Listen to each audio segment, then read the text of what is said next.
What's the crack? It's your boy Teriyaki. Back at it again for another study session. But first, comrade, let me view chats. Let me catch up with the chats.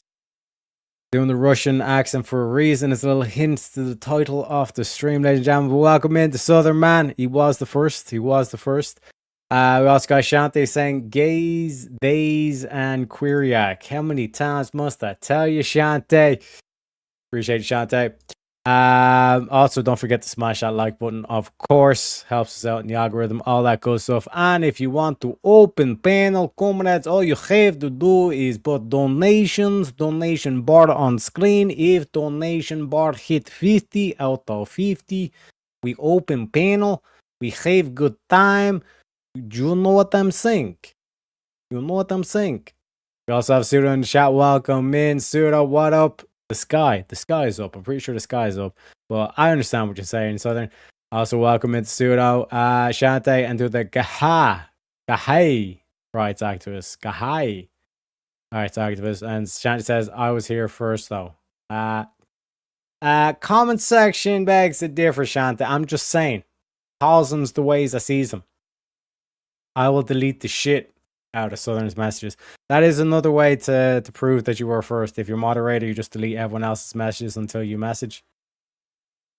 Quite schemy. You know what I mean? I like it. I'm not gonna lie. It's good strategy. It's a bold strategy, Cotton. Let's see if it pays off. But anyways, ladies and gentlemen, we are getting into a bit of a study session today. I'm going to be mixing it up a little bit, okay? So let me know if you enjoyed this format a little better than the typical format. But we're going to be doing a little bit of a story time, okay? A little bit of a story time, as they say, you know? Well, already we got our boy Pseudo Master Shelf over on the Ko-Fis. With the $5 on the Ko-Fis, let me give you a little bit of a money clip for that one, sir. Actually, no. What I'm going to do is, rather than give you a meme, I'm going to give you a special meme, okay? So, like, first of all, we got this news. Okay, one sec. Let me do I need to do this. Okay, then I do this. Okay, then I do this. Okay, comrades. Okay. We have major breaking story. Supreme Court ruling could put nearly 20% of Springfield, Ohio's population at risk of deportation. Comrades, how do we feel about this? I think we feel pretty good, no? We feel pretty good. We get the El Pepes out, okay? Little bit of Pepe.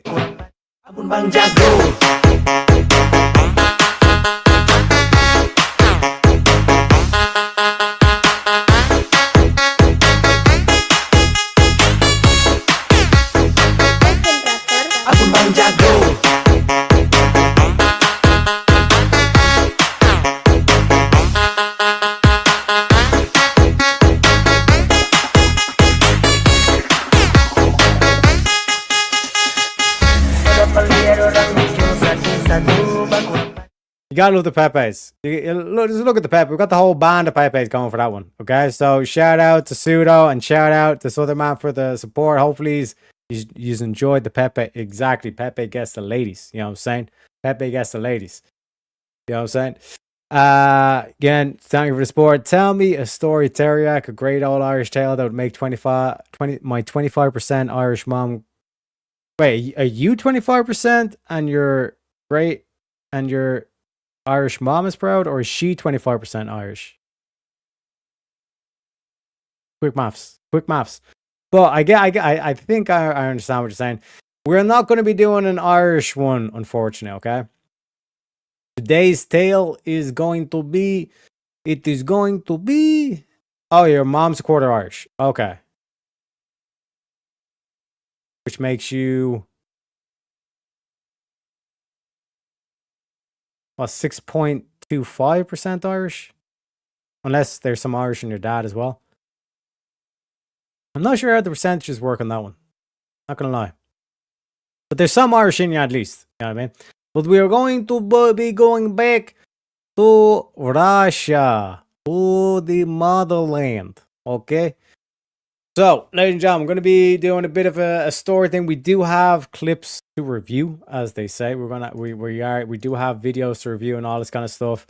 But first of all, I want to paint you a picture because the title of the stream is Storytime of Horror. Okay. And what bigger horror in the world has the world seen than this pathetic, illusory, catastrophic, horrific, genocidal idea of the communisms, okay? Because fuck me, man. I've been taking a lot of heat with the whole Nazi thing. And then even when I tried to point out the inconsistencies with the tale we're told about World War II. And like people just kind of say, no, Teriak, the Germans are the evil peoples. And don't ask any questions. And I'm like, yeah, but we want to pursue truth, right? So in terms of like the whole rigmarole, should we not want like the 100% facts? Because communism wiped out a lot more people. You know what I mean? And if we're to look at this 6 million, how many of those millions, were died because they were either communist or they were killed by communists? You know what I mean? I'm just saying. But ladies and gentlemen, let's get to it. Let's get to it. Imagine the biting wind of Petrograd in late 1917, howling through the shattered windows of once grand apartments. The October Revolution has just unfolded, not as a glorious liberation, but as a chaotic seizure by the Bolsheviks under Lenin.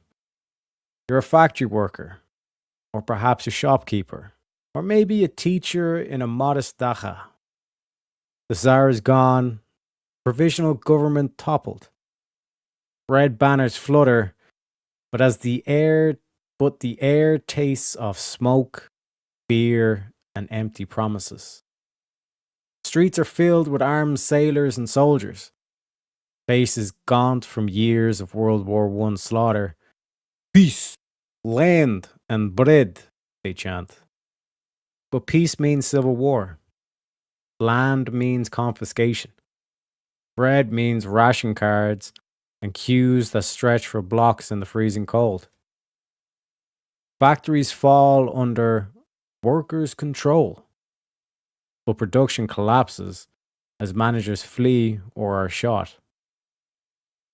You report to work at dawn, your breath visible in the unheated hall, only to find machines idle because raw materials never arrived. Commissars bark orders in the name of the proletariat, but dissent earns you a visit from the Czechia, secret police founded by Felix Dzerzhinsky. Daily life becomes a gauntlet of survival. Food vanishes. The war communism policy strips peasants of grain at gunpoint. In the cities, your family huddles around a single kerosene lamp, sharing thin soup made from potato peels, horse meat if you're lucky. Children scavenge in the alleys for scraps. Typhus and cholera sweep through on overcrowded tenements. Bodies pile up in the streets during the worst winters, frozen stiff, unburied until spring thaws them into grotesque reminders of the new order. Then comes the Red Terror, decreed in September 1918 after an assassination attempt on Lenin. Class enemies, bourgeois, officers, intellectuals, clergy, even suspicious workers are hunted. Cheka operates without trials. You hear whispers of horrors. In Odessa, officers tied to planks and fed into furnaces. In Kharkiv, scalping and flaying hands for gloves. In Voronezh, victims rolled in nail-studded barrels priests impaled or buried alive. Chinese Cheka units using rats in tubes gnawing through living flesh. You lie awake at night, listening for the knock. A neighbor vanishes, perhaps for owning a small business or muttering against the regime. Hostages are taken, families executed to deter counter revolutionaries. Executions are public or secret, with daily lists posted. Tens of thousands, perhaps hundreds of thousands or more, perish in this frenzy. Civil war rages, whites versus reds, with atrocities on all sides. But Bolshevik centralization turns terror into policy. Peasants rebel against grain requisitions, only to face mass reprisals. Entire villages burned, populations drowned with stones tied to necks in the Volga. By the early 1920s, the Bolsheviks consolidate. Lenin's new economic policy offers a brief respite with limited private trade, but the foundation is set. One party dictatorship, secret police, oppression of religion, with churches looted and priests shot, and centralized control. You adapt or die. Those are your options. Informing on others becomes a survival skill. Children are indoctrinated in schools, singing praises to the party while their parents whisper old prayers. Fast forward to the 1930s under Stalin. Promises of equality have curdled into a nightmare of purges, collectivization, and industrialization at any cost. You are now a peasant in Ukraine or the Volga region. Collectivization hits like a hammer. Kulaks. Anyone with a cow, a better plow, or two shirts are labeled enemies. Your livestock is seized, your grain taken, the state. Resistance means being dekulakized, beaten, deported to Siberia, or shot. Families are torn apart, children denounce parents. The Holodomor famine of 1932 devastates. Stalin's policies, unrealistic quotas, sealing borders, confiscating even seed grain, starve millions, especially in Ukraine. You watch your children swell with edema, their bellies distended, eyes sunken. They beg for bread that doesn't exist. Corpses litter roadsides. Survivors resort to cannibalism in desperation. Blacklists prevent villages from receiving aid. The state denies the famine while exporting grain. Estimates run 3.5 to 7 million dead in Ukraine alone. You hide a handful of potatoes, risking execution if discovered. Secret police, now the NKVD, root out hoarders.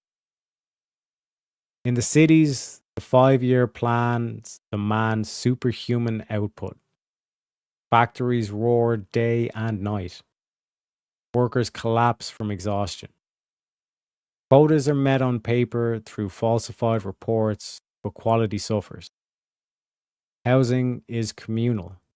Multiple families cramped into one apartment, sharing a single kitchen and toilet. Constant surveillance. Privacy is a luxury. You queue for hours for meager rations, black bread, cabbage soup, occasional herring. Luxury is a pair of shoes without holes. And then comes the Great Purge. Brings fresh terror. Stalin fears rivals. Show trials condemn old Bolsheviks, generals, intellectuals. Confessions extracted by torture. beatings, sleep deprivation, deprivation. Holy fuck. Broken bones, threats to families. Trotskyite or saboteur labels destroy lives on the flimsiest of evidence. Millions are arrested, from party members, military officers, just ordinary citizens. You might be denounced by a jealous colleague for a joke about Stalin. Interrogation cells echo with screams, and many, many souls vanish into the gulags. Gulag system expands into a vast archipelago, slave labor camps, transported in cattle cars, packed so tight people suffocate. But you arrive in the frozen taiga or Kolyma gold mines. Summers swarm with mosquitoes, winters kill with minus 50 degrees Celsius cold. Barracks are overcrowded, lice infested. Food is thin. Food is thin gruel and bread. Starvation's rations calibrated to productivity. The work is brutal, felling trees, digging canals, mining, building railroads. Guards beat laggards. Disease like scurvy and dysentery ravages. The death rates soar. Bodies dumped in mass graves. Estimates of 18 million pass through. 1.5 to 4.5 million dead from 1980 to 1950s alone. Personal stories haunt the place. A pregnant woman is tortured, her baby dying, intellectuals breaking under pressure to confess absurd crimes. Solzhenitsyn later chronicles it: the dehumanization, the moral collapse, the arbitrary cruelty. Even loyal communists are consumed. Paranoia reigns. No one trusts anyone. Letters are censored, travel restricted. Culture is socialist realism. Propaganda glorifying Stalin and the worker, while real art is suppressed. And then comes World War II, and it brings even more suffering. The Nazi invasion devastates, but Stalin's pre war purges weakened the military.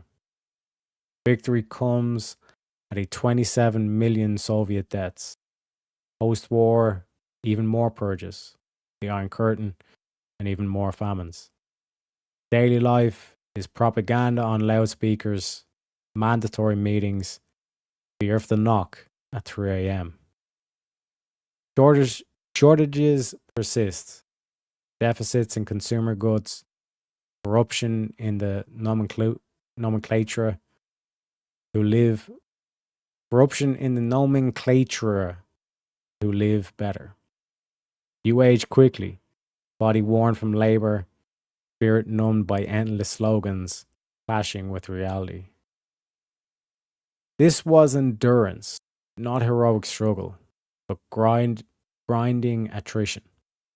Families fractured, trust eroded, innovation stifled by ideology. The state owned your labor, your thoughts, your life. Atrocities weren't anomalies, but features. Class warfare justifying any brutality.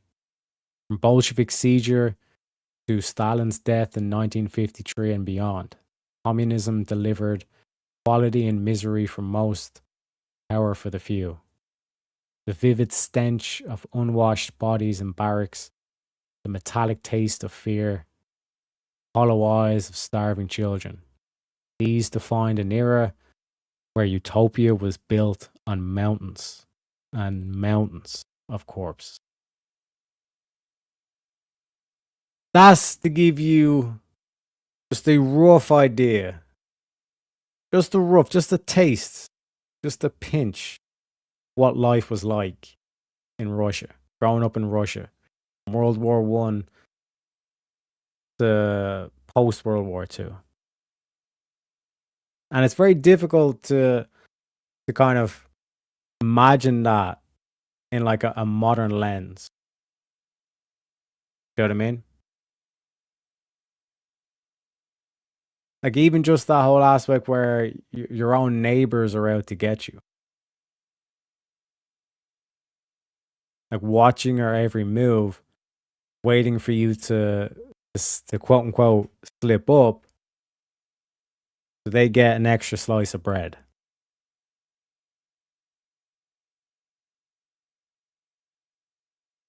you know? Where privacy is a luxury. It really makes you grateful for what we currently got. Perhaps makes you just a bit more willing to actually fight to keep what we have. Because I can tell you, ladies and gentlemen, where we're going is not going to be a good place. I outlined this on the last stream of where the Democratic Party's at. Democratic socialisms. Now, that's just one stage away from out and out socialism, where all of a sudden they drop the Democratic. They don't care about the votes. And they go full blown communism. And the violent revolution is the means to obtain. Because again, what the Democratic Party was social democrats. And Trump beat that. He kicked the ass out of that. And we all cheered it along. Rather than taking a step back, they took one more step forward. And now they have democratic socialism. And that's their line. Pair that with the Frankfurter School cultural Marxism, you're not going to be able to sway the lefties with economics anymore. They've bit down on the culture, on the culture war, and they ain't letting go. They're not going to be swayed by a better economy. They'll use any faults in the economy to try and sway away any of the right wingers. And when they're having their debates, they'll pretend as though the economy is a top issue or a priority for them. But it doesn't matter for them. Their main thing is the culture. DEI, diversity, equity, and inclusion. And it's not to bring the bottom up to the top, to bring everybody who's not in the bottom way down to the bottom, and even probably making it lower as well.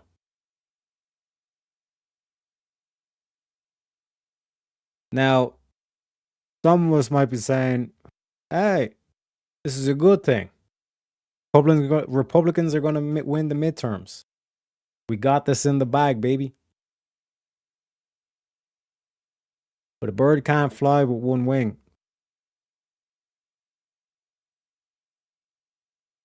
A bird needs two wings. And to cheerlead on and say, well, the Democrats going down this path, fuck them. That's your attitude. Fuck them. You're essentially saying, well, fuck half of America. Fuck half our political system. And this is America, mind you. Europe, oof, bro. Europe's already gone. You know? Like it's, I guess you could say that there is nationalism starting to rise up across Europe. Now Ireland's like 20 years behind. You know what I mean? Not in a sense of, oh, we're 20 years behind how bad it is. No, we're just as bad as anywhere else. But in terms of actually having candidates or parties that are going to stand up to this, we're about 20 years behind. And one might say, not looking good. And it's going to get worse. But when you look at Britain, there are people there. Rupert Lowe with the Restore Party.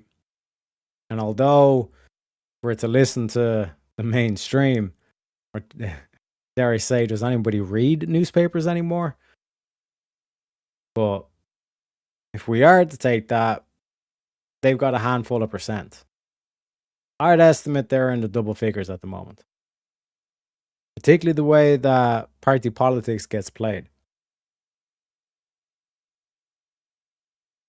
I'd be willing to wager some of those reform candidates are going to be crossing state lines, so to speak, towards Restore, particularly because of the way that this inquiry report has been revealed and the backlash that Rupert Lowe has faced, where his motto is, I don't care.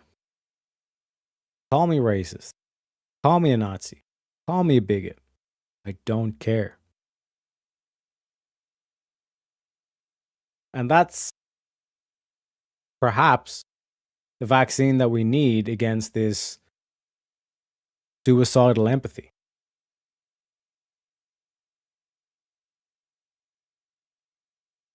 Because what's knocking on the door, I mentioned the knock, that is communism. And when they show up, there is no reason for tyranny. To try and reason with the tyrant is the folly of a fool. It's like that scene in Breaking Bad, just before Hank gets shot and dies. He's there with the don't know how you call him, but is the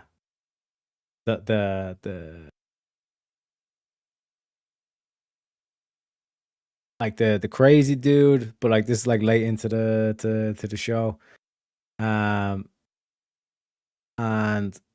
like Hank's basically kind of like saying, you know, fuck you, like going out, like Hank's basically going out on his own terms, and Walter looks down at Hank and he's like, you know, like Hank, like why don't you just say that you're not going to tell anybody, no one, you know, the whole usual shit. Listen, you let me go, I'm not going to say shit to nobody. You know what I mean? We go our separate ways, all this kind of shit.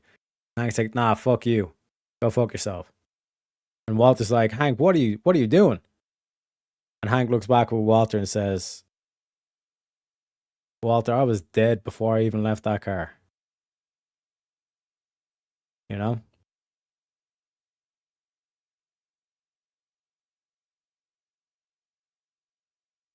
That's what it's like. And that's what we're going against. Make no mistake about it. Like, they'll call themselves different words. They'll call themselves socialists, call themselves revolutionaries, they'll call themselves social justice warriors. They'll even call themselves liberal. That's probably the craziest part, you know? Again, I shout out to Ryan C. Mullally. Like, he's been exposing this left, right, and center, where it's like, you guys that call yourself liberal, you guys have no limiting principle.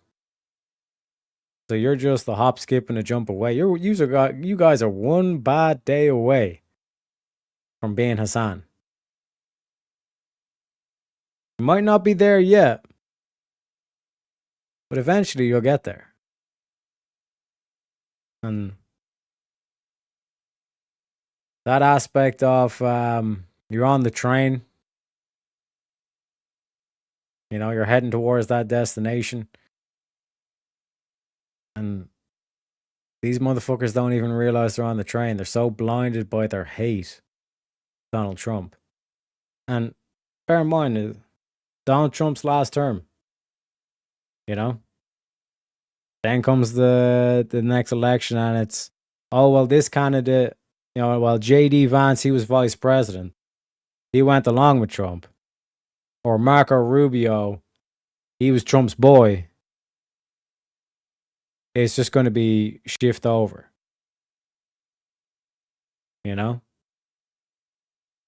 This is why it's, to use the Breaking Bad analogy again, it's useless to try and pander. It's useless to try and meet them halfway. It's either you bow down to them now, and you be a good little boy,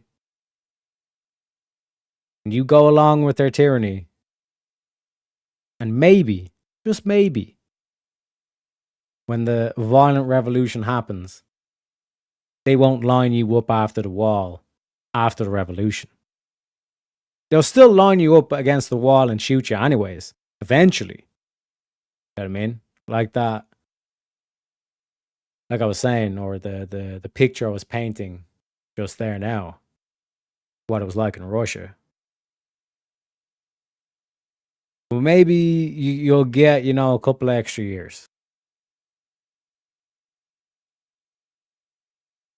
Like I said, things are bad. Going to get worse. But, and there is a but, going to be an epic story. Going to be a fucking epic story. Let me catch up in chat before we get into the video, because I got a little, I was looking through the videos, and I was like, this one I gotta go with this one for the boys. You know what I'm saying? Let me catch up in chat. Pseudo says, my dad was 100% Italian. My mom was 25% Irish, some German, mostly Italian. That's just by what we gathered. No Gahey 23 and me shit though. Yeah, so that means that that means that genetics, so you'd be, you'd be 12.5% Irish, not 6.5%. You'd be 12.5%. I think. I think that's how it works. Like maybe something different, but hey, it is what it is. I got the big Italian schnazzy beak. Not quite a hideous beak like that 304 bangs, but it's a beak. Hey, what can I say, man? What can I say? Those that don't know or forget history are doomed to repeat it. That's why discussing this is so crucial. 100%. 100% pseudo. I'm literally watching Breaking Bad for probably the 15th time today. Just pause the episode where Jesse goes to Mexico to cook for the cartel before I came to watch this. Hey, mama. We have Patrick doing the old, like, speaking in any language except for English. You know what I mean? It is what it is. It is what it is. Keep it English, folks. I'm going to put in a new rule right now. So all mods, here's the rule, okay? If motherfuckers aren't speaking English, just hide them. Just ban them. Fuck it. I remember when liberals were actually liberal. They and conservatives actually shared some common views. Like, like actually agreeing that America was a great country and that we should aim towards greatness. Fuck, man. Like, where is it? I'm actually going to pull up this video just before we do the communism one, because, like, this is how bad it is, ladies and gentlemen. Like, this is how bad it is. Here we go. Here we go. All right. It's like a 3-minute clip, but this is how bad it is, right? So your boy Teriak, average debate enjoyer, right? He's my solicitor because he's Jewish. Well, he's not Jewish, but he supports Israel. So, I'm pretty sure he knows legal stuff. So he's my guy there. Then we got Dylan Burns. Dylan fucking Burns, right? This is how bad it is. This dude would call himself a liberal. But yeah, let's get your thoughts on whether it was a good shooting or a bad shooting. No, it was a terrible shooting. Those cops kind of, I mean, if you want my blunt opinion, I think the cops were trigger happy. I think that they were overly aggressive. I think they were obviously pissed, maybe overworked, frustrated, but none of it really justified the behavior they showed that day. They didn't really show the restraint that a police officer or any law enforcement officer should show. Okay, all right. Teriak, what's your thoughts on the shooting here? Do you agree, disagree with that? Yeah, so again, I'm a leprechaun. We don't even have guns, right? But again, like this whole thing of like they have so much empathy for people who were literally like kicking taillights out. Like they're seeking out the fight. They're looking for trouble. These are the individuals that they have so much fucking empathy for. But when it comes to like an actual like the average police officer who puts their life on the line every day going into that fray, that these people literally view them as fucking Nazis, even though they're their own countrymen. You know what I mean? Who is even willing to put up with that amount of shit? Like you talk about like these service workers, they work in retail and all this kind of shit. Oh, I have to do customer service. Try and do a fucking one night trolling those streets. When you view them, they view you as the devil. You're the Nazi. See how it happens. See how safe you feel. See how quote unquote trigger happy you are. Does You know what I Dusty mean? usually And solve police officers? when you analyze the footage, the whole fact that he interjected, like why is he even there in the first place? These are Obama's own words. These are Hillary Clinton's own words. This whole thing of like rhetoric. Like Trump is not the one that's like locking the actual physical criminals up himself. You're trying to act like this is an isolated event and we're all radicals when it's clear you are the one that have shifted so far over the other side you don't even recognize your own countrymen anymore. Okay, So, ring y'all. the reason I don't recognize my countrymen is because my countrymen don't respect the Fourth Amendment or constitutional rights. Then they're not my countrymen. you I don't became more see them radical. physically as my countrymen. Oh, if they don't Yeah, respect the and you foundational became more doctrines radical. Say it. that You we became share. more That's not radical. radical. I'm radical the way George Washington was radical. You I guess. moved Radical the way more Thomas radical. Jefferson was or Ben Frank was. Okay, maybe that's Yeah, difficult and for the you Irish took the step away because it was But- Hillary Clinton and a Well, no, Barack they- Obama they that took- were reading no, off the they same took the script step that Trump's away. reading off right now. The day you But keep ICE talking about him took kicking the the step car, away. And you're not That was happy 14 days with before you're he not was happy shot. with your How own can you use that Democrats. as evidence for Okay. his You shooting? hate. They're not even. They became more radical. They became more radical. The un-American American.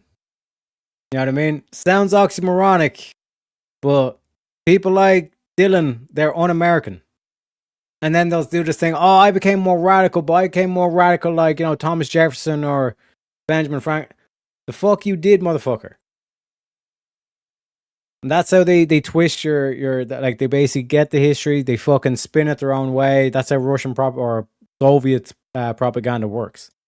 Shout out to Pseudo for another $5. Let me give you a bit of Pepe for that one, sir.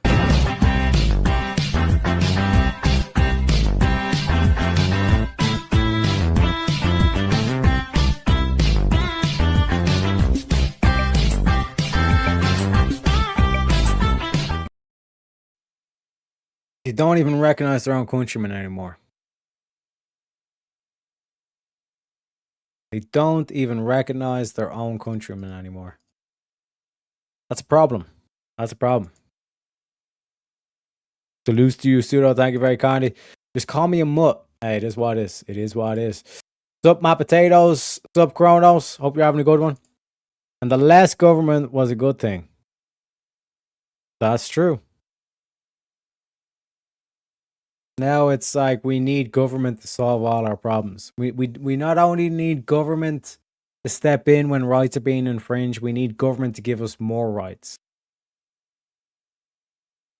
Make it make sense.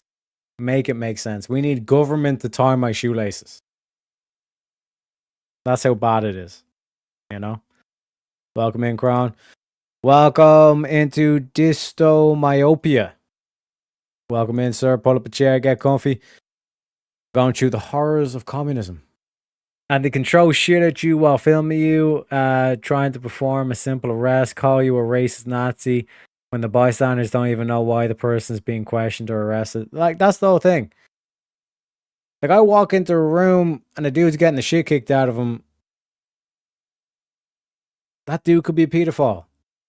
That dude could have tried to kill someone. That dude could have been fucking molesting a chick or some shit like that. You know what I mean? But they walk into the room and say, how dare you assault that dude? Did he deserve it? This is the whole thing. It's like when they say, oh, we should ban hate speech. You shouldn't be allowed to call someone a cunt because that might upset someone's feelings. But what happens if they're acting like a cunt? You know what I mean? This is one of the lines I used to always throw back at me ma. When she say, you shouldn't be using such language. You shouldn't be calling people cunts and bitches and all that kind of shit. And I'd be like, what happens if she's acting like a bitch? You know what I mean? She never really had an answer for that question. You know? That motherfucker's so gay, can we export her? But this is the problem that I keep trying to bring up, Kronos, right? You have the immigrants, right? The fake UGs and all this kind of shit exploiting the immigration system, or just outright just fucking crossing the border illegally, right? You get rid of those, but then there's like three groups. There's the immigrants, there's the traders, and then there's the pedophiles. Like, what do you do about the traders? What do you do about the people like Dylan who are actively working to undermine your country? To try and transcend the Constitution. The Constitution is not good enough anymore. You know? They're like buffet constitutionalists. They'll quote you the Constitution when it suits them. And even when they're quoting it, it's like an out of context quote. Like it's a subjective interpretation that they give you. You know? But then when the Constitution goes against them, it's like, oh no, but we need to change that part of the Constitution. You know, we need to change the Second Amendment. You know? They have no limiting principle. And that's why you should check out Ryan C. Malati. He exposed it beautifully. And Rob too. They not only forget that police officers are just people who aren't perfect, they pretend that an overwhelming majority of them are just out to get black or brown people. Well, that's 100%. Like, this is what I love throwing in their face when they say, you know, but why are there more? Why are there more black people? Like you basically say it's like, yeah, but like black people are like overrepresented. Like statistically speaking, per capita, there's more black people arrested for serious crimes than white people. And they say, that's because black areas are policed more. And then I say, well, maybe black people just commit more crime. Or, and here's another way, maybe white people are just better at getting away with crime. You know, you got to give them a couple of options. You got to have fun with it. You know what I'm saying? But they smell like a fish, so call them as such. Not sure where you're going with that, Kronos, but I agree. Okay. That's why I used to say to my mom, and she used to get upset, so upset. And I'd tell her, I'm not saying you are a bitch, just saying you're acting like one. Exactly. You got to clarify. You got to clarify and say, listen, I'm not saying that you are one. I'm saying that you're acting like one. Okay. You know? And then typically the way like I'd always kind of like overstep the bounds. You know, I'd always end it with like, "Don't be sorry, ma. Just be better." And then she'd slap me, or she'd get the wooden spoon out, and then I'd have to fucking like, you know, go off sprinting. That's when I work on me sprinting. You know what I mean? I used to be a degenerate, criminal, etc. Never did anything really bad, but still, out of all the interactions I've had with police, I can maybe think of 1 or 2 times when they treated me badly. That's what I'm saying. That's why I brought up that clip. How many of these cunts that are judging the police would be able to spend a week in the blue uniform doing a patrol? You know? How many of these cunts would actually be able to do a week in Chicago? You know? And how many of them would be fucking trigger happy? Food for thought, so to speak. And again, shout out to Shantae. Again, guys, go check out Ryan C. Malali's channel and Rob Norris as well. Give him a like and a subscribe if you're not subscribed already. Shantae says as well, he's saying, call him a cunt because they smell like a fish. See, I knew there was some wisdom in there, Shantae. You know what I mean? I couldn't really shift or parse it. You know what I mean? But I understand. Sorry for the late delivery, my Tato. Chicago is a fucking third world. Exactly. They wouldn't even, I'd probably say they wouldn't even last a day. You know? John Dad told a guy at work once, you're acting like a cunt. He said, don't call me a cunt. But I didn't, just said you're being cunty. Yeah, cuntish, you know? There's ways around it. There's ways to describe it, you know what I mean? But it is one of those things where it's like, listen, you know, fuck your feelings. You gotta be able to call out bad behavior. Otherwise, where are we at as a society? But ladies and gentlemen, let me get into it. Right? We're talking about the communisms, and who better else to teach us about the communisms than our boy Ronald Reagan? I seen this shit. I was like, oh, I got Ronald Reagan. We gotta do this shit. We gotta do this shit, boy.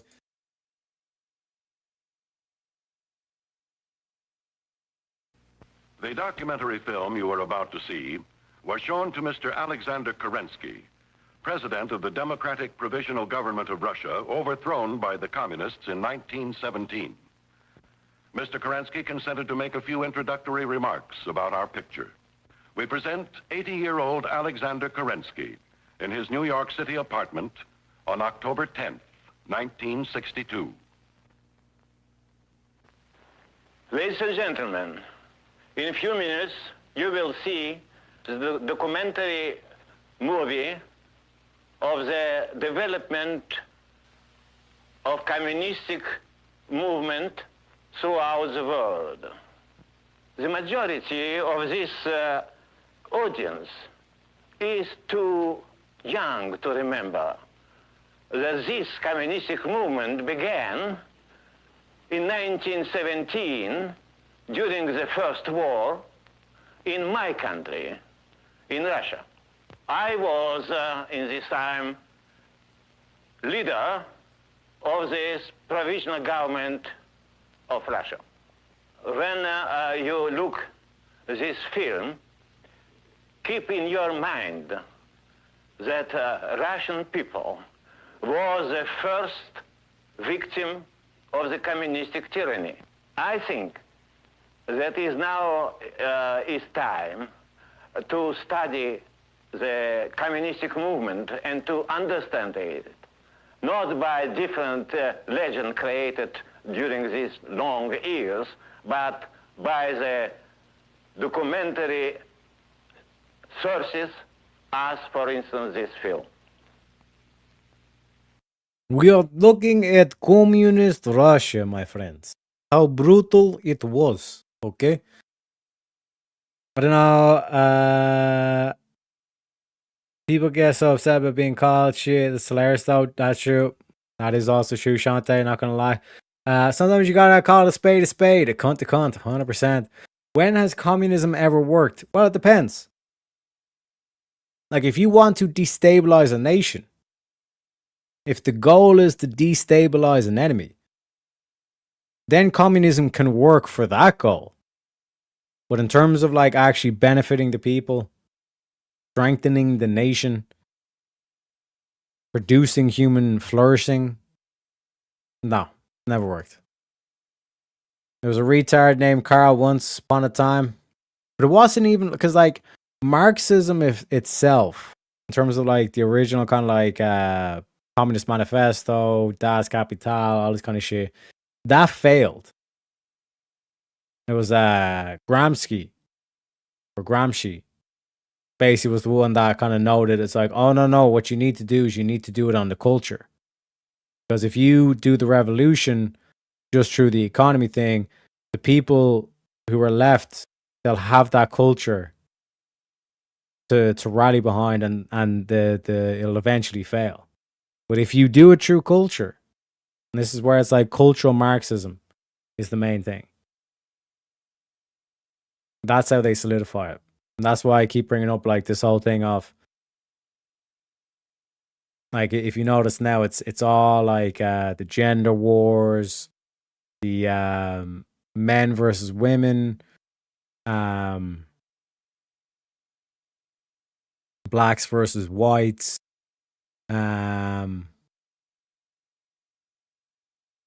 atheist versus Christian, like everything they can.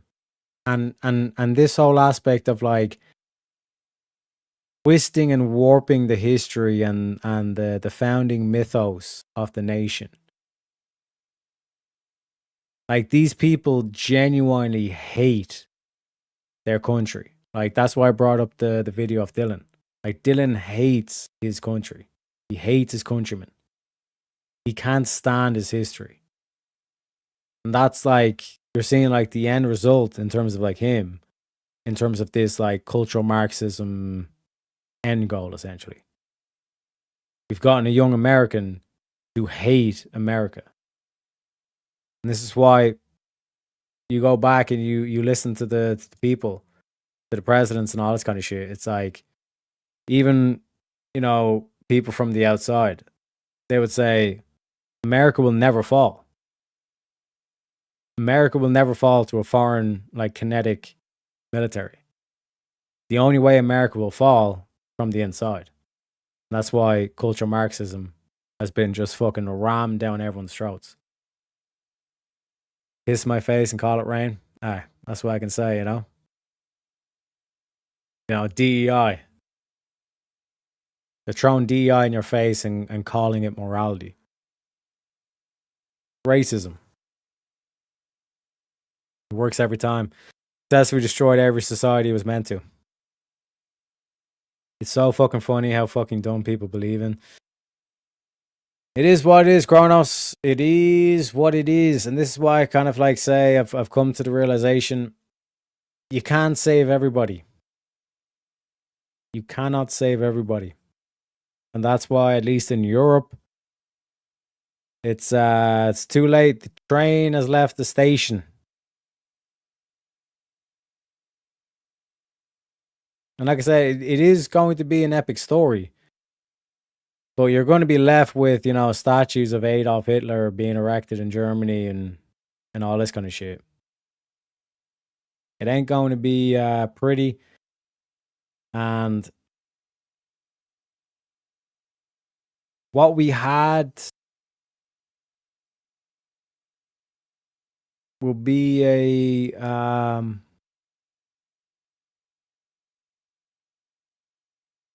what would be the way to describe it? It'll be like a pipe dream. It'll be like a fairy tale.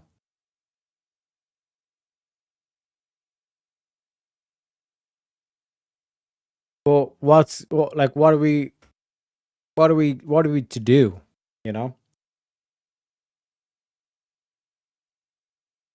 Because like the two options the Europeans have at the moment is willingly give up your culture, your history, your country, your sovereignty, all that stuff, right? The important shit. And be called racist anyway. Or do something about it. And it probably will be racist. But at least you'll save the culture, you'll preserve the culture, you'll preserve the nation, you'll preserve the peoples.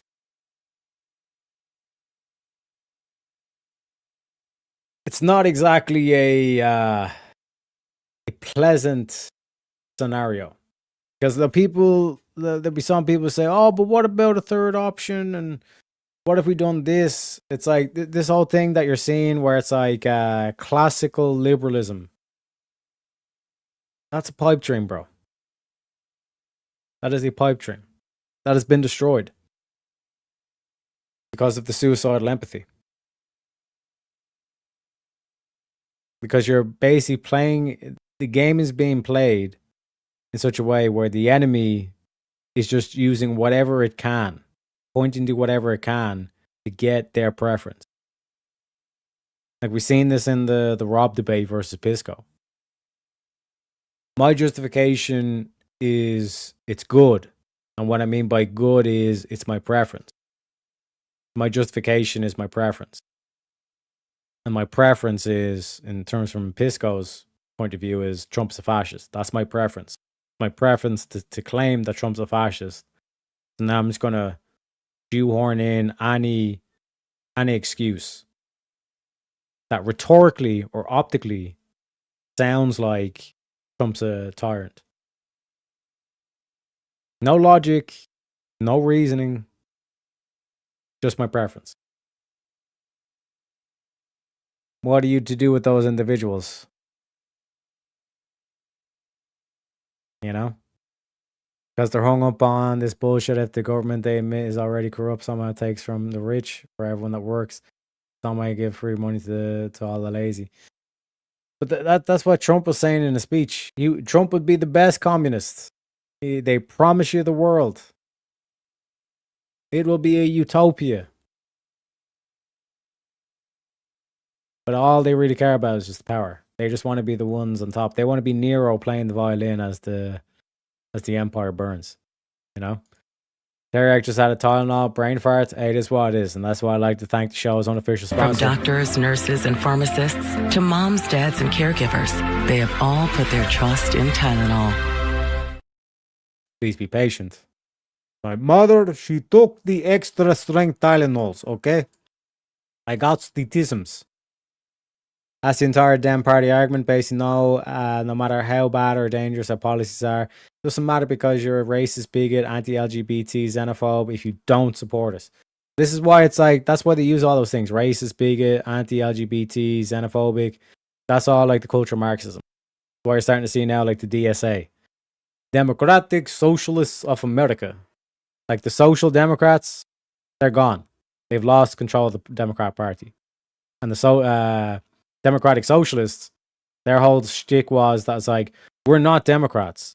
We'll use the Democrat platform to get votes and influence and all this kind of shit. But we're socialists. We're not Democrats. We don't support Democrats. Capitalism is the enemy, etc., etc. But even in America, like half the political system has been subsumed by this, you know?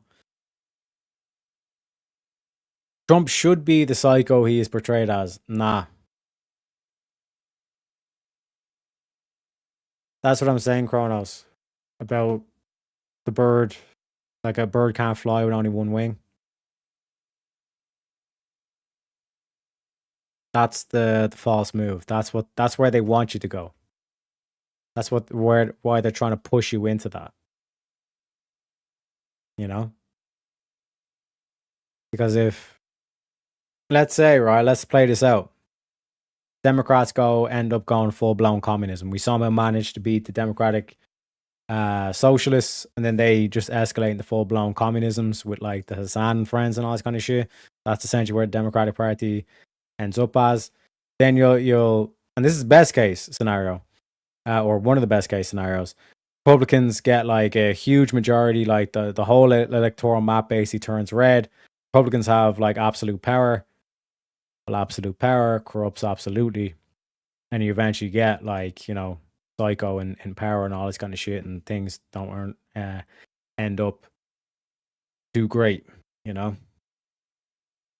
It is what it is. All right, let's get on with this lesson now. Shut up. Okay, right, let's get back to it. Let's get back to our boy Ronald Reagan.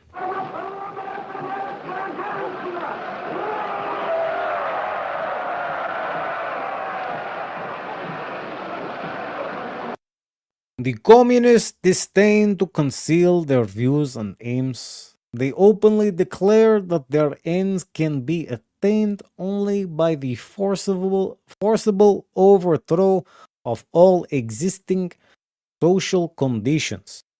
Let the ruling classes tremble at the communistic revolution. The proletarians have nothing to lose but their chains. They have a world to win. Working men of all countries unite. And this is where it's globalism. This is international community. We need to get rid of all the nations. And then we'll have our communist utopia.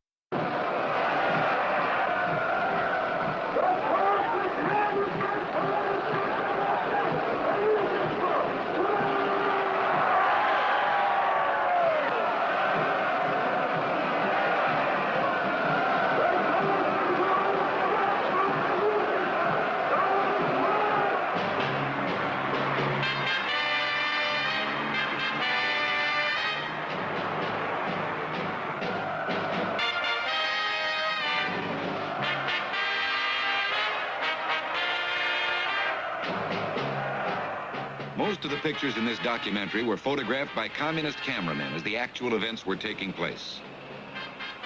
Communist narrators interpret some of the scenes. The words of the communist leaders are their own.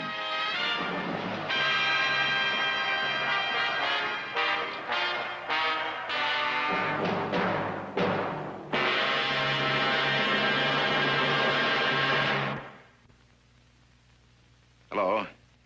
In the traditional motion picture story, the villains are usually defeated. The ending is a happy one. I can make no such promise for the picture you're about to watch. The story isn't over. You and the audience are part of the conflict. How we meet the communist challenge depends on you. What has happened so far, what is happening now, is far from encouraging. Less than 50 years after the communists seized power in Russia, almost 1 billion people are under their control. 4 out of every 10 of the world's population oppressed. And the conspiracy that is communism is stronger, more determined than ever, growing in the image of its leaders.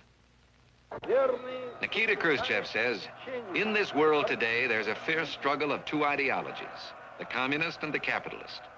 And in this struggle, there can be no neutrals. Whether you like it or not, history is on our side. We will bury you. Mao Zedong says, Now, again, there is a third solution. This is why I keep highlighting the American system versus the British imperial system. If you're operating in a dynamic that there's the communists and I'm going to be a capitalist because fuck the communisms, right? You're still in that box of Marxism. Because in terms of the capitalism, there's global capitalists, or what's commonly referred to in terms of the political philosophy of anarcho-capitalism. And anarcho-capitalism can take libertarians and can take even conservatives, and they can feed them a bunch of like right-wing talking points. Smaller government to the point of zero government. Zero government is what communism wants. See how it works? Do you see how it works? So even like if you feel as though you're safe by just saying that you're a capitalist and going from that thing, they can still use you as a capitalist, feed into the communist revolution or the communist utopia. Okay? This is why between capitalism and communism, there is a third way, but you guys aren't going to like the third way. Third way is to get the socialists to align with a limiting principle of the nation, which would then make them national socialists. You take all that empathy that they have and you get it to focus on the nation, focus on your own people. Fuck the international community, focus on your nation. But now you have a bunch of socialists that are nationalists, which would make them, let's call it socialist nationalism. Okay? A lot of people get uncomfortable with that, but that is the third way between the capitalism and the communism. coexistence with capitalism is impossible. Warfare with these forces is inevitable. Fidel Castro says, socialism, communism, is a world reality today. There is no halfway between communism and capitalism. Their target is us, our institutions, our religions, our families, our children. Karl Marx, who developed the basic theories of communism, was a sick man most of his life. Sick in body and spirit. He once said, the capitalists will pay for my carbuncles. We have. Karl Marx believed that capitalism, as he saw it in the 19th century, was stagnating, beginning to decay, and that communism was predestined to replace it, starting with the highly industrialized nations like Germany. That was just one of his many mistakes. Actually, it took the misery, the disillusionment, and the slaughter of World War I to bring the first communist regime into power. Not in Germany, but where Marx least expected it, Russia. In 1917, Europe is entering its 4th year of war. Karl Marx has been dead for 34 years, but one of his most fanatic disciples, the Russian Bolshevik Vladimir Lenin, is in exile in Switzerland with 13 devoted followers. On the Eastern Front between Germany and Russia, within the once proud Tsarist armies, corruption, hunger, and enormous casualties have taken their toll. Rioting flares in Petrograd, where the people demand bread. Imperial Russia dies as Tsar Nicholas abdicates in March. His future, Soviet bullets and an unmarked grave. In Germany, grasping for victory in the East, Field Marshal Paul von Hindenburg spirits Lenin across Germany in a sealed freight car. Lenin arrives in Petrograd in April and preys on the poverty, ignorance, and desperation of the people. He promises them land and peace, independence for non-Russian peoples, and a red heaven on earth. In July, he leads an uprising against the provisional coalition government, which fails. Alexander Kerensky becomes the new premier. On November 7th, October 25th by the old Russian calendar, troops of the demoralized army and navy under number 2 Bolshevik Leon Trotsky seize the Winter Palace and destroy the coalition government. Kerensky escapes. Lenin controls Russia. The Bolsheviks change their name to communists. All opposition is ruthlessly suppressed.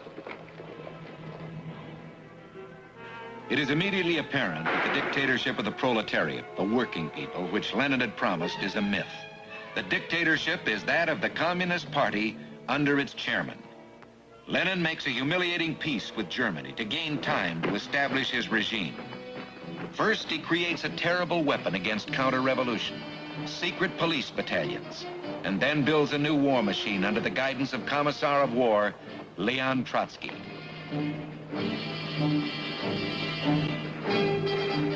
Lenin makes it clear that his brand of communism requires an absolute dictatorship. Chief of the Petrograd Soviet, Grigory Zinoviev, soon to become the first president of the Comintern, the Communist International, predicts the future developments of the world revolution will proceed at the same pace as the march of our Red Army. Lenin prophesies communism side by side with capitalism for a long time is unthinkable. One or the other must triumph in the end. And before that end comes, a series of frightful collisions between Soviet Union and capitalist states will be inevitable. Now again, the Germans, and one could say philosophically this was genius by the Germans. In order to break out of that false binary of capitalism versus communism, or socialism versus free markets, is that National Socialism. Because now, like you can't try to feed into this whole international community and all this kind of shit. You can't get to these people who were, let's say, left wing inclined or very empathetic and all this kind of shit, because you've essentially convinced these like socialists that it's like you should be you should have this empathy towards your nation. You can't do this whole thing of the international community, all this kind of shit, which essentially just rules out communism. Because you've already convinced these socialists to actually appreciate their nation. You know what I mean? So, like, these people who would otherwise be a communist and actually actively work against the state, they actually see the value in the state and they see the value in the nation, in their peoples. You know what I mean? Because in terms of with the communist thing, anything got to do with capitalism is evil. Anything got to do with capitalism is bad. All right? Whereas the National Socialists were like, no, there's plenty of sections that you can keep fully capitalistic. But these certain regions, we need to make sure that like the government has like 51% stake in, or has can determine what it is like. So for example, like large scale agriculture or prime farmland, for example, you cannot let that fall to foreign influence, because otherwise your enemies will be able to buy up that farmland, burn the crops, and now you're in a famine. They're able to manipulate what goes on in your country. Right? And equally with the capitalists, the anarcho-capitalists or the global capitalists, like who funds these No Kings protests? Who funds these Free Palestine marches? Like George Soros, like Bill Gates. These are global capitalists. These are people that have like an international web of conglomerates or umbrella companies that stretch, and they basically have their labor factories in China. They ship the product into America and then can undermine American businesses because they play the game on a global scale. They're global capitalists. So it's just something, food for thought kind of thing. But this is the whole thing of like where it's like it's capitalism and communisms, and no matter which one you pick, we have a way to exploit you, to get you to overthrow your government, to overthrow the state. But Trotsky fled to South America and got stabbed in school with an ice pick or something. Yeah, don't worry. No spoilers, Kronos. No spoilers, okay? Summer of 1922, Lenin suffered a stroke. Russia, a catastrophe. With private property abolished, factories are idle, communications chaotic, farmland fallow, Bolshevik hopes are dying in squalor and misery. When under the direction of Herbert Hoover, on the left, $60 million worth of food from the United States arrives to feed the starving Russian peasants. This act and Lenin's return to limited free enterprise saves the Soviet state. Exercising power for the ailing Lenin are Zinoviev and Lev Kamenev, forefront on the podium. In the background, the shadowy new secretary of the Communist Party, Joseph Stalin, is still relatively unknown. January 24, 1924. Vladimir Lenin, who vowed to destroy the free world, is dead, and a sordid struggle for power begins. Scheming to destroy the image of Trotsky as Lenin's successor, the triumvirate Zinoviev, Kamenev, and Stalin telegraphed Trotsky on his way to Sukhin, a health resort. The funeral takes place on Saturday. You will not be able to return on time. The Politburo thinks that because of the state of your health, you must proceed to Sukhin. The funeral actually takes place on Sunday.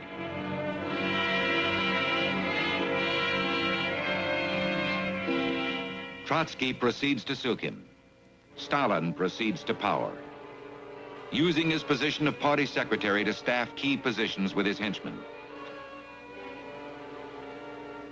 He rids himself of his opposition, Trotsky, who is exiled to Turkestan, then with his family to Turkey, and finally to Mexico. His son, Sadov, is later to be poisoned by the Soviet secret police. It is again apparent that communism requires an absolute dictatorship to survive. The dictator, Joseph Stalin, and he builds a cult of personality probably unrivaled in history by anyone except Adolf Hitler. Stalin creates an image of himself as a demigod.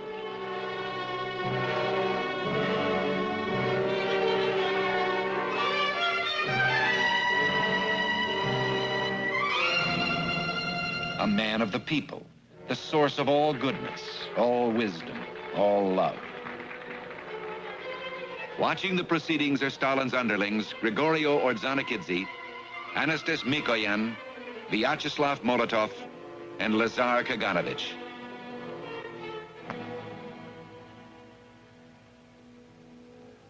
Stalin is pictured as Lenin's closest disciple,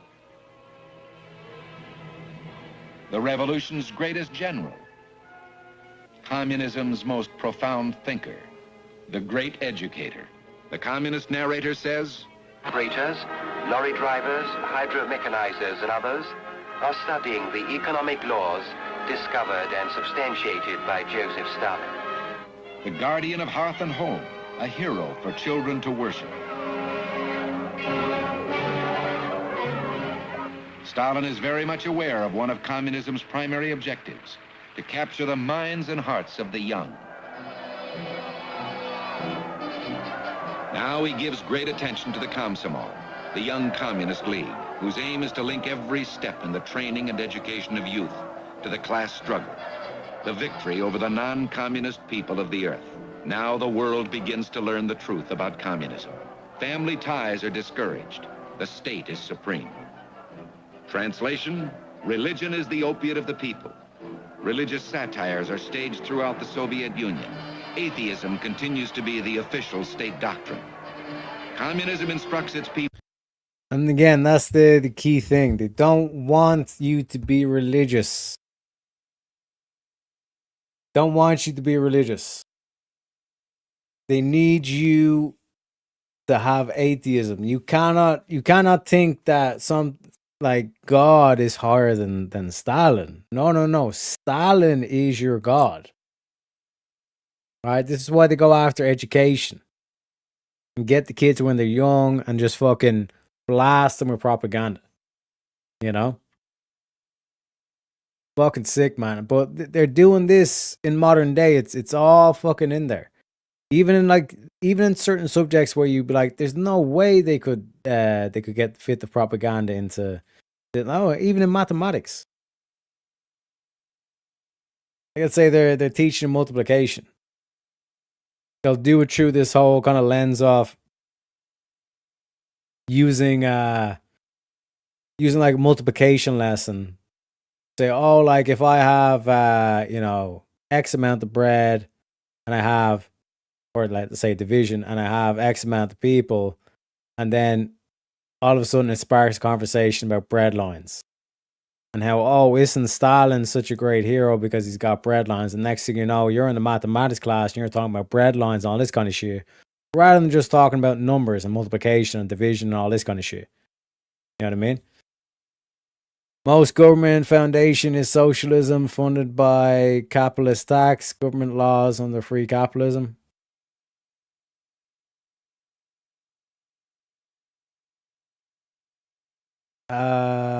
Well, yeah, like in terms of like taxation, all this kind of shit. But this is why I say, like, where if you have a mixed system where the government, for example, like Trump is doing this now with the AI companies, where the government's going to buy like 51% stake in these AI companies. And it's better than to just waste time trying to regulate the AI companies and try to enforce that regulation, all this kind of shit with the AI companies. Let the government buy 51% controlling share in those companies. So then the government basically can put in whatever CEO they want because they have the amount of shares in the company. You know what I mean? And the benefit from that is you don't need to write the regulations and all this kind of shit. You can literally just govern the company based on whatever CEO that you put in. And the benefit to that is the profits of the AI company goes into the government. You'll see how it works, comrades. Okay? Now, you don't need to do that for fucking ever. Like, you don't need to be buying like 51% shares in like hairdressing companies and all this kind of shit. You can literally just do it based on like the key sectors. So, like, for example, like Lockheed Martin would be a key example that I'd point to, where you want to make sure that the government has a 51% stake share in Lockheed Martin, because through that, if you do it based on that, where the government is able to buy 51% of the company and then share in the profits of the company, you can then lower the taxes on the people. You know what I mean? And as well as, you don't want Lockheed Martin, for example, selling to China, selling to Russia. You know what I mean? But real quick, we got a couple of donations to roll over. First of all, let me give you a shredding clip for this one, TTM.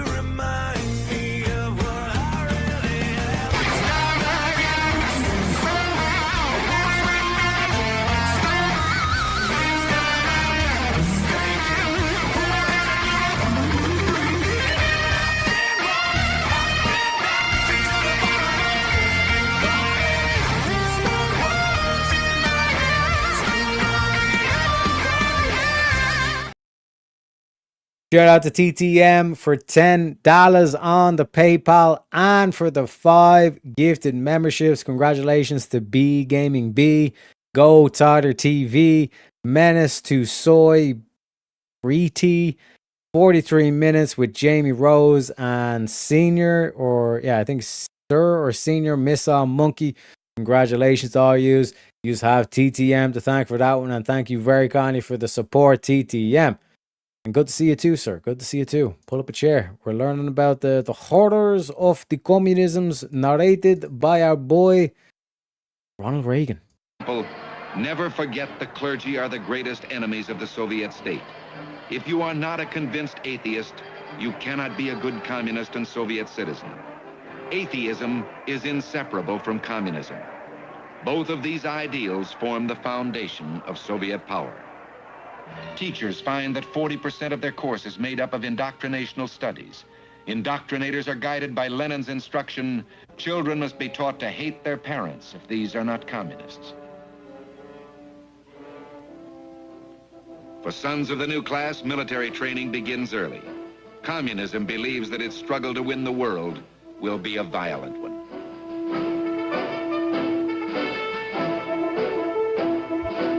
Like that's the sick thing you're starting to see now as well, where it's like they're going after the kids and getting trying to teach the kids to hate their parents. Like we're seeing out the whole like trans thing and all this kind of shit as well. Your parents don't accept trans out. Your parents won't let you transition, then they're the enemy. Comrades, it is not your children, it is the state's children. This kind of fucked up shit. Also, I just want to call out Pseudo in chat. Pseudo says, okay, confession time. Been holding in for a while in this chat. I hate Nickelback. Unbelievable. Boo this man!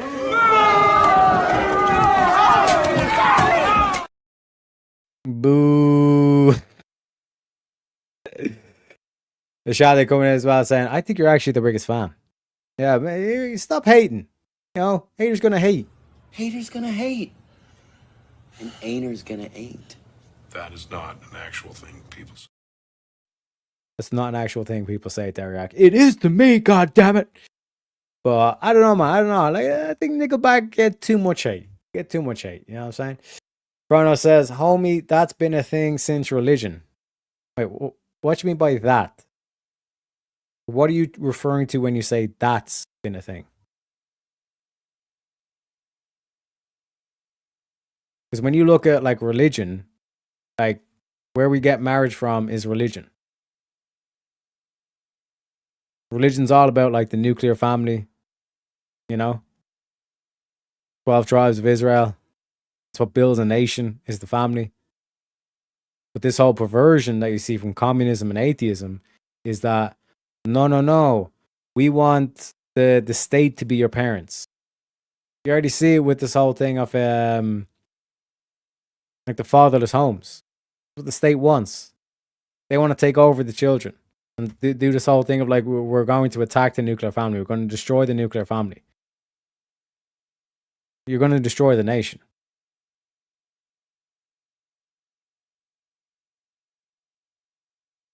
You know what I mean? It's the same thing with the whole LGBT thing. You know? Look at this photograph. Every time I do, it makes me laugh. Bro, those motherfuckers killing motherfuckers for dumb shit and while using children as soldiers is new. Comrade, you do not understand the point that is being making. Okay? This whole thing of nuclear family. Okay? You build family. You build ties in community.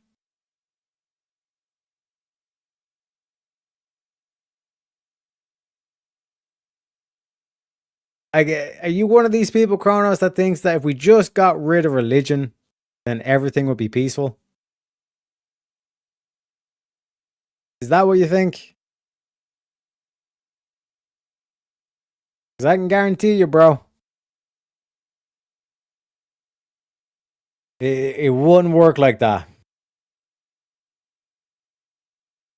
And one could argue, like you got rid of like Islam in Pakistan, you still imported in people from Pakistan, you probably have a worse situation than what we're finding in England with the rape gangs.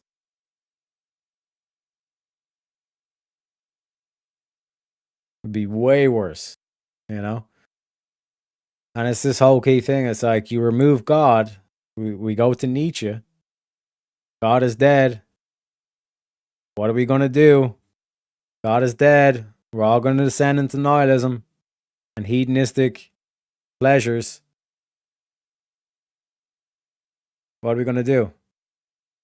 When you remove a higher power, what's going to happen? You're going to have false idols. You know? To be clear, I hated Nickelback before everyone else. I hated Nickelback before it was cool. Even people I knew that said, oh, they're good. Now admit, yeah, they're trash.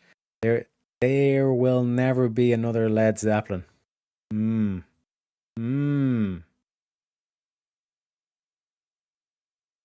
Shantae's dad loves Nickelback. PTM loves Nickelback. It is what it is. It is what it is. Now, I think it makes people better. So then why are you saying that, like, the whole religion thing? Not making much sense here, Kronos. Will never be another Black Sabbath. Never be another Pantera. Never be another Radiohead. We're just listening out bands now. You're just showing off. You showing off, Pseudo. Is that what it is? Is that what it is? UKGB? Is that what this is? I could say I hate them too, but to be so damn honest, I sing along. That's what I'm saying, Shante. That's what I'm saying.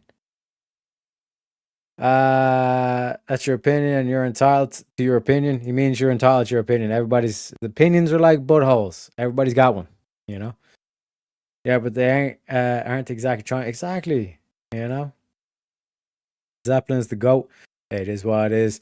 Shante never said they were trying to be Zeppelin.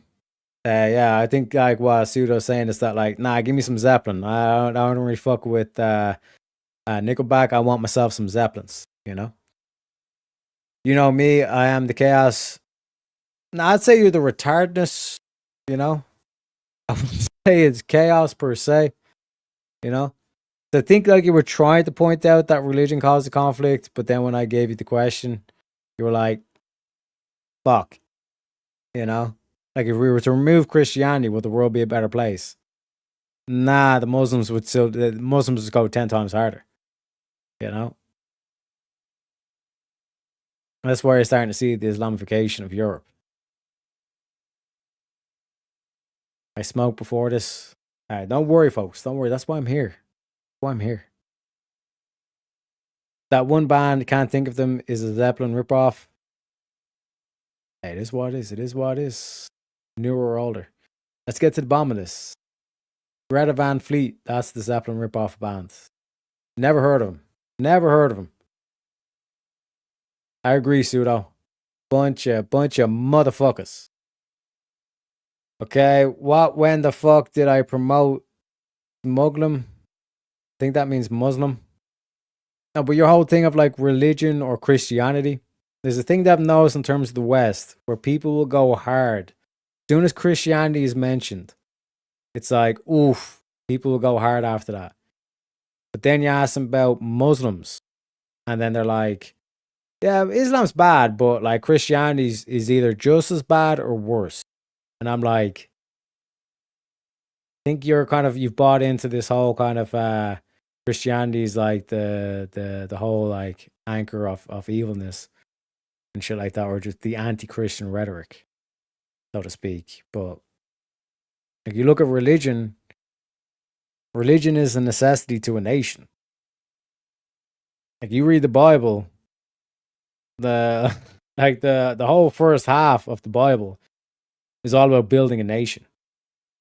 You know? So you can't, and like part of defining your nation is the religion, is the culture, is the morality. You know? And where do you get all that from? You get it from religion, you get it from the Bible, you know? So this whole thing of like communism can only work if you get rid of religion is because you need to get rid of the culture. You need to get rid of the nation. And part of the nation is culture, is religion, you know? And I've actually been thinking about this to hold myself accountable. Like I've been saying a lot of the time, you know, like I'm not Christian. But is that true?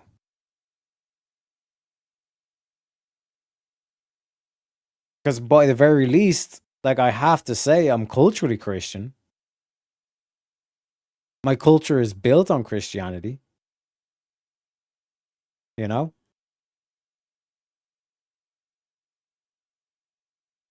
So am I not being honest?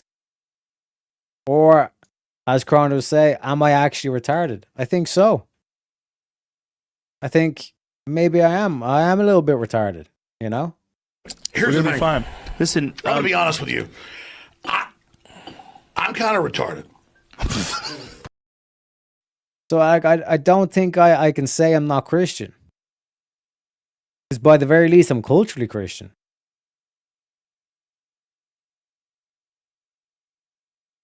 You know what I mean? And like the same way that like I'm using the trope of, well, Nala Ray says that she's Christian, but doesn't act like a Christian. And then I say I'm not Christian, but I tend to act like a Christian. I think Shazzy called me out in this pretty early. He's like, nah, Teriyaki, you're Christian. You know?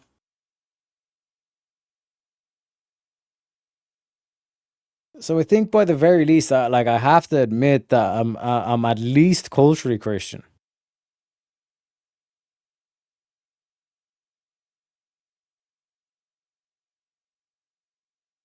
You know? But this is why we hold each other accountable, comrades. You know what I'm saying? When you're saying goofy shit, you gotta have the strength to kind of like put your hand up a fucking retard. You know? Pseudo says Faith No More is the most underrated band ever. Their only known songs are the worst. Yeah, that sometimes tends to happen, man. You know what I mean? They get the oftentimes like the songs that aren't like the absolute bangers. But isn't that not like a bit of a novelty to it? Like that once you kind of like delve deeper into the band, you're like, ah man, this is fucking great and all this kind of shit, you know? But I think a lot of it's got to do with the whole kind of like 4-chord song and how popular just like doing that 4-chord riff is, you know? And again, shout out to Shante from Minus All. We only need $13 to open up the panel. So if you want to open up the panel, start talking some shit to me and all this kind of shit, more than welcome, folks. More than welcome. I'm open-minded. What's the best Faith No More song? It is what it is. FNN, King of the Day, Fool for a Lifetime, such an underrated gem of an album. Best FNM song. That's a tough one. It is what it is. It is what it is. It's okay. We're all a little retarded sometimes. I'm always retarded myself. Hey, shout out to Shantae. It's like watching a bunch of retards trying to fuck a doorknob out there. We're all just a bunch of retards trying to fuck a doorknob, you know? Try to trash the gentle art of making enemies comes to mind, then check out I'm Just a Man. Gotta be better than I'm Just a Girl. That song just annoys me, you know? Am I lagging? The fuck is the skipping? Is there skipping? Comrades, is there skipping? Let me, No, I don't think there is skipping.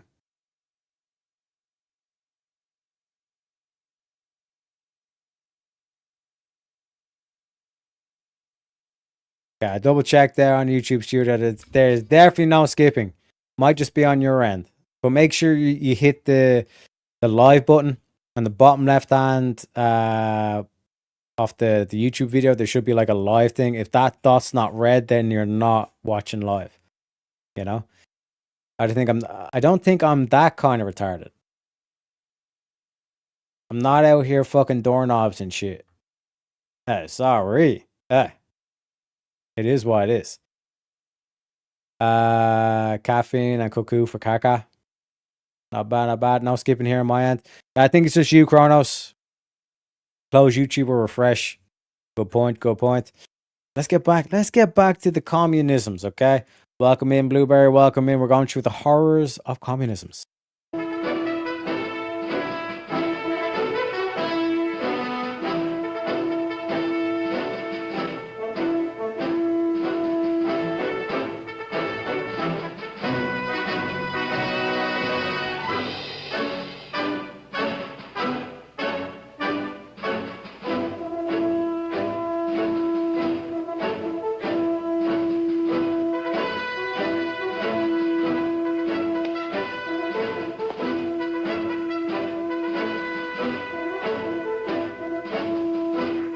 In 1928, Stalin puts Trotsky's 5-year industrialization plan into effect as his own. He initiates a series of so-called judicial trials that will last for 10 years, providing scapegoats for his many failures. And he begins the forced collectivization of agriculture. Stalin declares the kulak, the independent farmer, an enemy of the state. Whole villages are uprooted.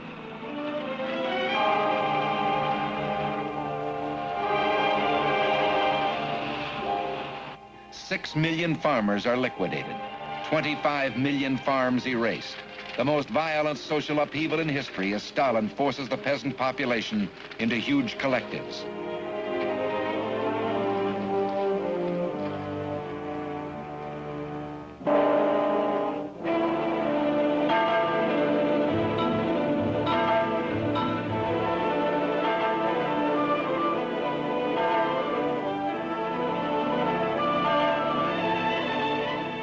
Food production declines, and once again, as in Lenin's time, starvation is the diet of communism.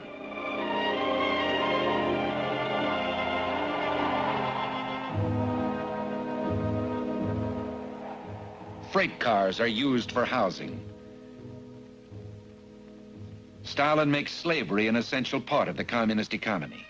Here, digging the Volga-Don Canal are farmers, religious leaders, and inconvenient minorities.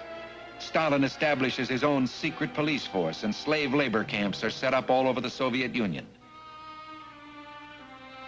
125 camps, 10 million slaves. On the backs of his slaves, Stalin builds an industrial Russia geared for conflict with the West. 1934, Stalin plots to liquidate his opposition within the party. He confides to his friends to choose the victim, to prepare the blow with care, to satisfy an implacable vengeance, and then go to bed. There is nothing sweeter in the world. On the right is Sergei Kirov. Stalin uses the assassination of Kirov as the excuse for the great purges which claimed thousands of lives. The first to go, Lenin's close associates. Zinoviev executed. Kamenev executed. Radek executed. And this is like a typical thing where it's like this whole like purity culture that goes on.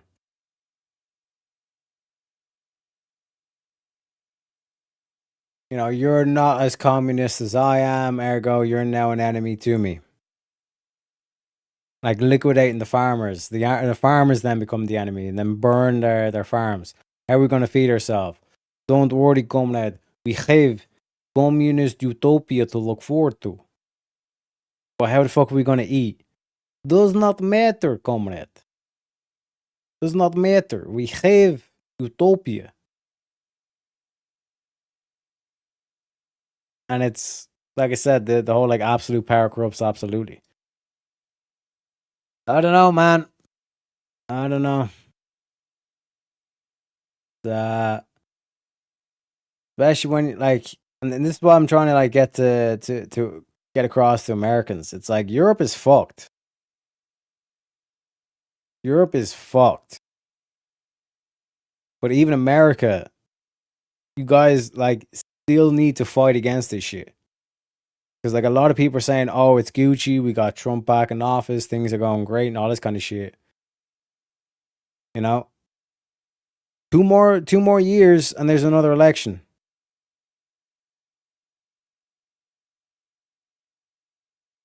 You know? You showed us these films in history classes, the music put me through. But they gotta bring back this shit, you know what I mean? I think we're spoiled with modern day media, you know? Probably hexed. Rope you dick.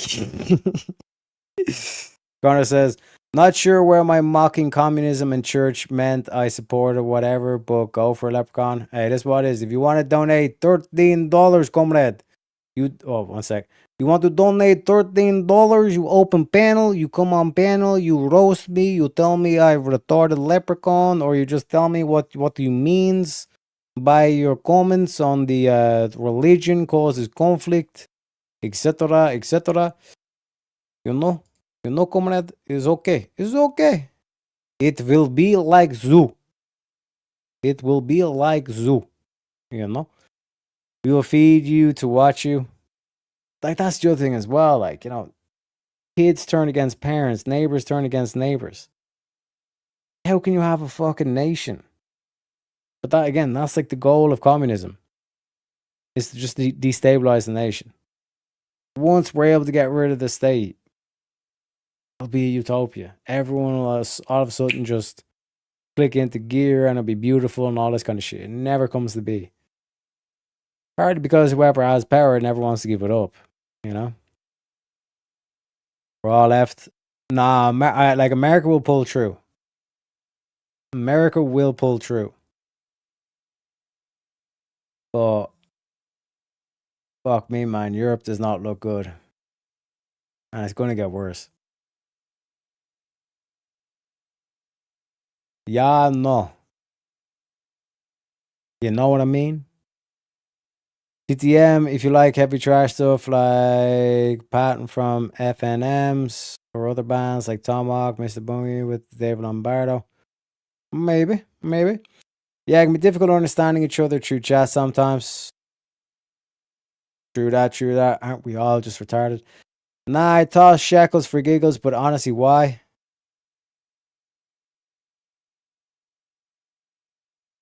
Why what?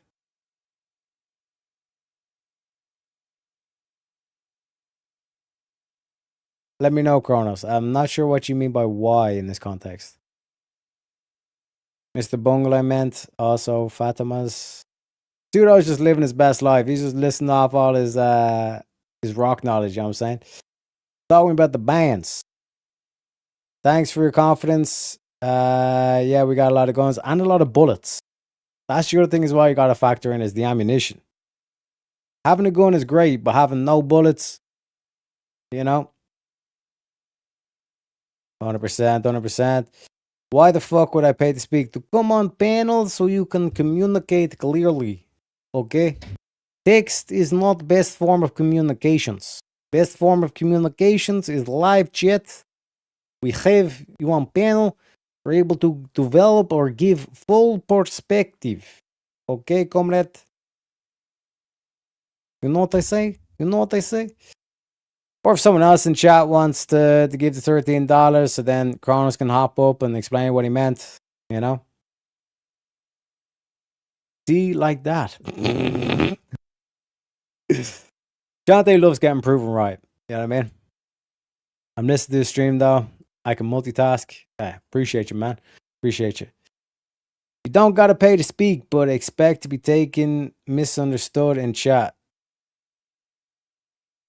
I'm pretty sure Shantae done that on purpose. See what you did there, Shantae, and I like it. I love it. We have too many people who don't have what it takes to do what it would take. Yeah. But on the flip side to this other man is that it's like once that mob forms, you know? Once that mob forms.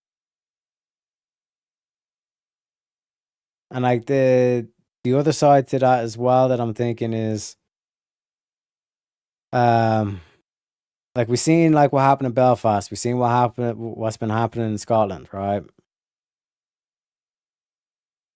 And like what if this is just a play to destabilize the nation, just to get rid of the state or to attack the state and then to weaken the nation, you know?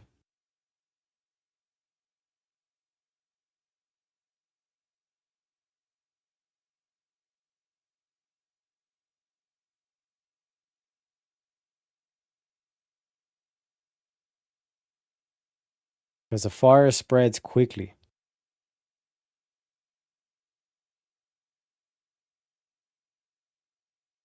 And once the fire is raging, it needs, like, this is what I'm saying. I'm in two minds of it, man. Because, like, when the state is weaponized against the people, when the state is actively undermining the nation, what other option do you fucking have?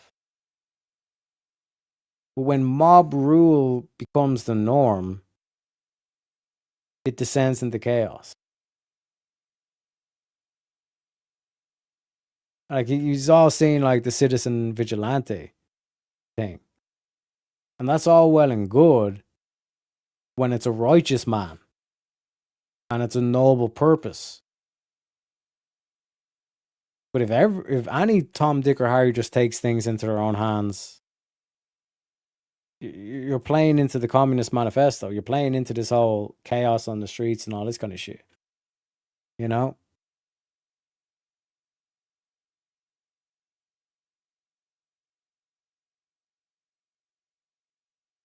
Like I said, to get back to the main thing, you can't vote yourself out of tyranny.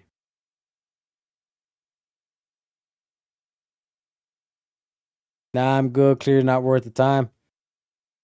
I'm going to press X to doubt on that one, Kronos. Matter of fact, I'm spamming X. Spamming X. Can we get some X's in chat, you know? Wish I had $13 when broke. I feel you, Blueberry. I feel you. Don't really care, Chrono. Hey, it is what it is. It is what it is. Oh, but like I said, I'm genuinely interested in terms of like what he means by the religion comments.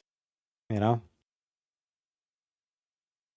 Because like even holding myself accountable on that one when I was saying, dude, can I even call myself not a Christian? It's ingrained in my culture. You know? So by the very least, I'm culturally Christian.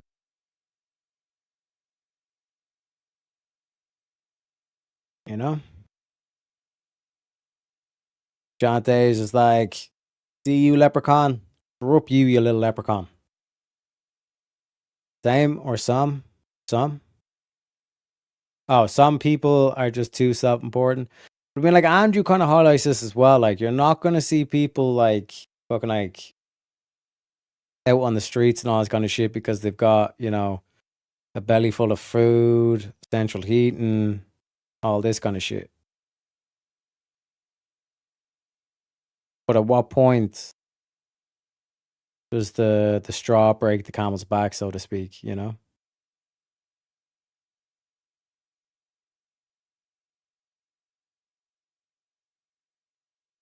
We didn't start the fire, but the world is burning and it keeps on turning. Name the band. Name the band, Pseudo. Name the band. It's not band. Billy Joel. Seriously? Claiming I want attention to what? Less than 10 people? Wait, when did I say we want attention? Wait, what? What the fuck? I just want you to explain the religion comment. I'm still waiting, Kronos. I'm still waiting. It needs to be a new crusade.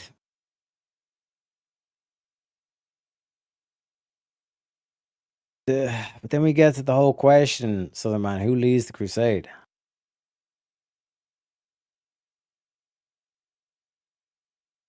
If you say, well, like, well, the church, okay, what happens if it's Nala Ray's church? Or Nala Ray turns into a fucking Joan of Arc type character?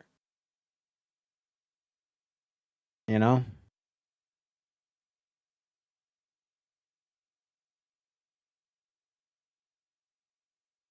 That's the food for thought kind of aspect to it, you know?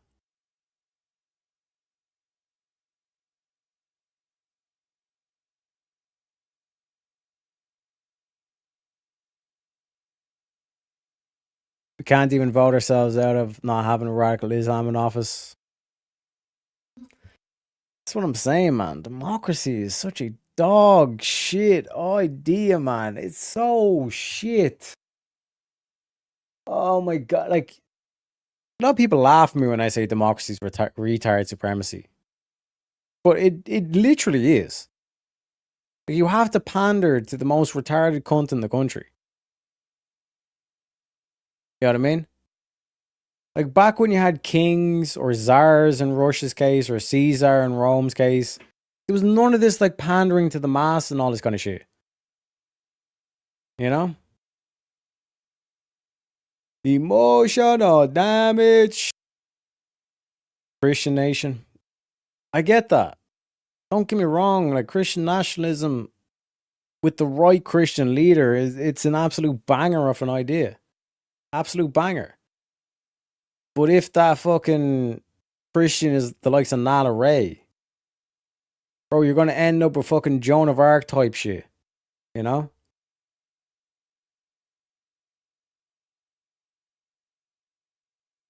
But is it better than communism? Fuck yeah. Fuck yes. You know? Your chat claims I want attention. Wait, when did chat claim you wanted attention? Bitch, where? Wait, where?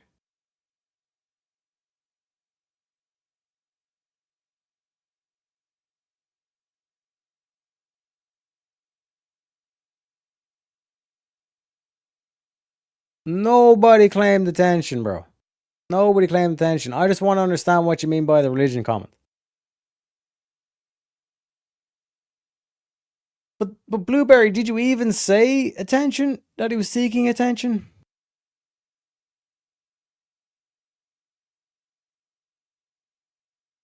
Alright, so that's the one before that.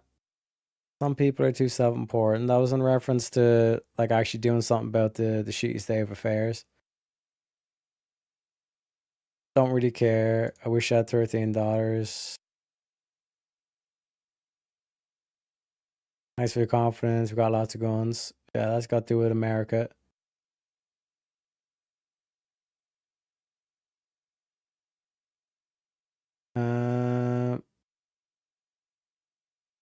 And then very good. And then good to see you, Teriak, or Jen Teriak.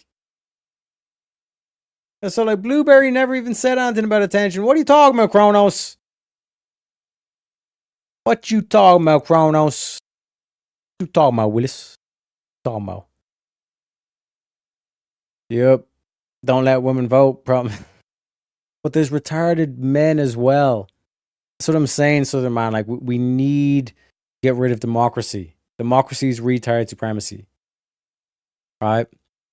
And it's very simple to expose this, right? Democracy gives one vote to the intellectual or gives one's vote to the reasonable man, but it also gives one vote to the unreasonable man. And because we know that intellect or reason is far more rare than ignorance or unreasonable people, it's literally retard supremacy. You know? Yeah, you go to the average person on the streets and say you want to get rid of democracy, they'll look at you as if you're a fucking tyrant. You know? Do you believe in an Antichrist? Yeah, I believe the Antichrist archetype. Pretty based. You know?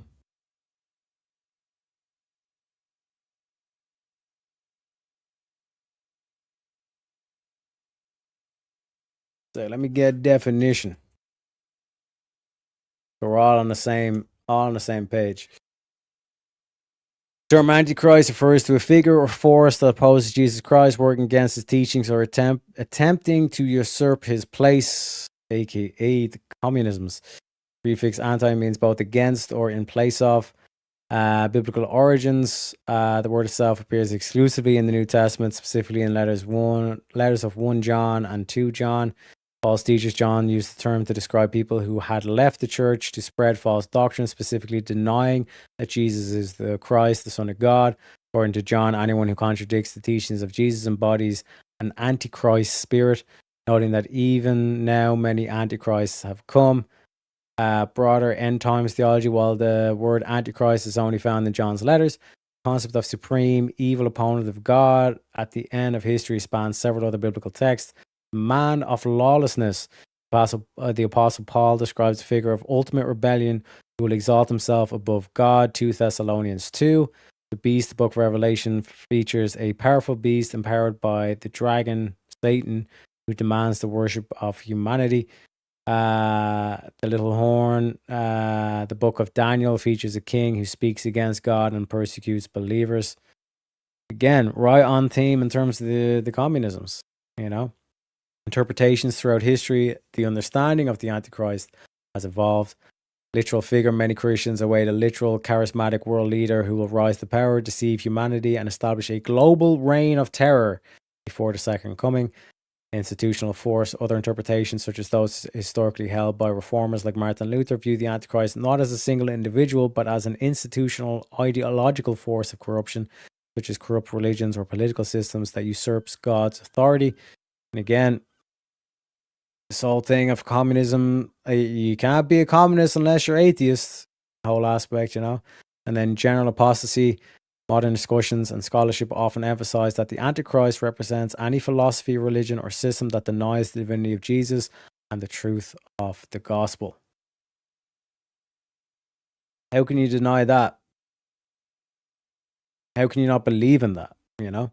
It's like that's the key thing that you should be like that to me is like the key question against the atheist or against the anti-Christians, right? Which Again, anti-Christian, anti-Christ is literally, part of that. Like, what do you disagree with the Sermon on the Mount? What teachings of the Sermon on the Mount do you disagree with? Guarantee you they won't disagree with a single one, And yeah, you just said you didn't care,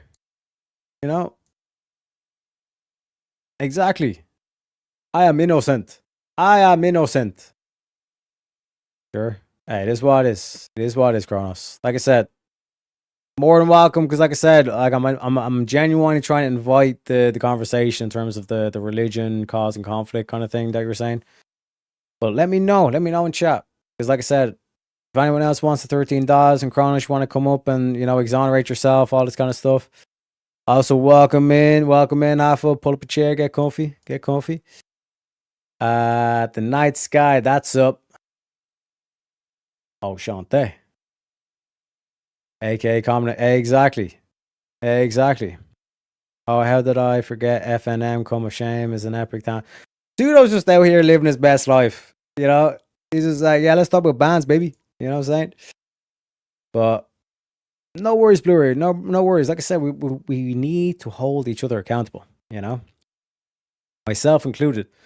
But ladies and gentlemen, we have reached the 2-hour mark, which means we're going to go on a little bit of a grift break. I need to refresh my drink. You know what I'm saying? And refill the water, because we're going to be doing a bit more reading. Well, after this video, we're only 16 minutes into this. We've been getting too sidetracked. You motherfuckers been sidetracking me with all the band music and all this kind of shit. So, ladies and gentlemen, I'm going to put up the banner. We're going to go on a wee little grift break. Can we get the $13 to open up the panel? Let me know, chat. Well, until then, enjoy the music. I'll be right back.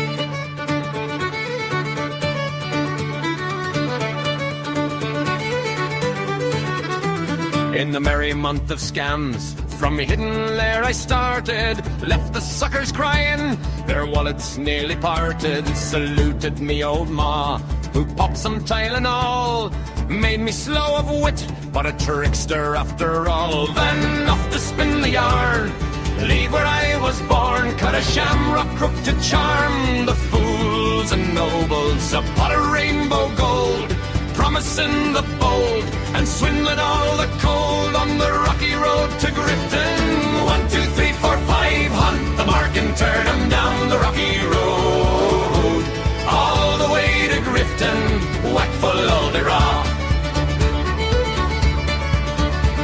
In Mullingar that night, I rested limbs so weary, started by day next morning bright and early, took a drop of the pure to keep me heart from sinking.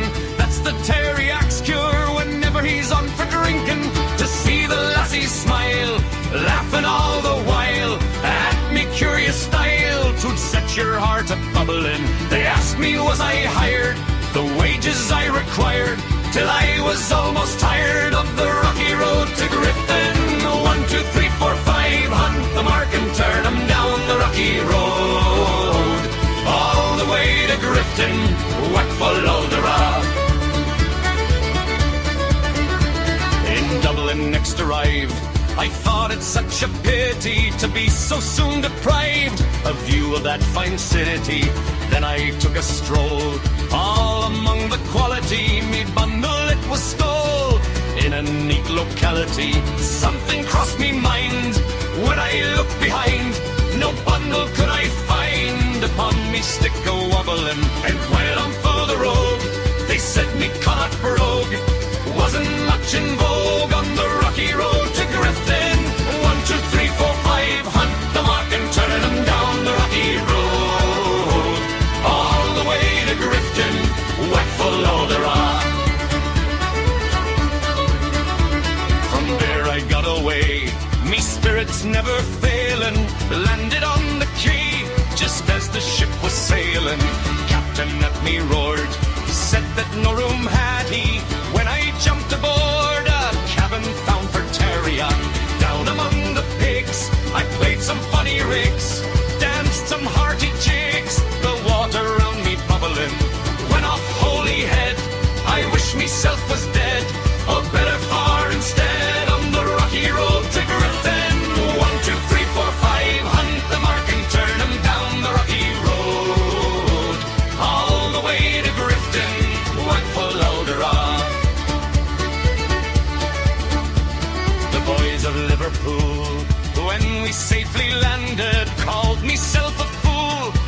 no longer stand it. Blood began to boil. Temper I was losing. Poor old Aaron's Isle.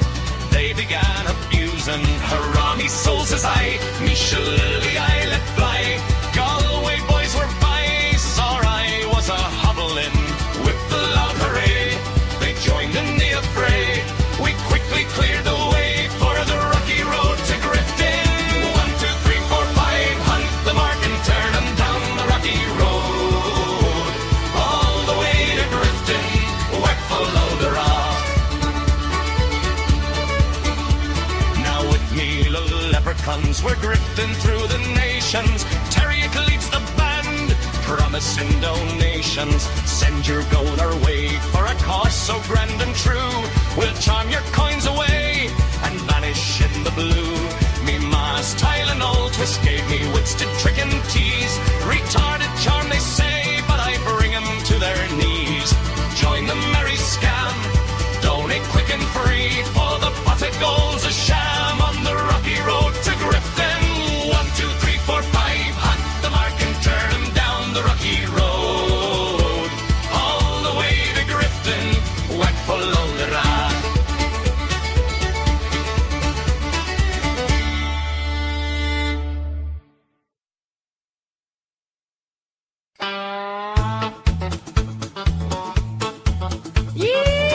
Yeehaw! Sugar! Well, I'm a little old leper town, 5 foot nothing in green. Got a rainbow for on me and a pop that's looking lean.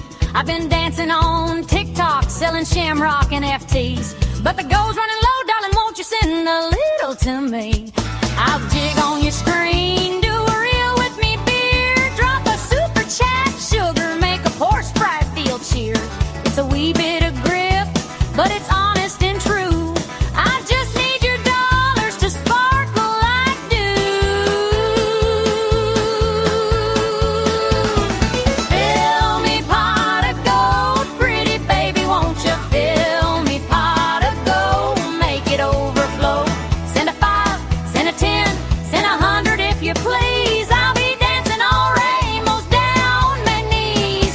Fill me pot of gold, honey, don't be shy. I'm a grifting little leprechaun with a twinkle in me eye.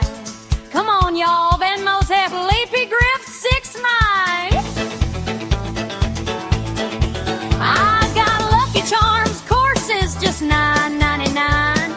Millionaire mindset from a fella who's never seen a dime. I'll bless your PayPal with a 4-leaf emoji spell. If the pot stays empty, I'm heading straight to well. I'll trade you a selfie with me pot for a tip. Add glitter and filters, make your timeline flip. It's a hustle with heart, just a wink and a nod. Help a leprechaun live like a country five god. Fill me pot of gold, pretty baby, won't you fill me pot of gold, make it overflow. Send a 5, send a 10, send 100 if you please. I'll be dancing on rainbows down on my knees. Fill me pot of gold, honey, don't be shy. I'm a grifting little leprechaun with a twinkle in me eye. Cash App, Zelle, crypto, whatever floats your shamrock.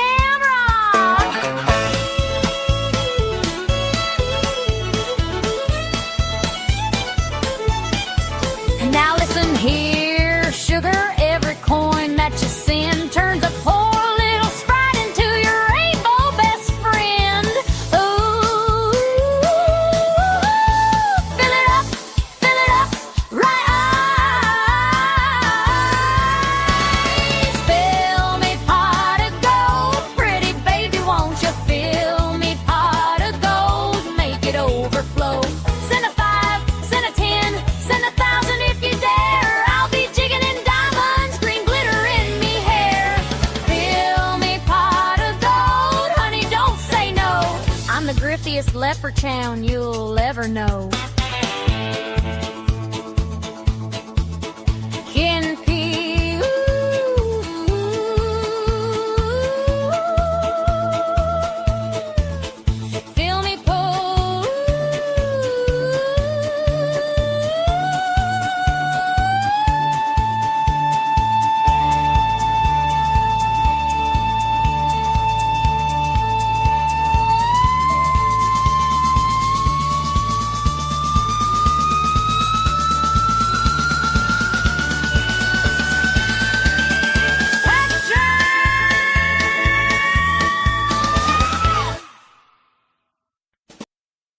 Yeehaw, as the Americans would say. Gotta love yourself a bit of country. You know, got the Irish folk. And we got the old, you know what I'm saying, a little bit of country. A little bit of rock and roll, as you say. And again, just catch them in chat. Chat, don't forget to hit that like button. Help us out on the algorithms. You know what I'm saying? We can use all the help we can get. Ladies and gentlemen, as they say again, thank you, Blueberry. Thank you, Shantae. You know? And we only need $13 to open up the panel. So if you do want to open up the panel, talk a bit about the communisms or the Antichrists, all this kind of stuff, more than welcome. You're more than welcome, folks. You know? Someone come true, exactly. You know what I'm saying? Did we get anything? I don't think we did. No, we didn't get on. I'm pretty sure. Well, again, only $13. But again, if you just want to sit back and enjoy our boy Ronald Reagan talk about the communisms, more than welcome as well. TTM, just start off easy. Take an hour on or whatever and just listen to the full King for a day, fool for a lifetime. Not a bad saying. Not a bad saying. And yeah, shout out to Shantae. Shout out to you, Blueberry, as well. Nice to sometimes have the help, especially when it gets chaotic. I often forget to do a bunch of things. No worries. I still have to fucking, again, call myself out, hold myself accountable. Because there's things I can do with this program that I have. But obviously, I don't think I'll be able to do it now. But like, there's different things that you can do. Like one of the things is like for example, like that Nightbot thing you'll see in other people's chats. I can do that where like it'll like routinely just like automatically put like comments in the chat as well. So obviously there'd be one kind of reminding people to donate. There'd be one kind of like pushing like different channels and all this kind of stuff as well. Yeah, Nightbot is one of them, but like I can do it with the program. It's called Mix It Up. Like it does the Ko-Fi thing. So if I go back, oh yeah, like this one for example, like that. I think that's like Ko-Fi exclusively. But the one, if I go back to when we got the Ko-Fi payment, you'll notice there was like 4 things that came up in it. Where is it? Damn, it was a long time ago.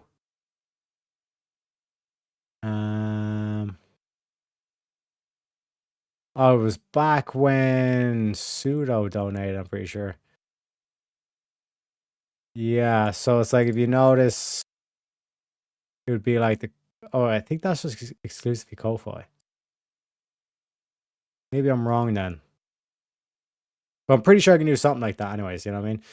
Nightbot is cool. He's my boy, you know? I made Dart set his up 100%. Like I said, I need to get on top of that shit, you know?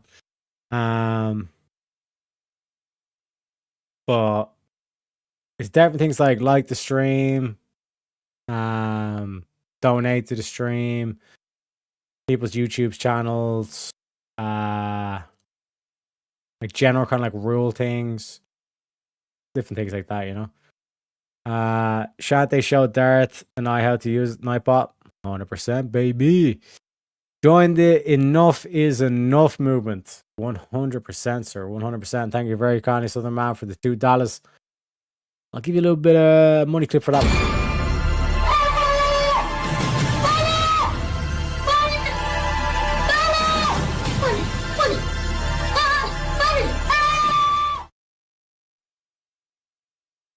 Thank you very kindly for the support, sir. But let's get back to the communisms. But we only need $11 as well if you want to open up the panel. Let's get to the communisms. Executed. Piatakov, executed. Leon Trotsky comments from Mexico. There are no crime in history more terrible in intention or execution than the Moscow trials of Zinoviev Kamenev and Radek Petakov. What is now my principal task? To reveal the truth, to show and to demonstrate that the true criminals hide under the cloak of the accusers. What will be the next step in this direction? The creation of an American, an European, and subsequent also an international commission of inquiry, composed of people who incontestably enjoy authority and public confidence. Trotsky's future assassination. In the Kremlin, the planned murders continue. The cream of the officer corps, condemned without witnesses or defense and shot within 48 hours. Literary giant Maxim Gorky dies under mysterious circumstances. One of those benefiting most from the purges is Nikita Khrushchev, now first secretary of the Moscow Party organization. He proclaims, they, the wormy trash, the Trotskyites, they raised their criminal hands against Stalin. Hail the greatest genius of mankind who leads us victoriously toward communism, our own Stalin. Apparently based on Kirov's reform project, the Stalin Constitution of 1936 provides for universal suffrage and direct election to the Supreme Soviet. In theory, the legislative branch of the Soviet government. In practice, it is actually a rubber-stamped cheering section for Stalin. As for the election, there's only one set of candidates, those nominated by the Communist Party. Voting with Premier Stalin are Minister of State Security's Secret Police, Nikolai Yeshov, Minister of War, Clement Voroshilov, and Minister of Foreign Affairs, Vyacheslav Molotov. By himself, Nikita Khrushchev.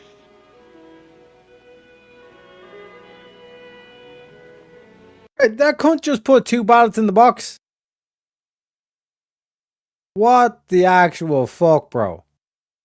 This is what I'm saying, like, universal suffrage, they passed universal suffrage, and it's like, because we've already, like, basically put so much propaganda in these kids' minds, when they grow up, they're obviously going to vote for Stalin because he's, like, the greatest intellectual and all this kind of shit. You know what I'm saying? So we need to go back to kings and shit. You know, we was kings. We need to make that slogan into a powerful movement. You know, we want kangs and shit. You know, Everyone, everywhere is ordered to vote.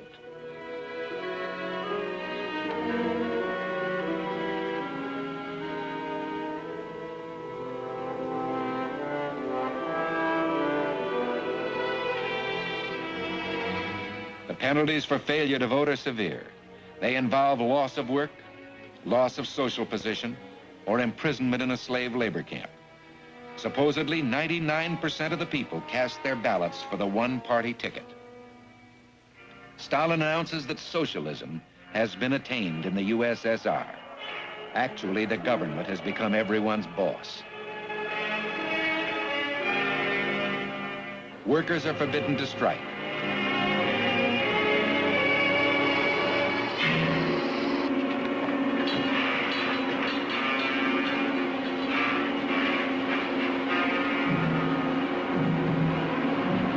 Agriculture is finally collectivized. By 1939, through the tactic of united and popular fronts, the communist conspiracy is truly worldwide. In the United States, a well-financed communist apparatus insinuates its way into American life. Through the Communist International, based in Moscow, Stalin controls the activities of communists everywhere. He establishes a network of spies to steal, for communist misuse, the fruit produced under the system of free men. In Paris, and like this is they rile up the masses and say, "Oh, you should have." They get people to live in this kind of like in the illusion of you deserve more, you should have more, you should take the means, you should take it, right? This whole thing of like. And this is where like Christianity is that's why they go after Christianity so hard. Because Christianity, what does Christianity teach you? Teach you to be grateful for what you have. Not that you just give up on trying to pursue something better, but that you're grateful for what you have. But with communism, they don't want religion teaching you that. To have gratitude. You know what I mean? So notice how like they say, oh, you can't be comrade unless you're atheist. You know what I mean? Because they need that blank slate. They don't want you to have gratitude. Because then it's harder to convince you to go and do atrocities and shit like that. If I can convince you off the absurd, I can get you to commit the atrocity. You know what I mean? And shout out to Pseudo Master Chef over on the Ko-Fis. Appreciate you kindly, sir, with the $3 says Fate No More Star AD. All? Wait, Faith No More. Star AD. You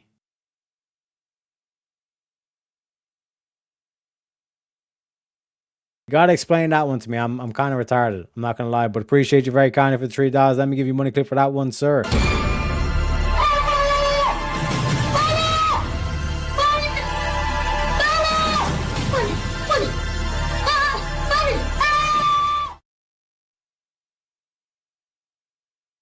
Oh, it's music. What can I say, man? Appreciate you. Appreciate you. But we shouldn't allow evil to win. Bible also say a time to kill, a time to heal. 100%. No, that's what I'm saying, Southern. But like a key aspect is having gratitude. You know, it's difficult to convince someone who's grateful for what they have that they should have more. You know what I mean? In a sense of like, let's say you're a farmer. You know what I mean? You're not like living like a lavish lifestyle per se or whatever, but you're producing for your family. You have your family. You're raising a good family, all this kind of shit. You're not all of a sudden going to take off and storm the capital because you're grateful for what you have in terms of your family and what you're building at the moment. Whereas if you have like the useful idiot, like the masses here, and they're all atheists and they don't have gratitude, it's a lot easier to convince them to go storm a government building for you. You know what I mean? Think there's going to be a civil war at some point. If yeah, man, these midterms are going to be crucial. These midterms are going to be crucial, bro.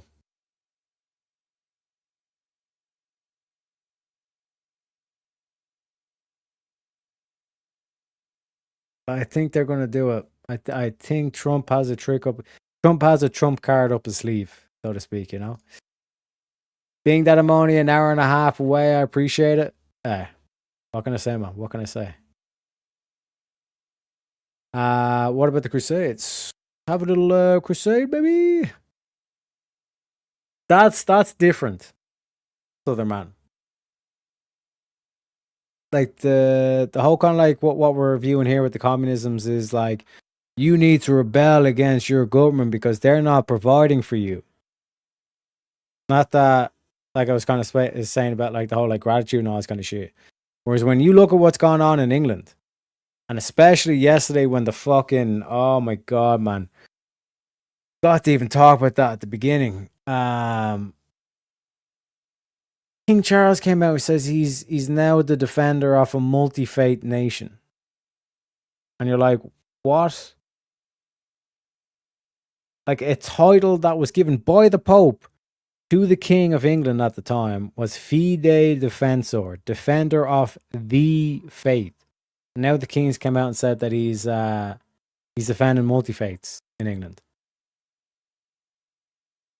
That, comrades, is when you need to, you know, bring the king to the tower, so to speak. You know what I mean?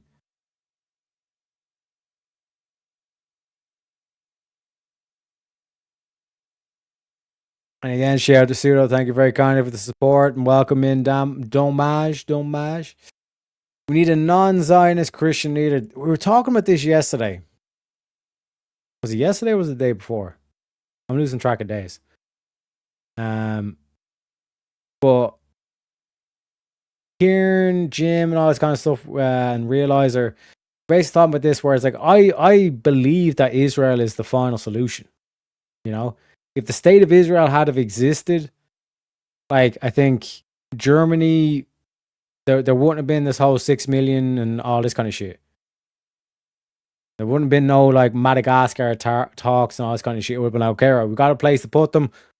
Ship them off, boys. You know what I mean? Like, I view Israel as the final solution.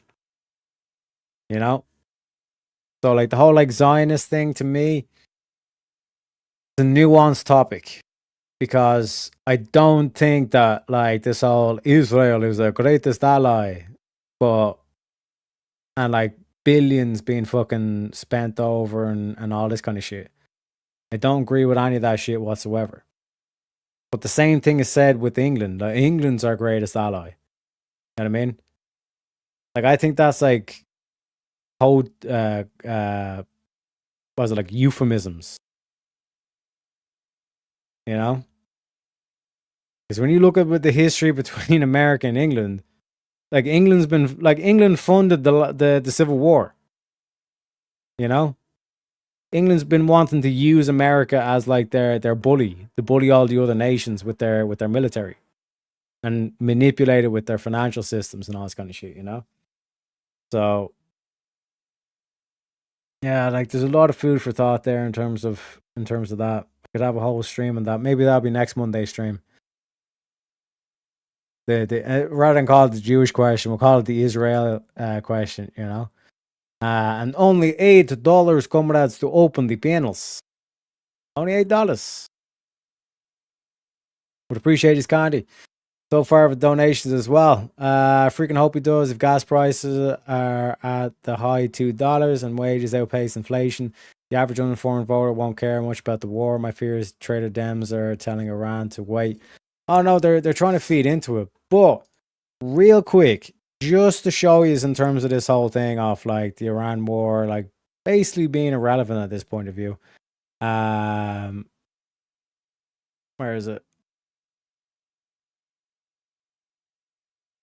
This is where we're at in terms of the oil prices, right? So obviously, like this huge, massive spike up to like $120 almost. That was like the peak of the Iran war. Now we're back down to like, $69, $70. So, like, bear in mind, like this is what it was like with like Biden. So we're basically under like what it was during Biden, almost for the whole Biden fucking term. You know what I mean? So in terms of like gas price and all this kind of shit, I don't want to hear nothing about the price of oil. Like, look at this shit. You know what I mean? Back down to healthy levels. Probably want to get it back down to about 50s if we can, 50s or 60s. But, like that's all been resolved in terms of all that kind of shit. So that talking point is dead. It is dead, comrades, okay? They created communism, but that's what I'm saying. Like, do you want them in your country? No. Where'd you put them? There needs to be a final solution to emigrate them to. Hence why we have the Israel question, No, I misspoke. It was not last night, but night before, okay? Night before. But crude oil doesn't really determine the price of fuel. No, but like bear in mind, like the whole like Iran war thing and how the Strait of Hormuz operates is like the ships won't sail unless they've got the insurance. And who provided the insurance? City of London. Lloyd's of London. They said they're not going to insure the ships anymore. And Trump said, I'll insure the ships. And now the ships are moving. You know what I mean? So, despite the fact that they did get hit by a drone or some shit like that, then America was like, okay, buddy, and just bombed the fuck out of them. So, like I said, the whole Strait of Hormuz thing, that fandango has basically been sorted. We need to wait like a month or so for it to come to fruition. But we are running out of time.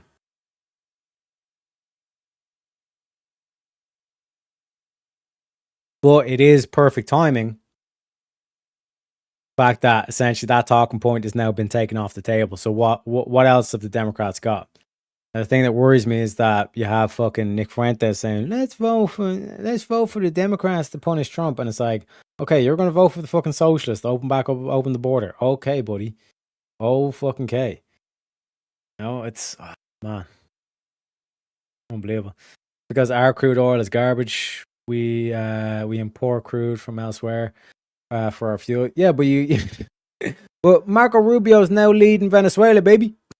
So you have the best crude oil in the world now, thanks to Maduro getting kicked out and Rubio being in. You know what I'm saying? And shout out to How Long Nate over on the Ko-Fi. my man with the $5 and salutes out to you, sir. Let me give you a little bit of Pepe for that one, sir.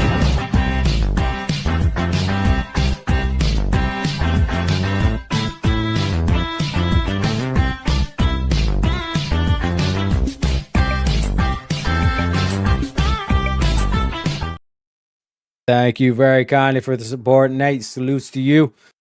Stanley says, I was going to say you must have blocked me from the channel for the night to get rid of me. No. Like I said, I've lost track of days. I keep trying to tell y'all, please be patient. My mom took the Tylenols, okay? I got my own hat to even explain it to you, okay?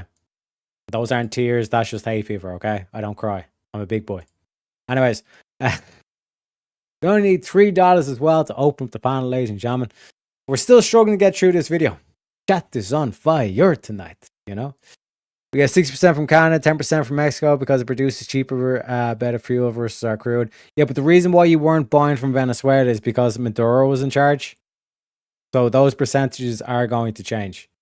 And Venezuela has literally the best, like the heaviest crude oil on the face of the planet kind of thing. So trust me that like those percentages are going to change. And even when you look at South America with the whole Monroe Doctrine that got implemented, that whole thing is going to change, like, you know.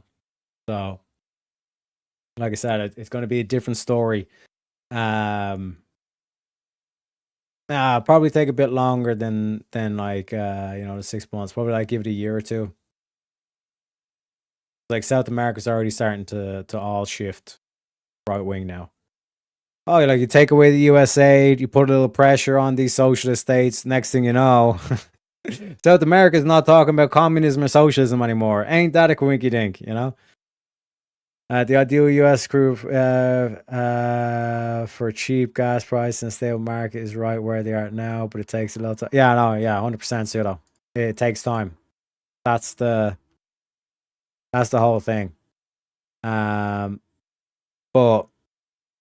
like I said, all you have to really do is just take out the price charts. If you're ever debating any of these lefties, just go on, take the price chart and say, bro, here's the price where it's at now. Here's what the prices were like when it was under Biden. And I didn't hear shit from you motherfuckers when there was no fucking Strait of Hormuz conflict and all this kind of stuff. Gas prices were the oil price was way more expensive. Square that circle, you know? So let's get back to communism. First, communists maneuver their way into the French government. Posing as enemies of fascism, the Reds are able to gain many converts. Did you hear that? Posing as enemies of fascism. We are Antifa. We're anti-fascist. Same script. It hasn't changed. In Yan'an, China, Mao Zedong is firmly established in the north and awaits his opportunity to take over the whole country.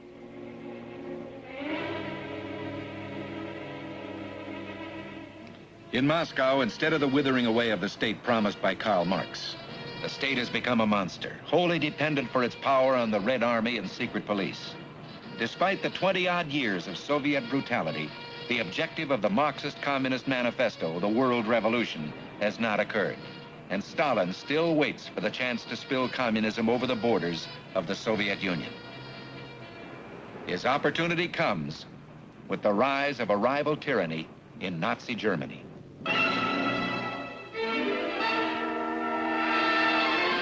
It's your boy. In early 1939, the British and French negotiate in Moscow for a mutual defense pact against Hitler. Stalin instructs his subordinates, words have no relation to action. Otherwise, what kind of diplomacy is it? Words are one thing, actions another. Words are a mask for concealment of bad deeds. Sincere diplomacy is no more possible than dry water or wooden iron. Even as the fruitless talks continue, Nazi Foreign Minister Joachim von Ribbentrop arrives in Moscow to discuss with Commissar of Foreign Affairs Maxim Litvinov a non-aggression pact between Hitler and Stalin. On August 23, 1939, the tyrants are united. Hitler is free to strike. So is Stalin. September 1st, Germany attacks Poland.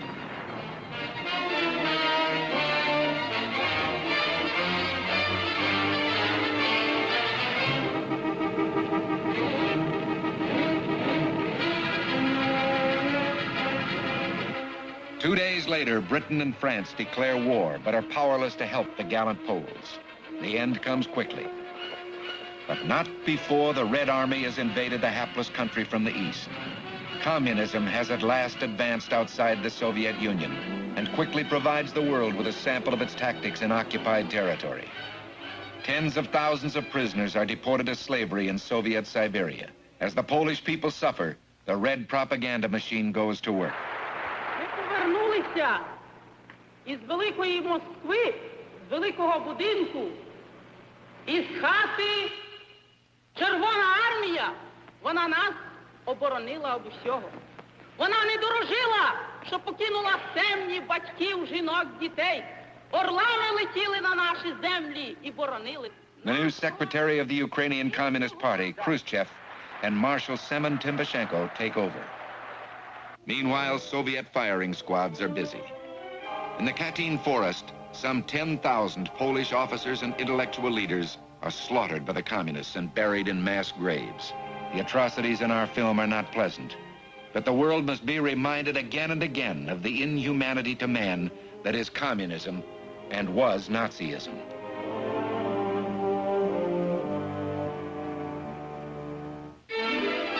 After years of vicious attacks on Hitlerism as the scourge of mankind, Stalin now declares it cannot be denied that it was France and Britain who attacked Germany, thus assuming responsibility for the present war.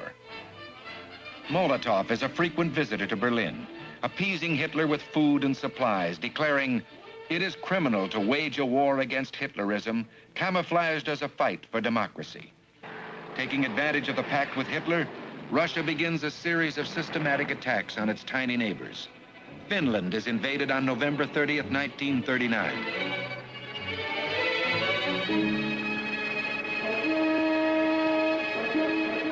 At first, the heroic Finns repulsed the Red Army, weakened by Stalin's purge of its top officers. Later, greatly outnumbered, Finnish forces lose the Karelian Isthmus to the Soviet Union. 400,000 refugees, unwilling to be liberated, flee their homes, moving their possessions by every possible means.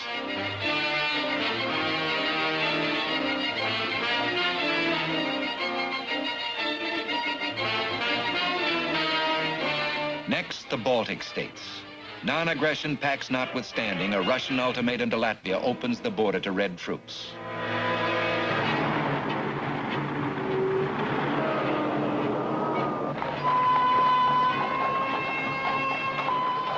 And hordes of so-called technicians, in reality trained in Moscow agents. From Moscow comes Andrei Vyshinsky to appoint a puppet government with August Kirchenstein as prime minister. Banners and signs prepared by subversives demand admittance of Latvia into the Soviet Union. Johannes Spure of the Latvian Communist Party makes the formal request. There are no opposing votes.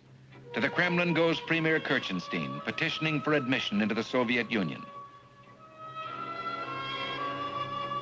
With Stalin are Khrushchev, Molotov, Mikoyan, and Kaganovich. Back in Latvia, behind the parades and banners, oppression. The communists have a technique for subversion outlined for every nation, for every class, for every type of political situation. Here is a blueprint for communist conquest. First, the propaganda machine goes into action.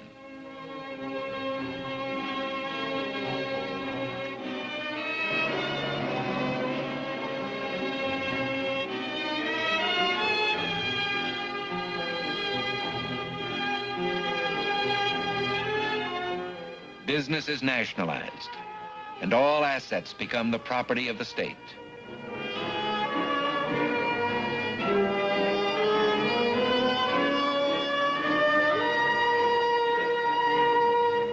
Down to the last nut and bolt.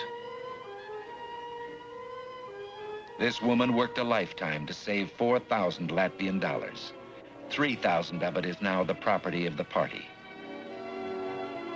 Oh my God, man. And so is a month's pay from every worker. Time is taken out to sign the pledges.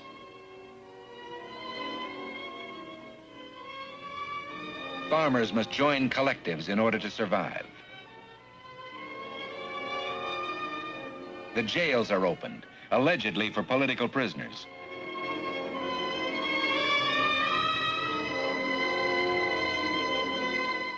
But convicted felons become the new police force. Translation, criminal album. Anas Yanis, 11 sentences for felonies, released from prison June 21st, becomes inspector of police. Yanis Businskis, professional thief, serving 3 years and 6 months, is made chief of the Red Guard. Now you understand why they want to defund the police. Now you understand why they want to push for like reforming the prison systems and all this kind of shit. Now you understand why they fought so hard, push propaganda to get rid of insane asylums and all this kind of shit. Sipe Gutmanis, a felon serving 3 years and 6 months, moves up to prefect of the 2nd Police District. August Kalmans, burglar, serving 2 years and 1 month, was promoted to chief of police of Dogopil.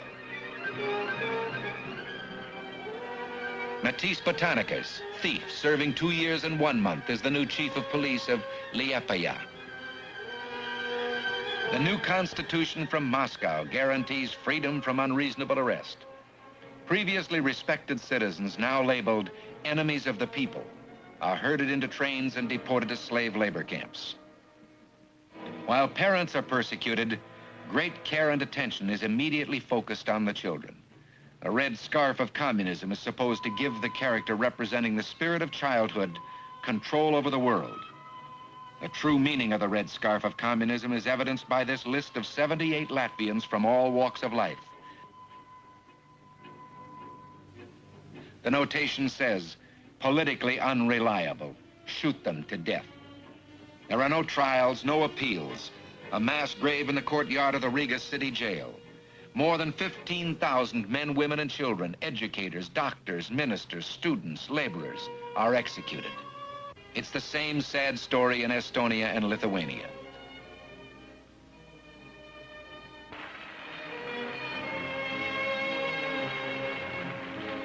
Molotov says the nonsensical talk about the Sovietization of the Baltic countries is only to the interest of our common enemies. Words are one thing, actions another. Communist imperialism marches on. In eastern Romania, Khrushchev and Commissar of Defense Timoshenko supervised the Red takeover.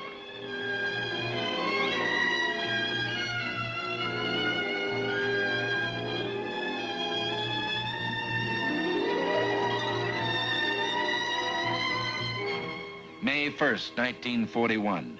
In Red Square, Marshal Timoshenko entertains officers of the Axis powers.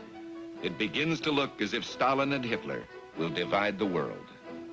On June 22nd, frustrated by his inability to conquer England and not trusting Stalin, Hitler turns his forces on the Soviet Union.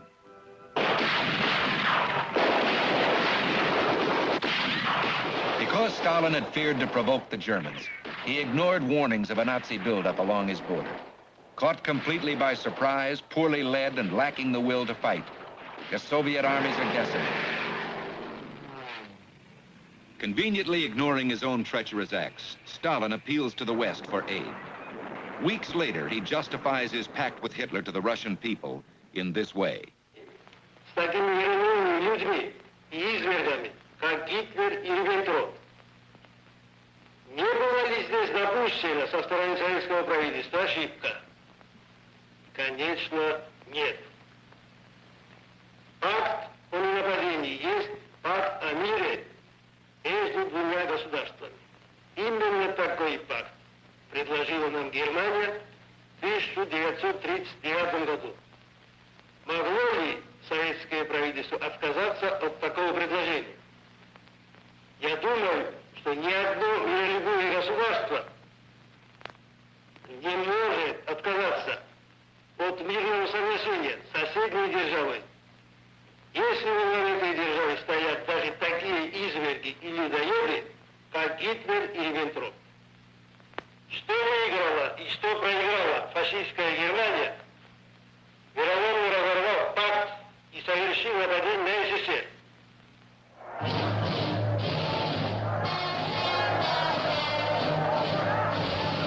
Shout out to Jack for the gifted membership, putting us up to 50, baby. Congratulations to XUK Demon X. You got Jack to thank for that one. Appreciate you, Connie Jack. And because we hit the goal, not only are we going to post the link, but we got ourselves a premium meme. Which premium meme will we use today? Which I might as well hit us with a little bit because we're talking about gratitude earlier on. We might as well talk about our boy Andrew Wilson, ladies and gentlemen. Let me introduce the one, the only Mr. Andrew motherfucking Wilson. I think that women should be grateful. They should be grateful. They live in the best society ever, and it's all built on the backs of not them. The air conditioning, which enables them to even exist. Everything which allows them to exist in modernity is built by men, and they're the most ungrateful, snot-nosed brats about it that you've ever seen. And there's really no cause for it because they bring nothing to the table, none of them, including the old bags here who bring nothing to the table by their own admission except their and that, to me, is why, and when asked, this is all you get. I bring love and affection. You don't bring to the table. And that's why you can't even answer the damn question, no matter how many times we ask it. And it makes me sick because that is modernity.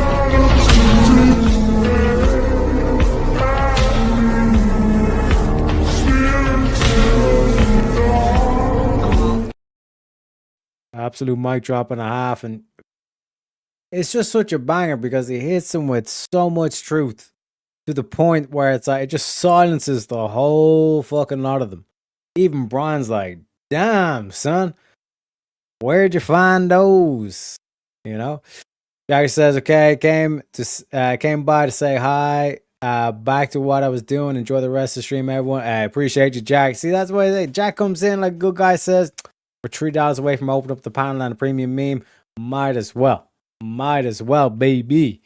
And hopefully you're back on track in terms of the budgeting and the carnivore and all this stuff. I'm hoping to hear good stories from you, Jack, in terms of getting onto the carnivore and all this stuff. Trust me, you will not regret it, bro. You will not regret it. But it's like there's so much similarities to what's going on right now, folks. It's all like, oh, we're against the fascists, we're Antifa. You know what I mean? It's the same exact shit. This whole internationalist community, all this kind of shit, you know? So, I don't know, man. I don't know. And I mean, the question needs to be asked. Would Britain have been better off if they had sided with Germany instead of the fucking Russians? You know?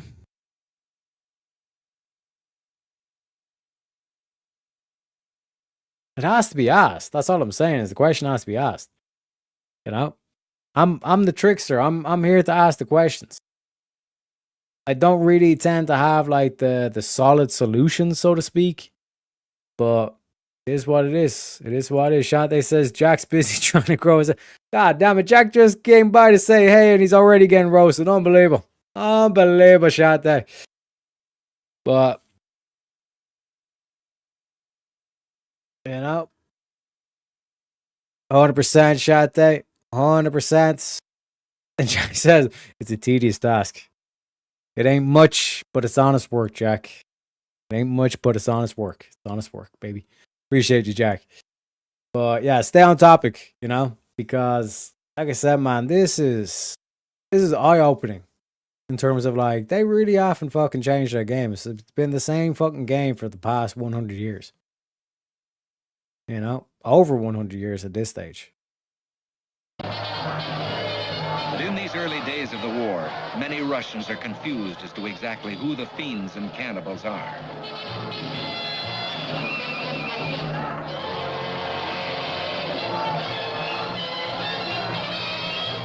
In village after village, the Germans are welcomed as liberators, freeing the Russians from the communist yoke.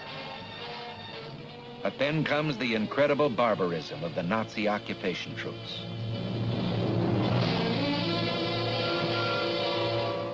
Some people have difficulty drawing a parallel between the brutality of Nazism and the brutality of communism.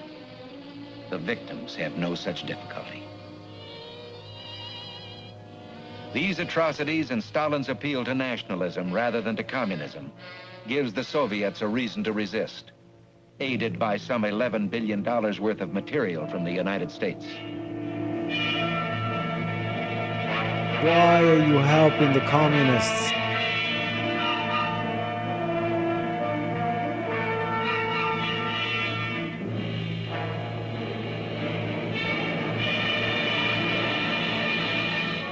Stalin signs treaties to gain strength. First with the Polish government in exile, represented by General Sikorski.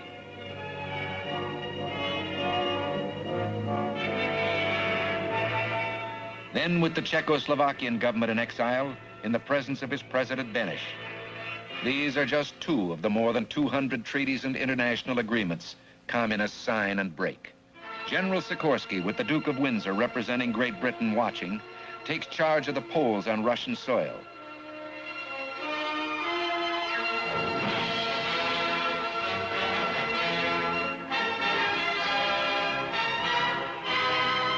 General Svoboda assumes command of the Czechoslovaks. As the war continues, Stalin becomes Uncle Joe, the faithful ally. With a straight face, he signs a summit agreement which states, "We look to the day when all peoples may live free lives, untouched by tyranny and according to their varying desires and their own consciences." But in Moscow, he has already established the Lublin Committee, dedicated to a communist Poland after the war. Soviet diplomacy. Words are one thing, actions another.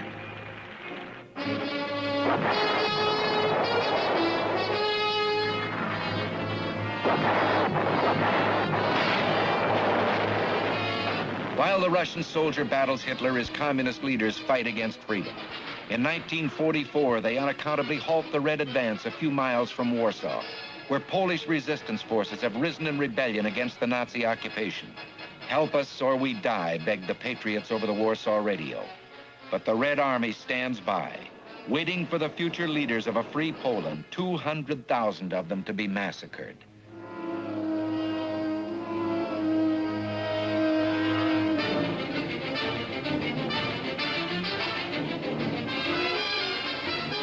And only then do the Reds move in.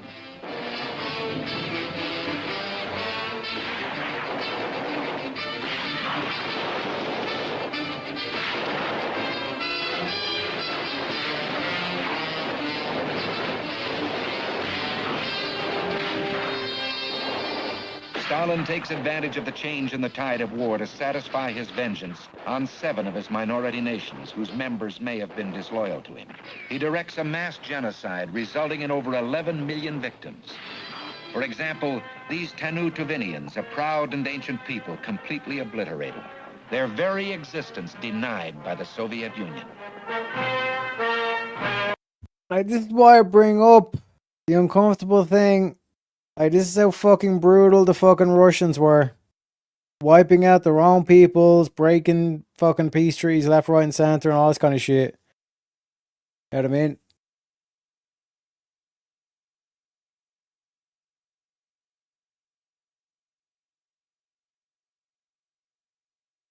It's crazy, man.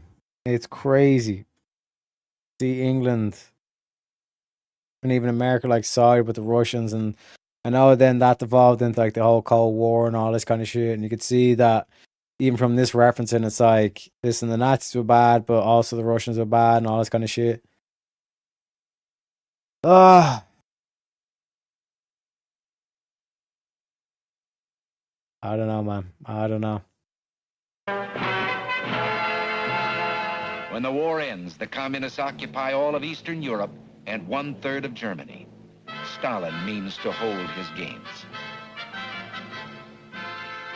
All Red-occupied territories are ruthlessly plundered.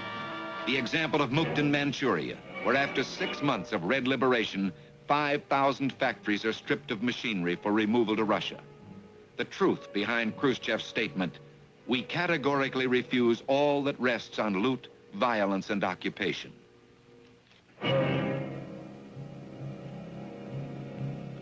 Stalin again signs treaties, this one with Chiang Kai-shek's Chinese nationalist representative.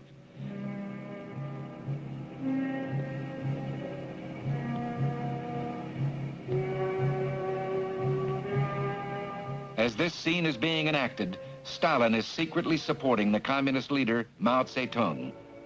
Soviet diplomacy. Meanwhile, Special United States Ambassador George C. Marshall attempts to restore peace in China. He negotiates a truce between the nationalist government forces represented by General Chang Chun and the communist guerrillas represented by General Chou Enlai. Paper promises, and the Reds gain valuable time to strengthen their forces. When Marshall leaves, they resume the war on a vastly larger scale. By the end of 1949, China falls to the Reds. Another 700 million people under communist control.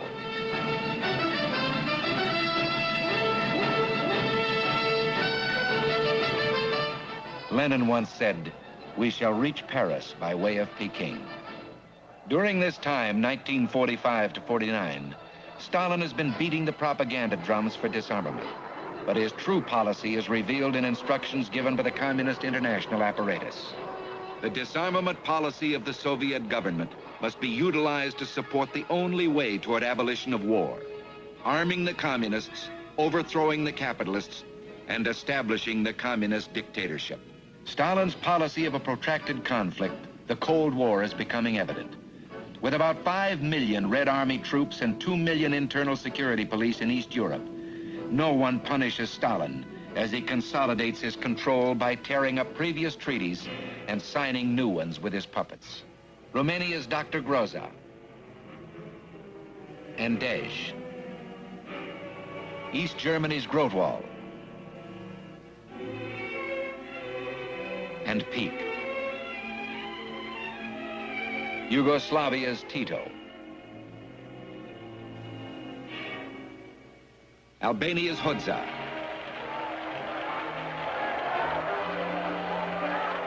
In most communist parades, like all this land that USSR is taking. Oh, that's no worries. That's no worries, pal. But Germany, oh, Germany's the Hitler's the most evil fucking motherfucker ever. Holy shit, bro. We help the communists because of Zionism. I'm telling you, man, if you look at Israel as the final solution, then you're like, oh shit. A lot of things snap into place. But like I said, that's a different conversation for a different stream, as they say.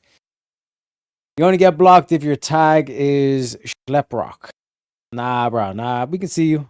I see you, Schleprock. I see you. Welcome, sir. Welcome. Pull up a chair, get comfy. We're learning about the communisms. And rallies, it's not unusual for the dove of peace to go hand in hand with the reality of war. Bulgaria's Dimitrov, formerly head of the Communist International. Poland's Beirut. Hungary's Rákosi, who speaks of Soviet generosity.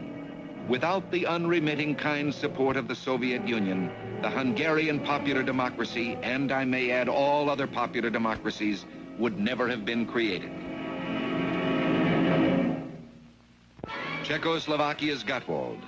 The Czechoslovakian story, a good example of subversion in action. The great liberal statesman Eduard Beneš, after 7 years of wartime exile, is unanimously elected president of the Second Czechoslovak Republic by the Constituent Assembly. But the communists, a militant handful, forced the formation of a coalition government and proceed to split and then wreck the opposition. To emerge the leading party in the cabinet under Premier Gottwald, a meeting of the communist-dominated General Federation of Labor is taking place. The Reds infiltrate the army and the trade unions. Gottwald denounces the anti-communist members of his cabinet. Zapatatsky, chairman of the General Confederation of Labor, demands... And just like the talking about Czechoslovakia, that used to be a country. And again, not to give too much credit to Hitler, but Hitler like went on a whole speech and he says like this whole thing about Czechoslovakia, that it's like a fake country. Czech people and the Slovak people are two completely different peoples, two completely different cultures. They're never going to mix. This is a current map of that region. We now have Czechia and we now have Slovakia. You know what I mean? So again, like you look back at the Germans were right about a lot of shit. Czechoslovakia is not a country. We have now have Czechia, we now have Slovakia. You know what I'm saying? Fy favore. And then look at Austria and Hungary. Like that whole region used to be the Hungarian Empire. This was all fucking German Empire. And now Europe just keeps getting divided.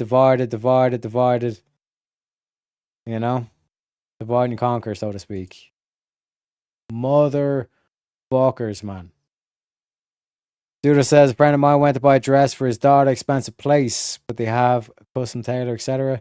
The owner is a woman, and on the wall is a pic of Lucille, but Kami, and Kami first bit. Oh my god, man. Apparently she didn't like being asked about it. Gave him attitude, so he walked out. This was a couple of years ago, I think. Place closed down. Crazy psycho biatch. I'm not surprised, Pseudo. I'm not surprised. Ends a general strike. The delegates vote. 2 committee members have the courage to abstain.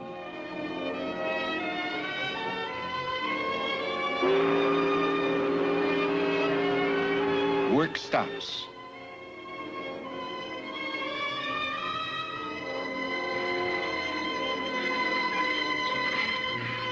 Czechoslovakia is paralyzed.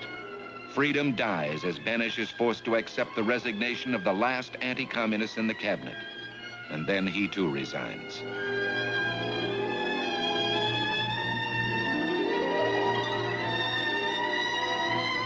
Foreign Minister Jan Masaryk, a great patriot, still has illusions. It's up to us, the so-called little people, and I personally proudly claim membership in that great mass of thinking and working citizenry. Come along with us, join us. Let's criticize together. Let's make suggestions together.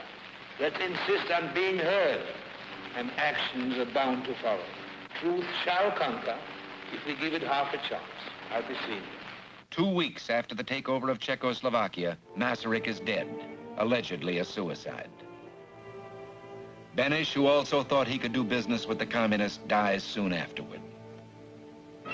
To divert attention from his next move, Stalin orders violence in South America. In Bogota, Colombia, Dr. Jorge Gatlin, Colombia's most popular political leader, is murdered. Communist handbills printed in advance blamed the murder on the government.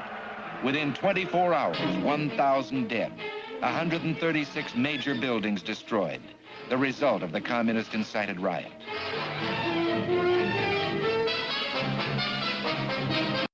Now, we all know where that the Nazis defected into Argentina. Never ask an Argentinian who has a German second name about their ancestry, by the way. That whole meme.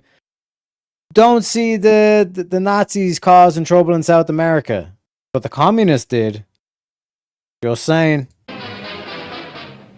Unexpectedly, Stalin blocks Allied access routes to Berlin. The flood of refugees fleeing from communism embarrasses him. Stalin conveniently puts aside his solemn promise during World War II for free access to the city. This time, however, the United States stands firm. Thousands of tons of food and supplies are flown into Berlin every day. Stalin is made aware that interference means war. He backs down. The roads are reopened. Mao Zedong arrives in Moscow to participate in Stalin's 70th birthday celebration, December 2nd, 1949. The new Moscow-Peking axis poses an ever more ominous threat to the free world. The communist narrator translates. The most vital tasks at the present time are to fight the warmongers, strengthen good neighborly relations between the two great states, China and the Soviet Union, and thanks particularly to the correct international policy of Generalissimo Stalin. In the Presidium are leaders of the party and government, representatives of the various Soviet republics, and of the Communist and Workers' parties abroad. Khrushchev proudly proclaims Stalin, the genius, leader, teacher, father of the nationalities, great industrializer, great collectivizer, creator of Soviet culture, careful gardener tenderly rearing the... Make McCarthyism great again, Pseudo. That's all I have to say. That make McCarthyism great again. The human beings in his charge.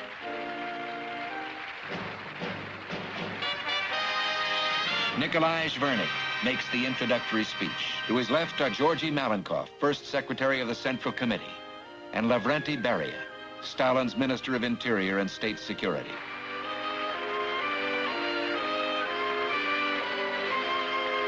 Next to Stalin are Mao Zedong, Walter Ulbricht, Deputy Prime Minister of East Germany, and in a place of prominence, Nikita Khrushchev. In preparation for his next move, Stalin steps up the clamor for peace throughout the world. A rash of peace demonstrations breaks out. This is one of them. The communist narrator says, On Berlin's Marx Engels Square, the German youth demonstrate in defense of peace against the remilitarization of Western Germany. The German youth is greeted by the delegates to the World Youth Festival, representing 101 countries. Among those marching are 35,000 young peace champions from Western Germany who managed to get through Adenauer's police cordon. 2 million persons take part in the procession. In the evening, there's a youth meeting on the square. The speech of greeting is made by Walter Ulbricht, Deputy Prime Minister of the German Democratic Republic. Youth everywhere are brainwashed. У комунізм свої вітрила щасливий править Волгодон, і непоборна наша сила, яку не взяти у полон. Щолом за це віддати. Звідкільця висіг, і хто могутній міг з'єднати серця у нас усіх, єдина мати. Communist narrators continue. The artist borrows Prorokov's illustrations to Mayakovsky's verses about America. They lay bare the real nature of present-day America with its false democracy, lynch law, thirst for profits, and the brutalities committed by the militarists. These illustrations won the artist the Stalin Prize. Before us is a gay and noisy carnival fills the streets until the early hours of the morning. The people condemn the warmongers, enemies of democracy. In communist North Korea, a nightmare of national brainwashing is taking place. He supervises the work of a group of writers translating the classics of Russian literature and books on the Soviet Union. Among the first books earmarked for publication in the Korean language is a biography of Generalissimo Stalin. And in Moscow, North Korean leaders absorb Soviet techniques.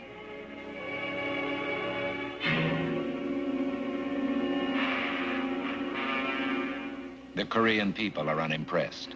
Tens of thousands flee to the democratic South. Korea becomes the Germany of the East. Stalin decides to do what he didn't dare to do in Germany. Take control of the divided country by force. June 25th, 1950, the North Koreans launch a surprise attack.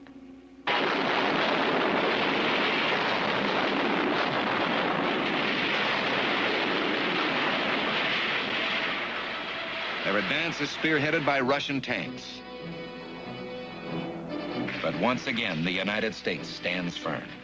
Stalin miscalculated. The Cold War becomes a hot war. American troops, later supported by forces from the United Nations, hold and then rout the North Koreans. Mao Zedong pours 1 million Chinese so-called volunteers into the fight.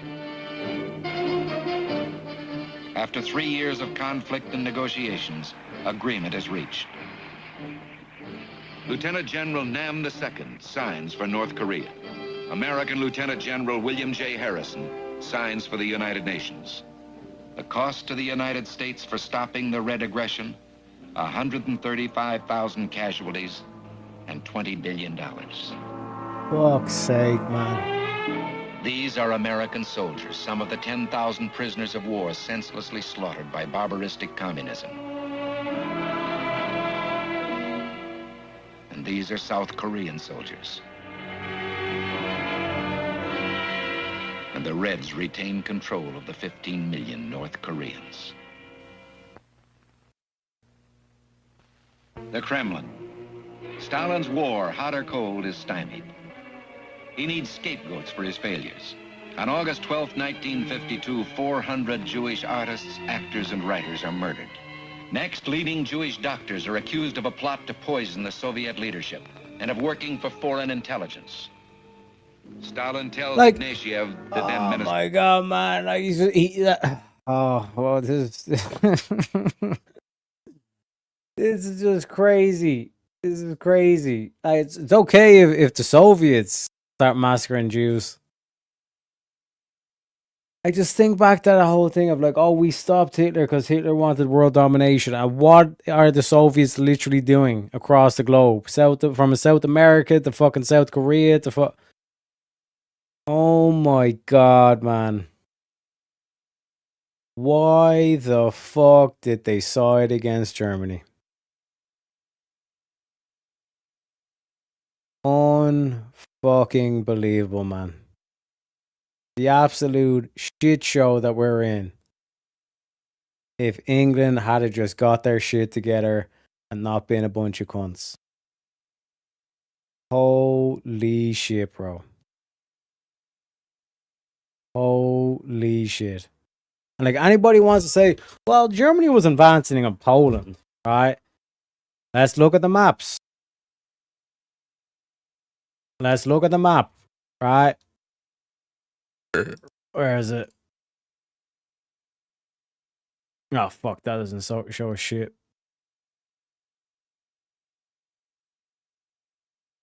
Alright. There was no Poland, okay? This was Russia, Austro-Hungarian Empire, okay? Two countries, okay? No Czechoslovakia, no fake country of Czechoslovakia, okay? It was Austro-Hungarian Empire, okay? So, Germany Empire, now look at the modern day map. Sorry, I'll do post World War I map to show you.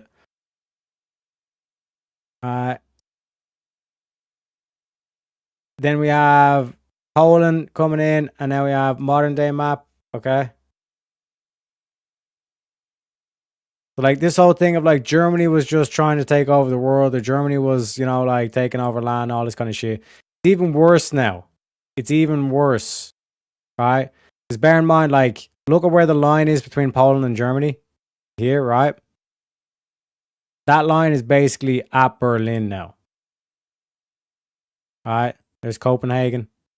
Alright. From Sweden. Sweden. Yeah, Sweden. Alright. Right beside Berlin. Whereas you go back to this map.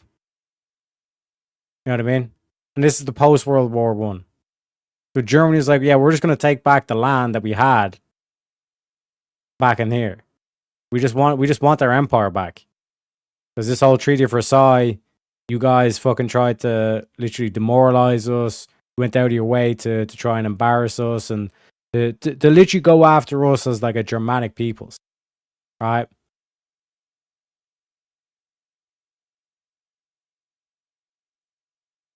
Like basically what Poland is now should be all of Germany.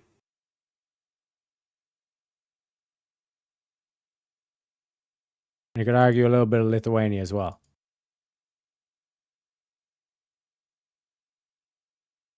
Alright, just to show you both maps. Alright. Germany was basically being cut in half.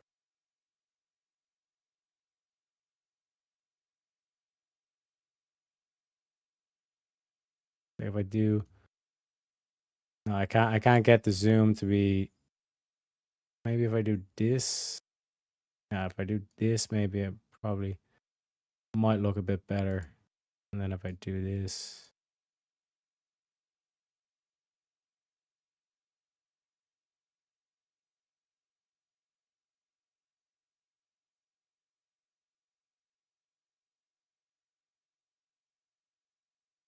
if I do this, maybe does it look better?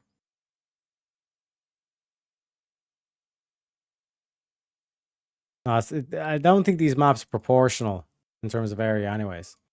But like that's what you're talking about. Basically, all of Poland and a little bit of not necessarily all of Poland, but Poland and like the little bit of Lithuania, as they would say. You know what I mean? ridiculous. It's absolutely ridiculous. Germany wanted its land back, essentially. That's why Germany, quote unquote, invaded Poland. Right? But look at what fucking the communists have done. They're fucking around in South America. They're fucking around in Asia. There's a globalist fucking plot here. The Allies backed the wrong people. That doesn't make me pro-genocide or saying that like the Nazis were the angels or whatever. But we wouldn't be in such a fucking shit show if we had to back the other horse. Minister of State Security, if you do not obtain confessions from the doctors, we will shorten you by a head. Stalin instructs, beat, beat, and once again beat. Caught in the frenzy of his purge, Stalin now plans to liquidate his entire inner circle. Molotov, Malenkov, Beria, Mikoyan, and thousands more are threatened. But before the murders can begin,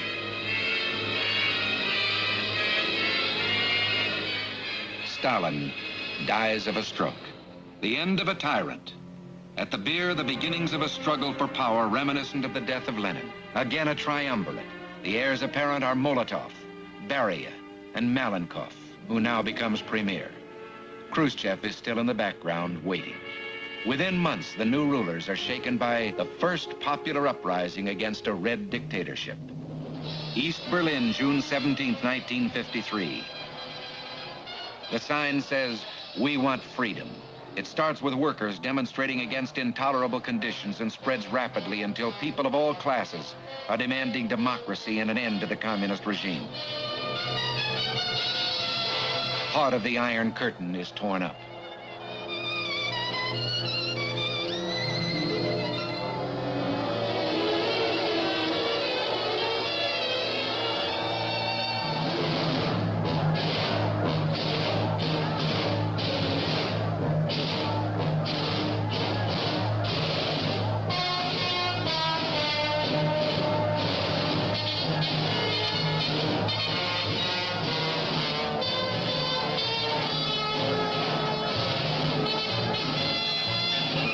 The red flag is hauled down over the Brandenburg Gate.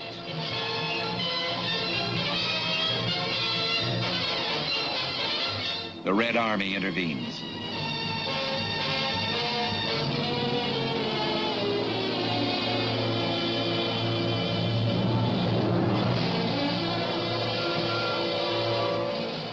Sticks and stones prove useless against Soviet tanks. For East Berlin, after 13 years of Nazism and 8 years of communism, one glorious day of freedom. The red flag goes up. For Secret Police Chief Beria, Berlin sounds a death knell.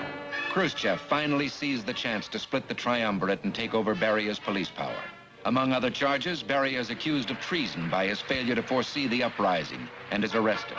Khrushchev says, "It has now been established that this villain had climbed up the government ladder over an untold number of corpses. Beria is executed." Now, as Secretary General of the party, Khrushchev follows in the footsteps of his predecessors. The opposition, Premier Malenkov, on Khrushchev's right, is disgraced and forced to resign. His successor, Nikolai Bulganin, here with Marshal Zhukov, is a Khrushchev puppet, and Khrushchev soon succeeds him. Molotov is banished. Khrushchev staffs key posts with his own followers. Then, in a maneuver that astounds the world, apparently in order to conceal the truth of his connection with the shameful past, Khrushchev turns his attention to the overpowering image of Stalin. This is the 20th Party Congress, where Khrushchev delivers his secret de-Stalinization speech. Comrades, the cult of the individual acquired such monstrous size because Stalin himself supported the glorification of his own person. Was it without his knowledge that Stalin monuments were erected throughout the country? These memorials to the living? Was it without Stalin's knowledge that many of the largest enterprises were named after him? That many of the largest towns were named after him? The communist narrator continues. The inhabitants of Varna, now known as Stalin, voice their warm affection and loyalty to the great Stalin and the Soviet Union. Khrushchev continues. And when Stalin asserts that he himself wrote the short course of the history of the All-Union Communist Party, the work created by a group, into a book written by Stalin, this calls at least for amazement. His short biography is an expression of the most dissolute flattery. We need not give here examples of the loathsome adulation filling this book. They were all approved and edited by Stalin personally. Khrushchev continues.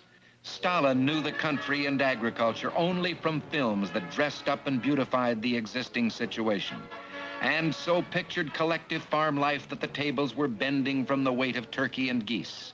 Evidently, Stalin believed it was so. The power in the hands of Stalin led to serious consequences during the war. To his leadership were dedicated many literary works and paintings full of fantasy. When we look at many of our novels, films, and historical scientific studies, they make us feel sick. Khrushchev continuing, all the more monstrous are the acts whose initiator was Stalin. We refer to the mass deportation of whole nations. The Kalmyk Autonomous Republic, the Karachi, the Chechen, English. The Ukrainians avoided meeting this fate only because there were too many of them, and there was no place to which to deport them. Thus spoke Khrushchev. He avoids mentioning the Jews in whose persecution he himself is deeply involved, and Budapest is still to come. It's okay if the Soviets kill the Jews. It's okay if the Soviets do it. But Germany, you know, it's, oh man, it's crazy. This is why I'd never be allowed to be a dictator or a leader of a country. Because if I was the world dictator, I would shatter Russia into a fucking 1,000 different pieces. Like, I'd literally make 1,000 fucking countries out of it. I'd nuke fucking Pakistan off the face of the earth. Every single one of them. Fucking useless. Communists would either go to an insane asylum or just give them the death penalty outright.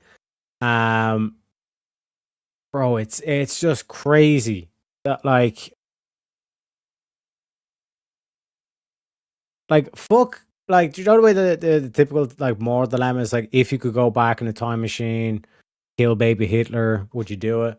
Like, my whole thing is that, like, fuck that. I'd go back in time and make sure that fucking England and France, the bunch of fucking pussies, didn't fucking go to war with Germany. I'd fucking bust the cap in Lenin and fucking Stalin's ass just to be safe. You know what I mean? Like this is crazy that we're going through this globalism shit. And all of this could have been avoided if England hadn't have been a bunch of cunts.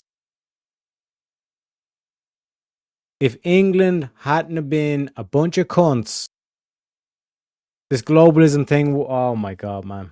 But like I said, things are bad. They're going to get worse, but it's going to be an epic story. Going to be an epic story, ladies and gentlemen. October 1956, Budapest, Hungary.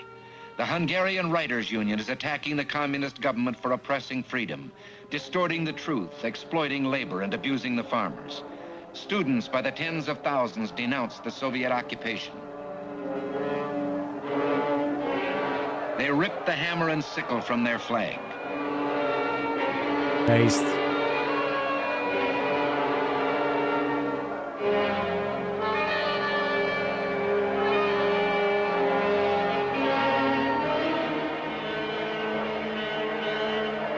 They demand democracy, freedom of opinion and expression, freedom of the press and radio, general elections with a secret ballot. They march to the Budapest radio station to make their program known to the world. The student leaders are arrested and the crowd demands their freedom.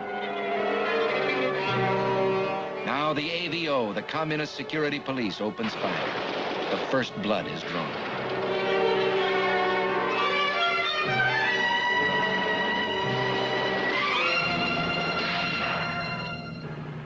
The world has a new set of heroes, the freedom fighters, who rally during the night and win the support of the Hungarian army and the local police. Within 48 hours, Soviet troops enter Budapest. The Hungarians have a message for them. Russians, go home. Molotov cocktails, a homemade explosive, emphasizes the message.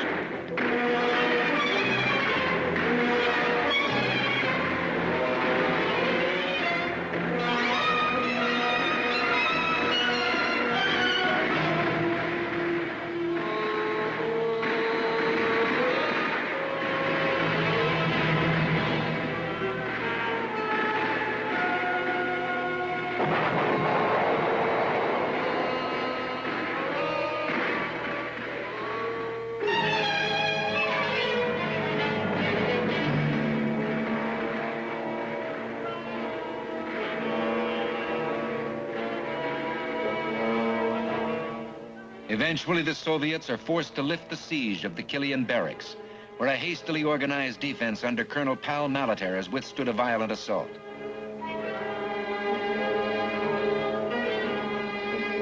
The AVO, the secret police who have barricaded themselves in the Communist Party building, are taken prisoners.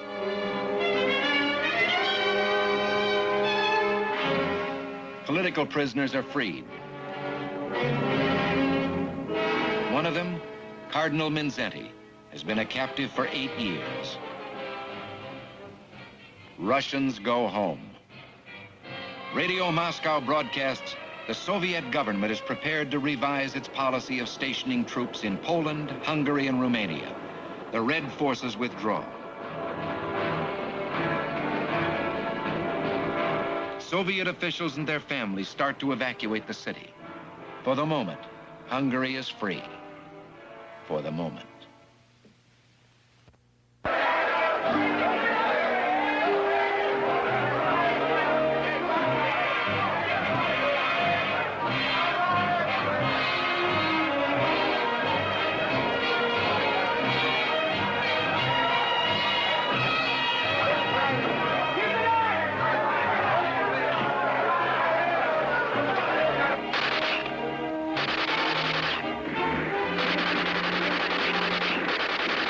The Stalin statue, the symbol of tyranny, is brought down.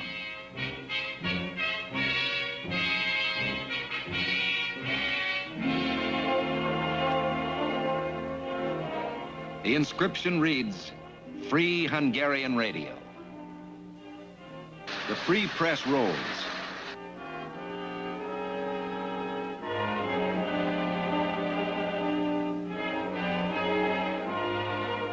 Soldiers and freedom fighters celebrate.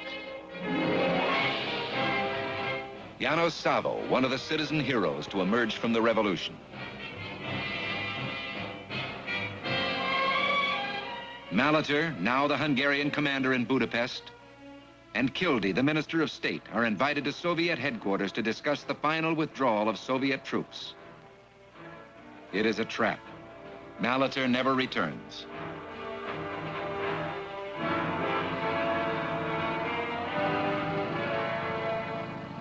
On the morning of November 4th, Soviet bombers attacked the city, the signal for an all-out assault by the Red Army.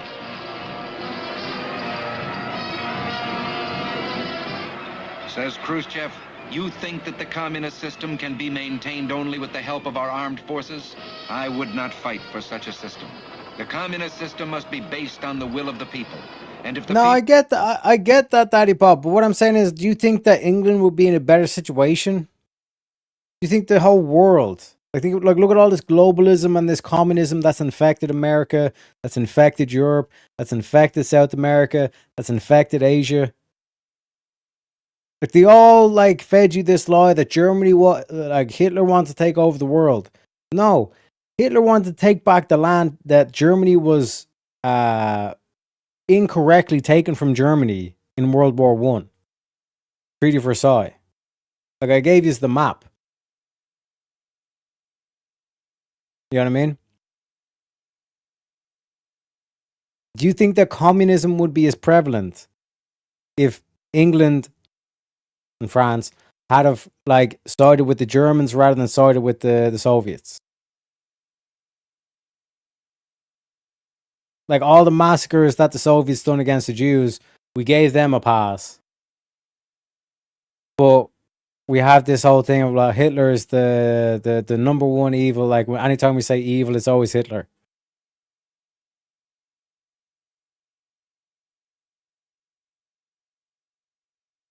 and how America got drawn into that war and got drawn into the Korean War. 130,000, 140,000 American lives lost because you sided with the Soviets instead of siding with Germany. Germany wanted to take back the land that was rightfully Germany's. Look up the map pre-World War One. Look at the German Empire. Now look at the modern day map. Or fuck, not even look at the modern day map. Just look at like post World War One. What happened to Germany? What they done to Germany? Hitler was like, fuck the Versailles Treaty, we're taking our land back. And that was posed as Hitler wants to take over the planet by the Russians. And the West bought into that lie. Meanwhile, the Soviets actually want to take over the world. They're communists. They're globalists. The international community, comrades. Meanwhile, the Soviets are massacring Jews, but no one's saying any shit about that. So the question the English people must ask themselves at this stage is, and they are starting to ask themselves at this stage, is England better off? Supposedly England won World War II with the help of America, all this kind of shit.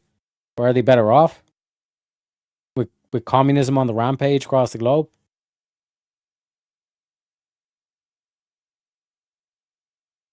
Because Germany was the nationalists. Whatever what I would call lies or whatever kind of like story you have in your head about Germany, Germany were the nationalists. The Soviets were the globalists. And the West picked the globalists. And this shit show that we're seeing in modern day, all the stuff that like Trump now has to talk about in terms of the communism and pointing out communism, even in America, the fact that the Democratic Party is now lost to the socialists / communists.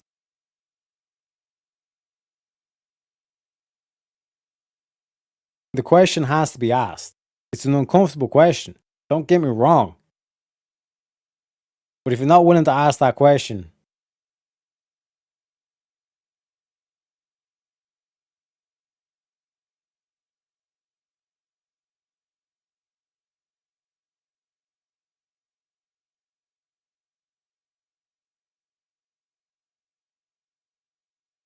no, Chamberlain screwed it all. He could have squashed him early on, but at least he has a piece of paper to celebrate. Stalin killed far more Ukrainians in Holodomor than Germany did Jews. Yeah, no, I get all that.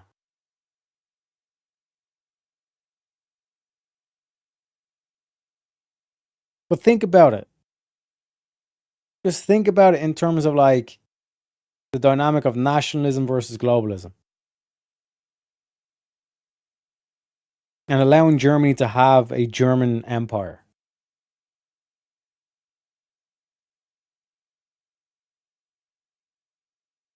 But we backed the globalists. We backed the Soviets. Because imagine if England and France had backed Germany. They had went in with Germany. But France wouldn't have been such a big dick. Britain wouldn't have been such a big dick. And they couldn't handle that. So they teamed up against Germany. And like you were saying, Big Daddy Pod, if it wasn't for America and the Soviets, the Germans literally handed their ass to them.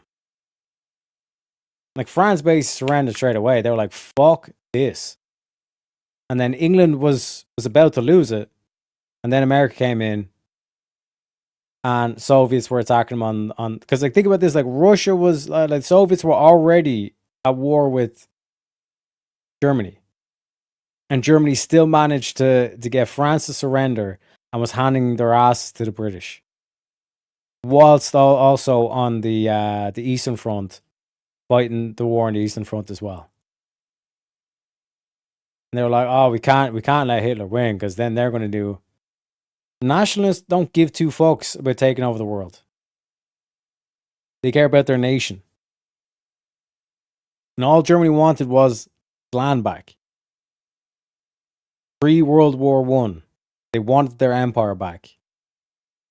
And England and France could not take that. And as a result, we now have a shit show of globalism that we have to deal with.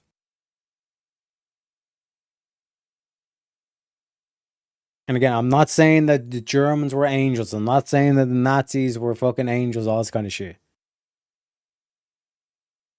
The question needs to be asked. Did we back the right people? The answer may surprise you, you know? So the man says socialism is the evil. Russia went from a Christian kingdom to communism. It's left-wing socialism versus right-wing socialists.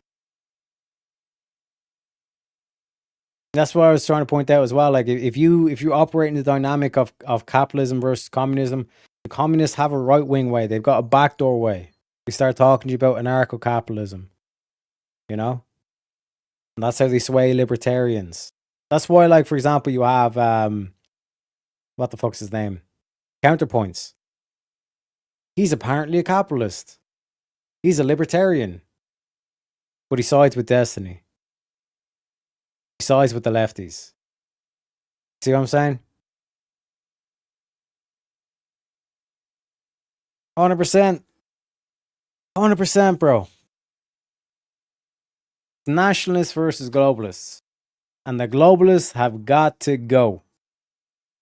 They have got to go. People do not wish this system. Let them establish the way of life they think best. But in Hungary as elsewhere, words are one thing, actions another. As the devastation continues, the Hungarian radio pleads, people of the world, listen and come to our aid. Not with declarations, but with force. Your turn will come also if we perish. Listen to our cry and act. Extend to us your fraternal aid. May God be with you. Then silence. The aftermath, death. And again the inevitable refugees from communist tyranny. Premier Janos Kadar arrives in Moscow for instructions from Premier Bulganin. Khrushchev states, Comrade Janos Kadar is truly above all a revolutionary who is thoroughly dedicated to his cause. He is a loyal communist who stands on international Marxist-Leninist positions, who does not shun questions of class struggle. It is again apparent that communism requires a dictatorship to survive. With the blood scarcely hosed off the Budapest streets, Khrushchev begins to build his own image. He is a man of the people, a smiling, good-natured peasant. He is a man of the world, interested in people and problems everywhere. He meets with Sukarno of Indonesia, with Mao Zedong, and with Fidel Castro.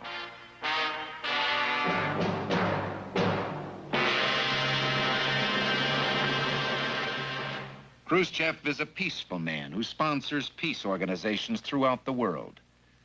The communist narrator says, The International Stalin Prize for the promotion of peace among nations is presented to the Cuban poet Nicolas Guillen. And Khrushchev organizes movements for the abolition of atomic weapons. The truth is something else. The world finds that Khrushchev's brand of communism is no different than Lenin's or Stalin's. He breaks a solemn agreement for no further testing and resumes some 40 nuclear explosions, detonating a multi-megaton hydrogen bomb, the most awesome man-made explosion in history, apparently to frighten the world. Preaching disarmament on his own terms, he maintains the largest standing army on Earth, a constant threat to peace, an ever-present instrument of blackmail. Says his Minister of War, Rodion Malinovsky, Glory to the Communist Party of the Soviet Union, which has inspired and organized all our victories. Working for world peace, the Soviet state shows its ceaseless concern for the army, which has been called upon to stand guard over the gains of the revolution. the peaceful man is dutifully following Lenin's advice. Every peace program is a deception of the people and a hypocrisy unless its principal object is to support, aid, and develop the revolutionary struggle. Always the fucking same with these cunts. National Socialist versus no state socialism. Like I said, Southern Man, it's kind of like the Israel question. It's a different conversation for a different stream. But if you want to look into like what like National Socialism is, look at the debates I had on Easies, where I outline like economically, it's 90% capitalist versus capitalism is the enemy, blah blah blah, the whole communist fucking manifesto shit. Do you know what I mean? Capitalism is the root to all evil, all this kind of shit. You know what I mean? Big Daddy Pod says, Teriak, I've almost just accepted that there's not much I can do about it, about any of it, but bitch about it, so bitch I will. You can do something about it. There's always a choice. There's always a choice. But this is why I keep telling you is that like America's gonna be Gucci. You know what I mean? That's why I keep pointing out the like look what's happening in America. Supreme Court ruling put nearly 20% of the Springfield, Ohio's population at risk of deportation. You know, America's gonna be like Pepe. America's dancing.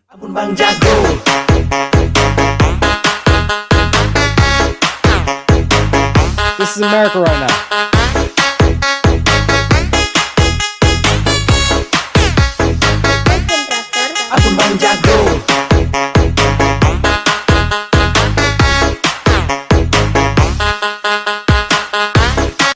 You know what I'm saying? That's America right now. America's partying. He's got Trump. Everyone's gonna be Gucci. Europe's fucked. Welcome in the Chapping Row. The Chap. Welcome in, Chap. Welcome in, Chap. And like achieved, appreciate you very kindly. Thanks for helping out in the algorithm. Play nice outwardly, but inwardly achieve power. That's how these people operate. 100%. 100%. And again, shout out to Shantae with the link. Appreciate you. Like I said, check that link out that Shantae has. Southern Man. In terms of the like what I'm talking about in terms of like trying to understand like what the Germans were trying to do in terms of economically at least. If you're worried about like the whole like capitalism versus socialism kind of thing. But 100% here and then play nice outwardly, make all these peace arrangements, then as soon as you amass enough soldiers, then you break the peace agreements and it's fucking warfare, all this kind of shit. You know what I mean? Wars are fought by the youth. Yep, 100%. They're declared by old men and fought by the youth. And there's the second debate as well. Appreciate you very kindly, Shantae. Any way you want to say it, Bubby? It is what it is. And also shout out to Speakeasy as well. Make sure you check out the merch store. There's plenty of limited edition stuff there, so get them now while you still can, folks. I don't want to be hearing any crying or complaining. You didn't get the limited edition Avarice hoodie or the limited edition Open Panel Purge hoodie. They're limited edition, so when they're sold out, they're gone. So get them now while you still can. Also, if you're not already liked and sub to the Speakeasy channel, make sure you hit the secondary link. Give me now a like and a sub. But this is what I'm trying to like say, like the man, like I still can't believe that they backed fucking Soviets.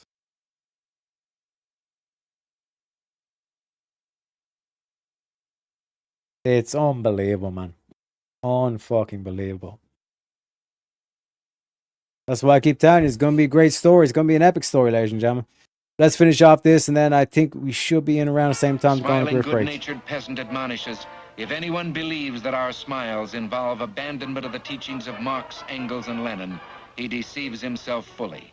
Those who wait for that must wait until the shrimp learns to whistle. The man of the people restores the League of Militant Godless and founds 2 universities of atheism. He points out, communism has not changed its attitude toward religion. In this church, these 14-year-olds are forced to replace their communion with a youth oath, which swears allegiance to the communist state. And these 3rd grade students are being sworn into the Communist Young Pioneer Organization. the children take the oath in answer to the question, are you prepared to give us your entire strength to work toward the noble goal of communism?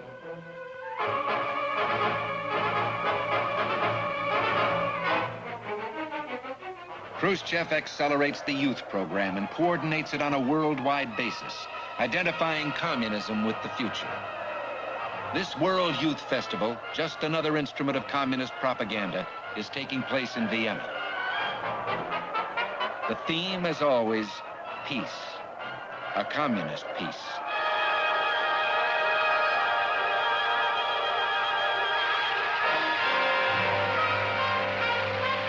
Propaganda is big business for the Soviet Union.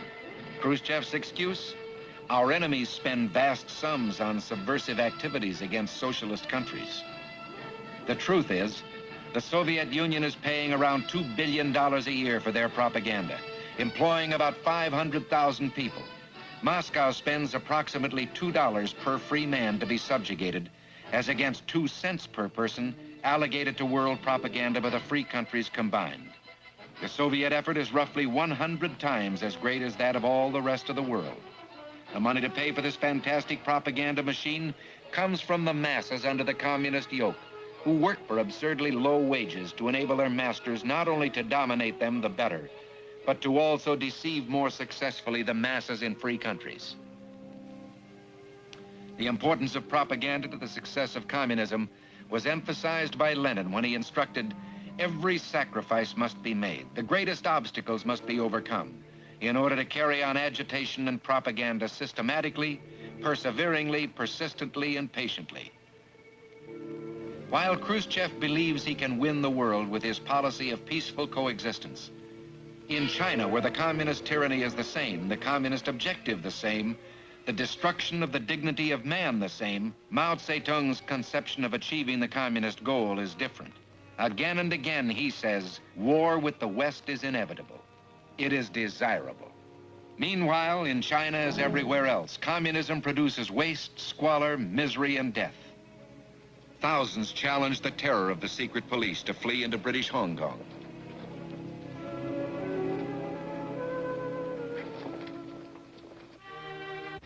From the day Mao takes power, the countries along the Chinese frontier are scenes of constant warfare. Communism feeds on its neighbors. In French Indochina, the native desire for freedom is perverted into a war of communist imperialism. Geneva, 1954. Red China's Zhou Enlai and French Premier Mendes France sign an armistice that surrenders the northern half of Vietnam, 12 million people, to longtime communist Ho Chi Minh. Like Germany and Korea, Indochina is now half slave, half free.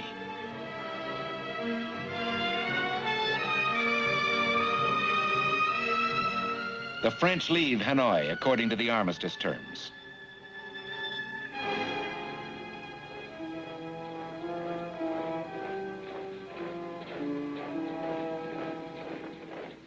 And with them go the inevitable refugees, 1 million of them fleeing to the south, where a constitutional government is being established. The communists take over North Vietnam, and red guerrillas continue the war against the South, demonstrating once again that with communists everywhere, words are one thing, actions another. But I mean, hey, catch for chat. Chaparinjo says, wait, am I pronouncing it right, chap? Chapingro? Is it Chapingro or Chapingro? Is it a hard G or a soft G? I think what I'm fucking up. Let me know. I want to make sure I'm getting your name right. But Yak, you get that this is Western propaganda, right? Go through the Wojak bell curve. This is what dummies believe, but it's also what the wise believe. Midwits throw it away at our peril. I get you, bro, but what's the best way to explain it? Like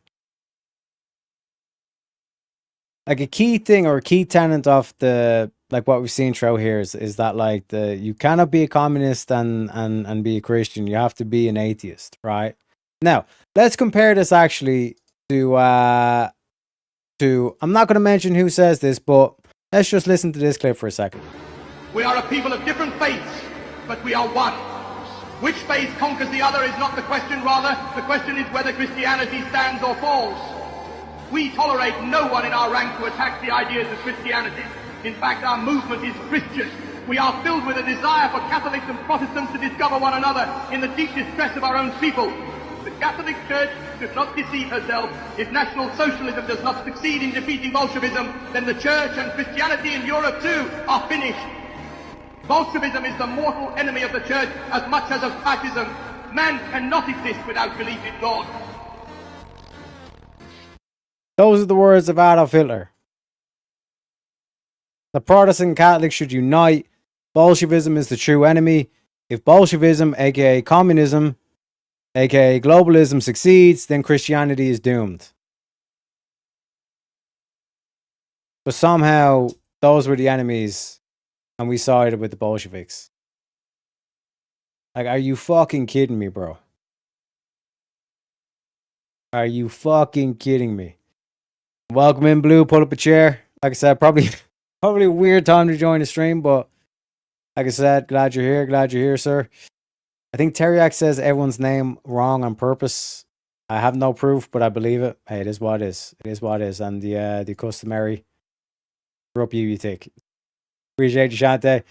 And call me whatever you find easiest. Thank you for caring or whatever. Hey, like I said, man. Like I said.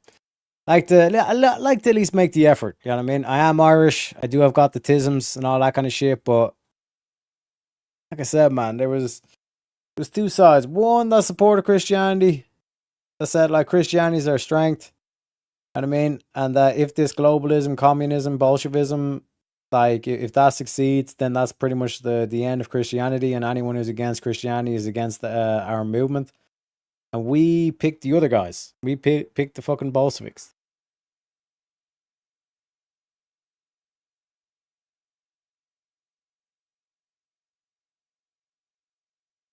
Crazy.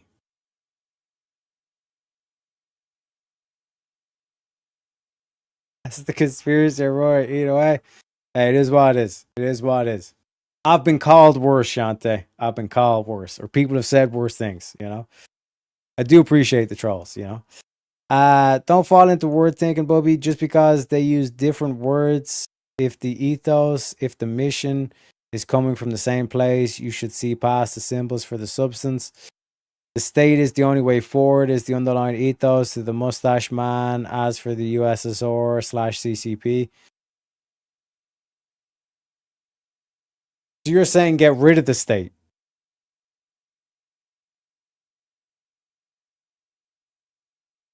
Because if you're saying get rid of the state, then that's what the communists say. That's the communist utopia. Get rid of the state, get rid of the nation. We'll all live in communes and we'll be happy.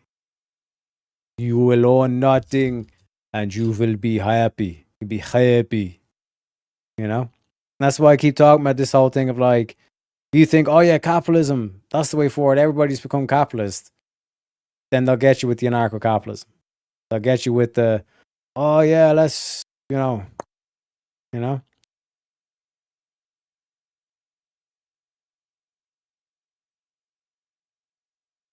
No, the state can be your friend. Currently, no, like the state is being weaponized against the nation. But if the state actually serves the nation, then the state is your friend. State serves you. But that's not what we have right now. What we have is the state is actively going against the nation, which is what communism is all about.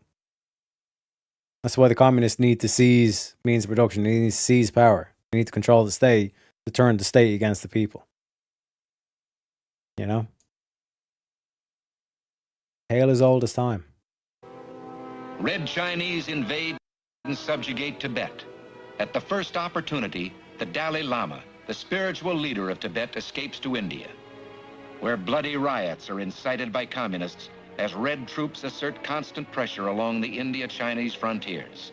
Meanwhile, the Red Chinese pose as friends and protectors of new nations, such as Nepal.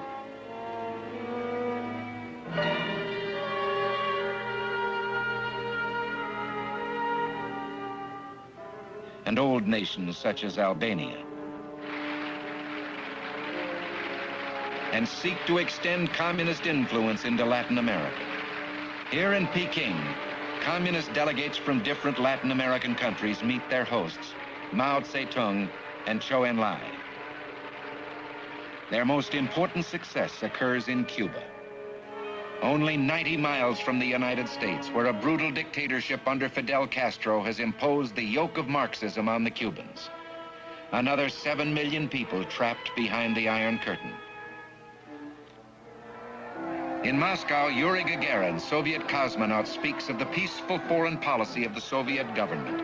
Hands-off revolutionary Cuba. The Nationalist Congress of Socialist Youth chooses Havana as its meeting place. Delegates are from the United States, China, Canada, and Russia. And the following year, Castro announces, "I am a Marxist-Leninist and will be one until the day I die." Castro wins a Lenin Peace Prize. In British Guiana, Chetty Jagan and wife head a strong communist party. Everywhere in Latin America, communism, feeding on poverty, ignorance, and despair, seethes and prepares to explode. Student demonstrations and riots, one of the favorite techniques to prepare the way for communist takeover, are ordered from Moscow. In Montevideo, Uruguay, communists protest the visit of President Eisenhower of the United States.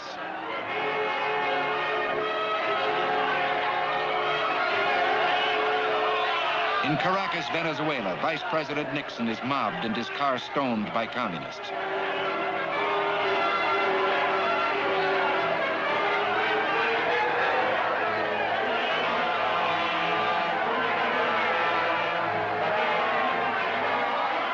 Red riots shake Japan to forestall the visit of President Eisenhower and the signing of the American-Japanese peace treaty.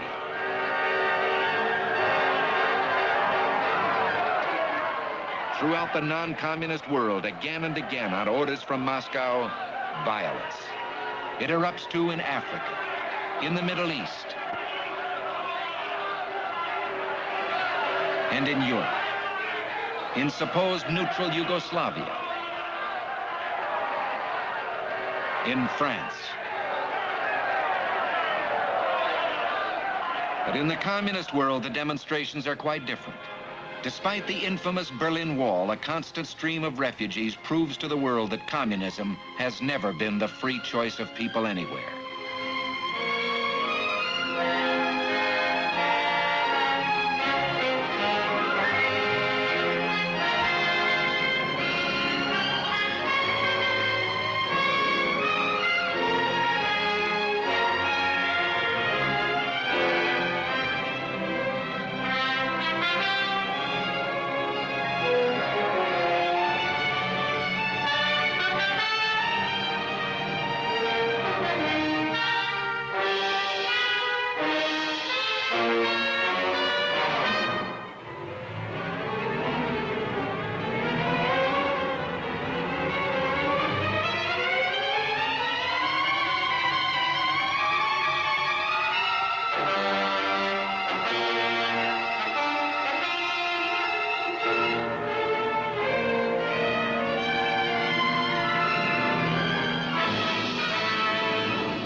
This is a grim tug of war.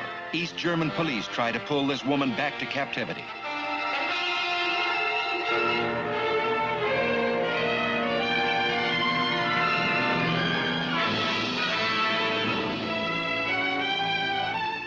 She finds freedom. Others find death. Khrushchev insists the Soviet state has not ruled and does not intend to rule anyone or impose our way of life upon anyone. For Khrushchev, as for Lenin, Stalin, Mao Zedong, and Castro, and as it must be for all communists, words are one thing, actions another. Communist conspiracy is a deliberate and predictable plan of action to subvert the world. A startling story from Lenin in 1914 with 13 followers to the present with 1 billion people under the control of a comparative handful of communists. In the Soviet Union itself, only 5% of the people are members of the party. The communist philosophy that the end justifies the means has caused pain out of all proportion to the pitiful social progress communism's achieved.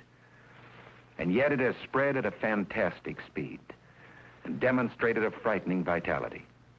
Why? Two primary reasons, I think. First, it has duped well-meaning people everywhere into thinking that it provided an answer to the economic and social problems of the world. Second, it has not hesitated to use force wherever possible to impose itself on unwilling people and to hold them in abject subjugation. What can we do in the face of this communist threat? Well, for one thing, we can, by example, let the people of the world know that the way of free men provides a surer, happier answer for their problems than the outdated, coercive doctrines of Karl Marx. That freedom, and not communism, is the doctrine of the future. We must remain strong so that we can never be blackmailed by men like Khrushchev and Mao Zedong, and so that we can uphold the hopes of the captive peoples. If, as the communists say over and over again, war is inevitable, then it is sheer folly for us not to make every conceivable political, economic, military, and psychological preparation to win. No one knows what the end of the story will be. That's up to you.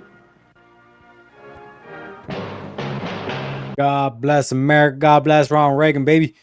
Who's that extremely based man? That's the one, the only Mr. Ronald Reagan, folks. Like I said, we got the gonna reset the go. We're going to go on a grift break, and we're gonna, like I said, I got another clip to show us. Don't know if we'll get through the whole thing, but it should break down kind of more modern day, what's going on in terms of the modern day, as they say. You know what I mean?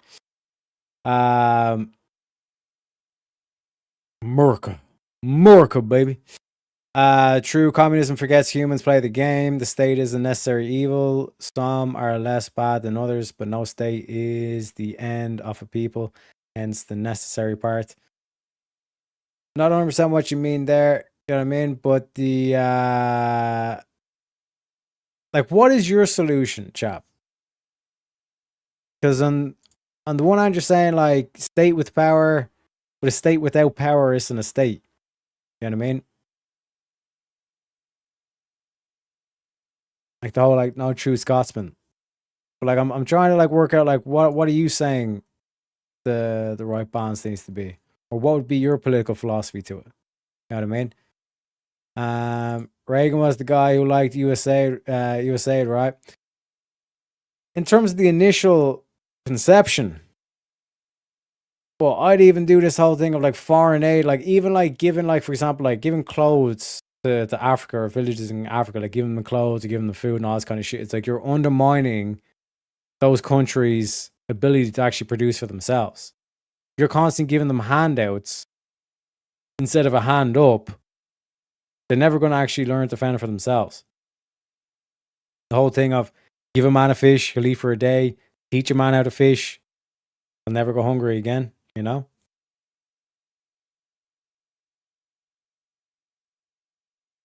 Christian kingdom. That's why I played you what Adolf said about Christianity. Anyone who stands against Christianity stands against the Nazi party. Those are his own words. He's calling for Protestants and Christians to stop killing each other.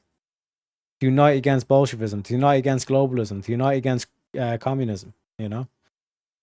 Also, shout there as well. Panel is open. Link should be pinned. You know, keep it on topic. About the whole communisms and governments and all this kind of stuff. My point is that government is a necessary evil. But is a state that serves the nation an evil state? That's my thing to it, you know? But I understand, like, anytime I say National Socialism or anything like that, people say, socialism? Fuck you, you commie prick. And I'm like, oh, fuck. You know?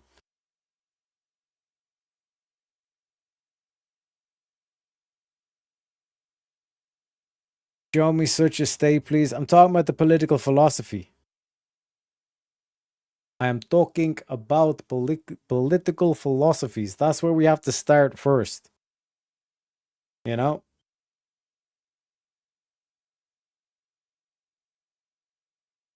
Because what is it? What? Like some Asian country. Let's sec.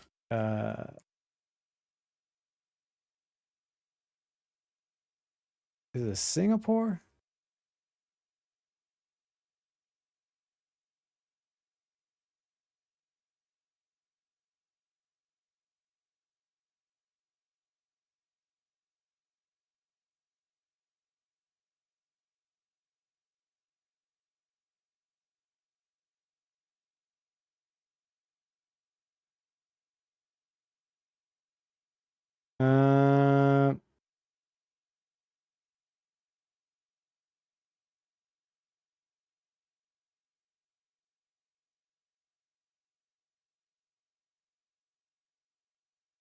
Uh, I can't find it quickly. But like I said, I need to go into the. We need to go into group break, right? So we'll be right back, ladies and gentlemen. Let me put up the curtains, put up the banner. So now is the perfect time. If you got any spare shekels, well, not shekels, but any spare change in the wallet, if you like the show, all this kind of stuff. Now is the perfect time, folks. Like I said, refresh the drinks. You know what I mean? Maybe grab some popcorn. Maybe perhaps something stronger. Without further ado, folks, enjoy the music. I shall be right back.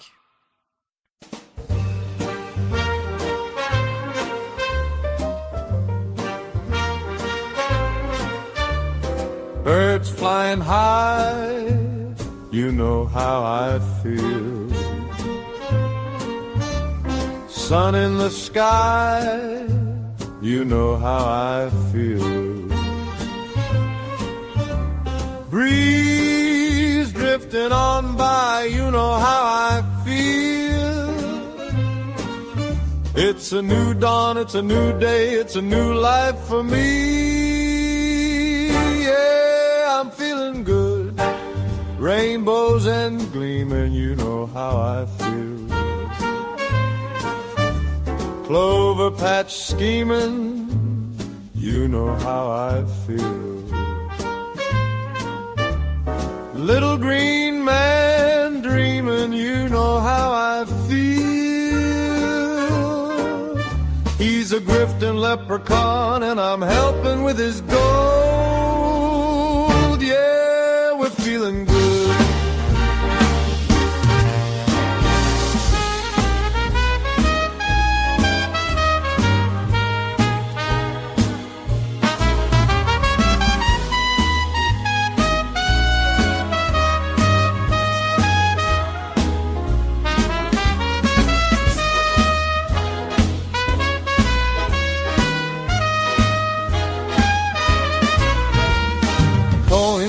Kettle, you know how I feel. Jig on the pebble, you know how I feel. Shillelagh and treble, you know how I feel. He's a sly little trickster, but his heart's made of gold. Feeling good, stars when you shine, you know how I feel. Scent of the pine, you know how I feel. Freedom is mine and I know how I feel. It's a new dawn, it's a new day, it's a new life for me. And that leprechaun's pot is overflowing with gold. Yeah, we're feeling good.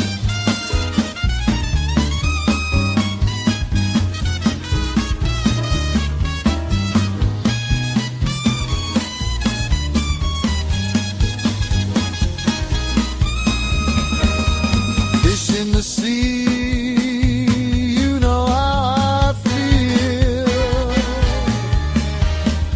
river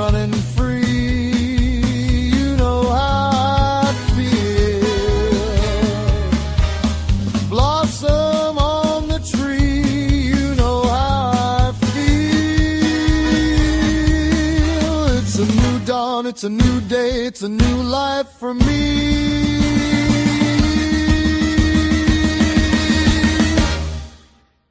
Me and my grifting leprechaun.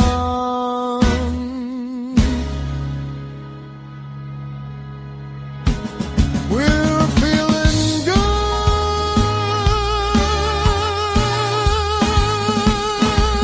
Yeah, we're feeling good.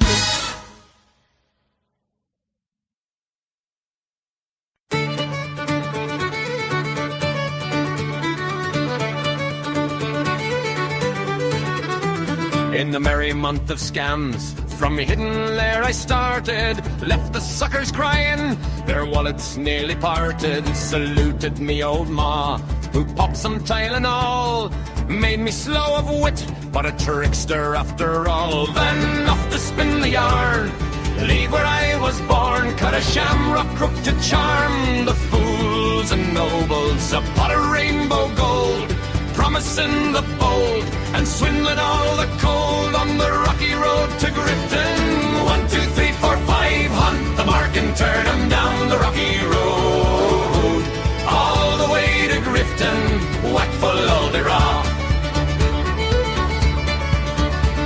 In Mullingar that night, I rested limbs so weary, started by day next morning bright and early, took a drop of the pure to keep me heart from sinking. That's the Terriac's cure whenever he's on for drinking. To see the lassies smile, laughing all the while at me curious style, 'twould set your heart a bubbling. They asked me was I hired, the wages I required, till I was almost tired of the rocky road to Grifton. 1, 2, 3, 4, 5, hunt the mark and turn 'em down the rocky road, all the way to Grifton, whack full of the rock. In Dublin next arrived, I thought it such a pity to be so soon deprived of view of that fine city. Then I took a stroll, all among the quality, me bundle it was stole. In a neat locality, something crossed me mind. When I looked behind, no bundle could I find. Upon me stick a wobbling, and while I'm for the road, they said me cannot brogue. Wasn't much in vogue on the rocky road to Grifton. 1, 2, 3, 4, 5, hunt the mark and turn 'em down the rocky road, all the way to Grifton, whack full of the rock. From there I got away, me spirits never failing, landed on the quay just as the ship was sailing. Captain at me roared, said that no room had he. When I jumped aboard, a cabin found for Terriac. Down among the pigs, I played some funny rigs, danced some hearty jigs, the water round me bubbling. Went off holy head, I wish myself was dead, or better far instead, on the rocky road to Grifton. 1, 2, 3, 4, 5, hunt the mark and turn 'em down the rocky road, all the way to Grifton, whack full of the rock. The boys of Liverpool, when we safely landed, called meself a fool. I could no longer stand it, blood began to boil, temper I was losing, poor old Erin's Isle, they began abusing. Hurrah me soul, says I, me shillelagh I let fly. Galway boys were by, saw I was a hobbling, with the loud hooray, they joined in the affray. We quickly cleared the way for the rocky road to Grifton. 1, 2, 3, 4, 5, hunt the mark and turn 'em down the rocky road, all the way to Grifton, whack full of the rock. Now with me little leprechauns, we're grifting through the nations. Terriac leads the band, promising donations. Send your gold our way for a cause so grand and true. We'll charm your coins away and vanish in the blue. Me ma's Tylenol twist gave me wits to trick and tease. Retarded charm they say, but I bring 'em to their knees. Join the merry scam, donate quick and free, for the pot of gold's a sham.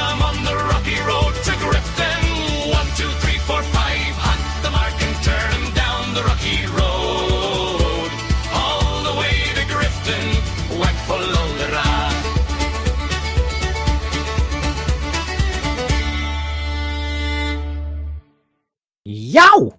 As they say in Ireland, ladies and gentlemen, welcome back to the show. Let me catch up with chat as well. Philippines, no, it was actually Singapore, what I'm talking about in terms of they do like a meritocratic republicanism, like nationalize certain key industries, and your guiding principle is meritocracy. You know what I mean? Because like I outlined in those debates that Shante linked, there's certain key industries that you do need to nationalize. That you need to make sure, for example, in America, that you nationalize Lockheed Martin. You have control and shares of Lockheed Martin. You own 51% of the shares, so you're able to determine rather than having to put in policies in terms and micromanage it from a policy point of view.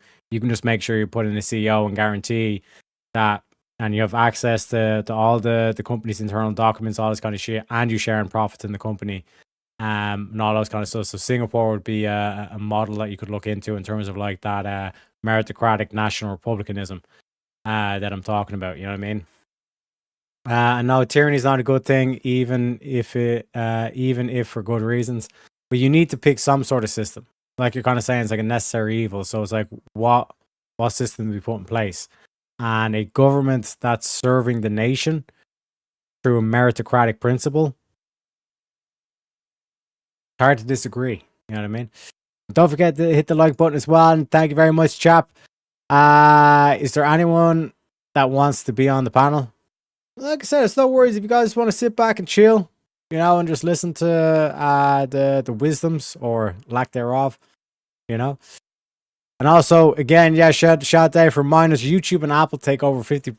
So what happens is if you got a YouTube, if you got an Apple device and you send a super chat using your Apple device, what happens is Apple takes 30%. So if you super chat $10 on your Apple device, Apple takes 30%, putting it down to $7, right? And then YouTube comes in, takes their 30%, and then it goes down to $4.90. So if you super chat use on an Apple device, 51% of that is not going to the creator. Okay, thieving bastards, you know. Shout down. I'm about to pull out the rest of my hair. Unbelievable, Jack. Unbelievable. Tell me about it. Tell me about it. We got Chab as well coming in with the gift of membership. Thank you very kindly, sir. Congratulations to Krager. You have the chap to thank for that one. What is the goal currently? It's currently 53 out of 100, ladies and gentlemen. The panel link is pinned as well. Thank you very kindly for the donation, sir. This whatever show is getting on my nerves. Hey, it is what it is, man. It is what it is. Like I said, it's needed. Don't get me wrong, it's needed, right? But it's kind of like kindergarten or, you know, high school or something like that. It's like you eventually graduate from it. Like that's my thoughts on it. It's like there's a lot of there's a frightening number of dudes that just like they go along with the feminist propaganda. And they're like, no, women are angels and they'll never do any harm and all this kind of shit. And it's like, bro, you need to watch the whatever podcast. Because basically what Jack's experiencing right now is what these dudes, these naive fools need to endure, you know, to wake them up, you know. Something like 52, 53 out of 100 with the gift of membership sent now, 100%. Thank you very kindly, chap. I know Jack can't even watch shit anymore unless it's a good guess. True that. Yeah. You know, I usually save for when Andrew's on. Salute to you, sir. Salute to you. I know. Jack, you're a sucker for punishment. That's what I'm hearing. You're a sucker for punishment. I'll hop back on in later as I can. Yeah, we got about, was it, an hour, 40 minutes left-ish. Gonna need to run through this script and to get onto the video because the next video is we're gonna look at like this is what this is what the communisms was. Now let's look at like what the communisms is and what the communisms could be. Okay. But I need to catch up in chat. Whack full Aldi, right? Exactly, sir. So they're pretty much the same. Brian is difficult to listen to without a good guest too. Yeah, like when Andrew's there, he's able to put the rails in place. You know what I mean? And 100%. And again, salute to Shante. Thank you very kindly for linking those videos. Like I said, check them out in terms of like what I'm talking about in terms of like the economic policy and how government should operate. And like I said, rather than use the title national socialisms, let's just like think of it as meritocratic national republicanism, you know, because in terms of like having a constitution and having the three branches of government, Congress and Senate being one branch, the president being the other branch, and then the judiciary being the third branch. That's one thing that America absolutely nailed in terms of checks and balances. Having the constitution, making it a republic, and then based on meritocracy, and then nationalizing certain key industries that need to be nationalized, because if you don't and you just let them operate purely off capitalisms, you don't want Lockheed Martin, for example, selling to China or to selling to Russia. So this whole aspect of national republicanism or meritocratic national republicanism and nationalizing, like another one would be like key agriculture industries or big manufacturing as well. And the reason why you want to nationalize them is then the government gets shares in the profits of the companies. It means the government has revenue stream coming in. Pair that with tariffs. Next thing you know, when like Donald Trump saying that you won't be paying income tax, that they want to get rid of the income tax, that's actually possible because the government has other streams of revenue rather than just taxing the fucking citizens, you know? And don't forget to join Discord as well. You know what I'm saying? Shantae. You need to make like a general chat in the Discord so I can just talk nonsense. Yeah, we got a general chat. Don't worry. There's no space in there for me to be me. What, do you want your own separate channel, just like Shantae's, Shantae's shit talk? You know, where you just like randomly tag people and just talk shit about them. Could be. Welcome in, JS. Pull up a chair, get comfy. Wait, JS? No, wait, what? Unbelievable. I love white people. JS loves white man. Get hey. Hey, it is what it is. It is what it is. But I told you, I keep telling you, folks, JS ain't gay no more. I'm not gay no more. I am delivered. I don't like men's no more. He don't like men's no more. Okay? But welcome in, JS. Shantae's Corner. Maybe. We'll see how it goes. I got to get fucking the bot thing working first before we do any of that shit. But it's definitely, I do need to get my shit together and start doing that. But ladies and gentlemen, let me read through the script. We get into the video.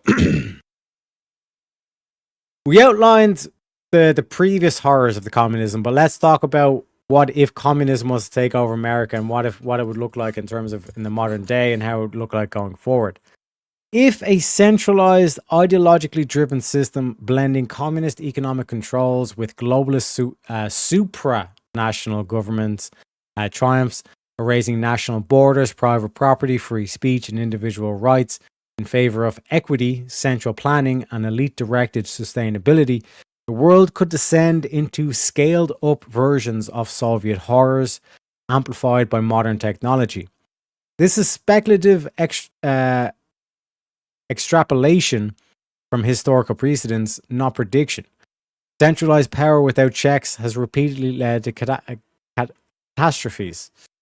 Economic collapse and engineered scarcity, global communism or globalism might impose worldwide collectivization under guises like Green New Deal or stakeholder capitalism, evolving into state control.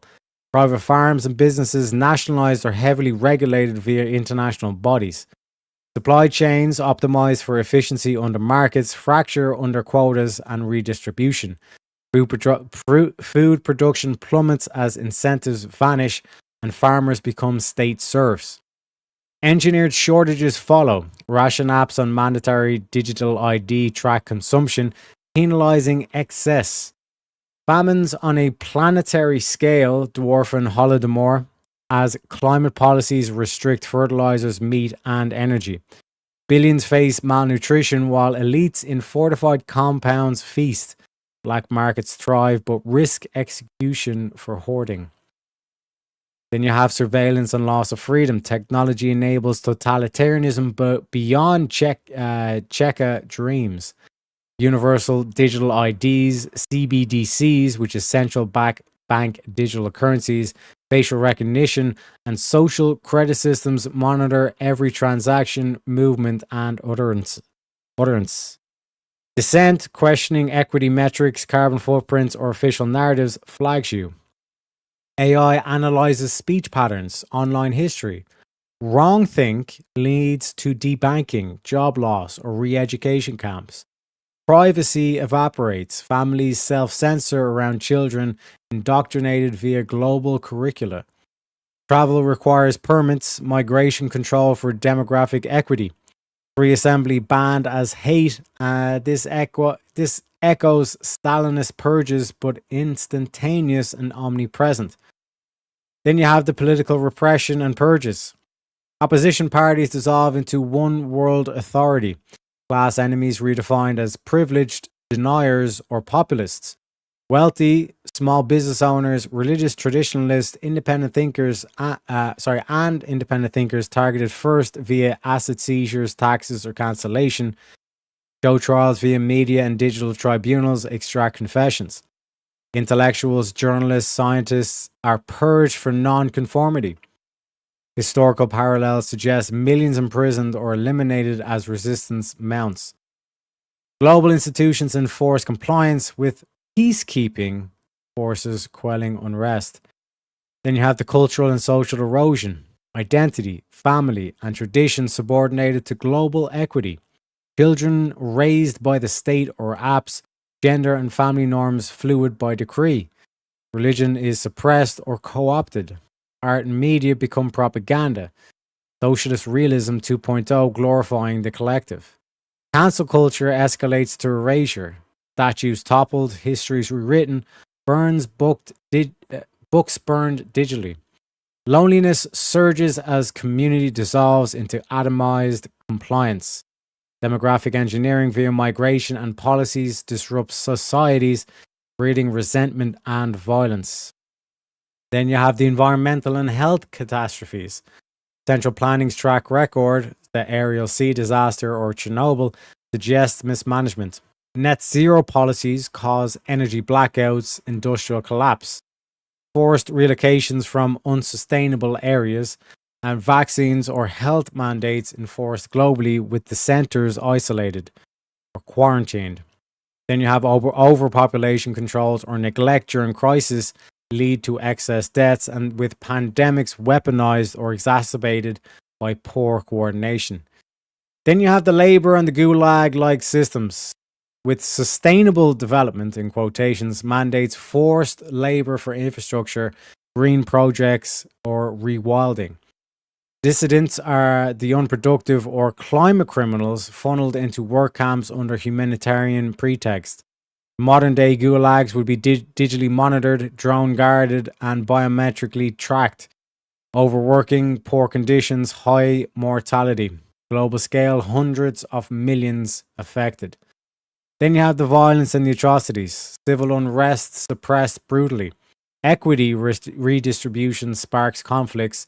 Resource wars under ideological banners. Atrocities with mass executions, engineered famines, ethnic and ideological cleansing, rationalized as necessary for the greater good. Technology accelerates. Autonomous weapons, bioweapons, surveillance-enabled genocide, historical death tolls, tens of millions under 20th century communism multiply globally. Then you have the elite hypocrisy and inequality. Like the nomenclature, the global bureaucrats, tech oligarchs, and ideologues enjoy privileges while preaching austerity. They have their private jets for summits, luxury bunkers, corruption festers as in Soviet times. Public misery contrasts with their opulence, breeding cynicism. Then you have the psychological toll. Constant fear, propaganda, gaslighting, and you have the constant fear, propagandizing, and gaslighting, the mental health collapse of depression and suicide. The trust evaporates, betrayal normalized. Generations lose initiative, creativity crushed by bureaucracy. Utopia, supposedly, delivers universal mediocrity and suffering. In sum, victory for such a system risks repeating Soviet failures on steroids. Scarcity, terror, and dehumanization. History shows centralized power concentrates abuse. Safeguards like nations, markets, rights, and dispersed authority prevent this. The vivid reality of past endurance wars warns against repeating it globally. This is what it would look like if it was in modern day. Essentially, what we just went through, but on steroids. Dante says, no, the fuck there isn't. Hey, this what is. There's like the opening welcome and chat. I've never seen no regular chat space. What? If you go down to the text channels, there should be a general channel. It has like a fire emoticon next to it. One sec. I just tagged you in the thingamabob.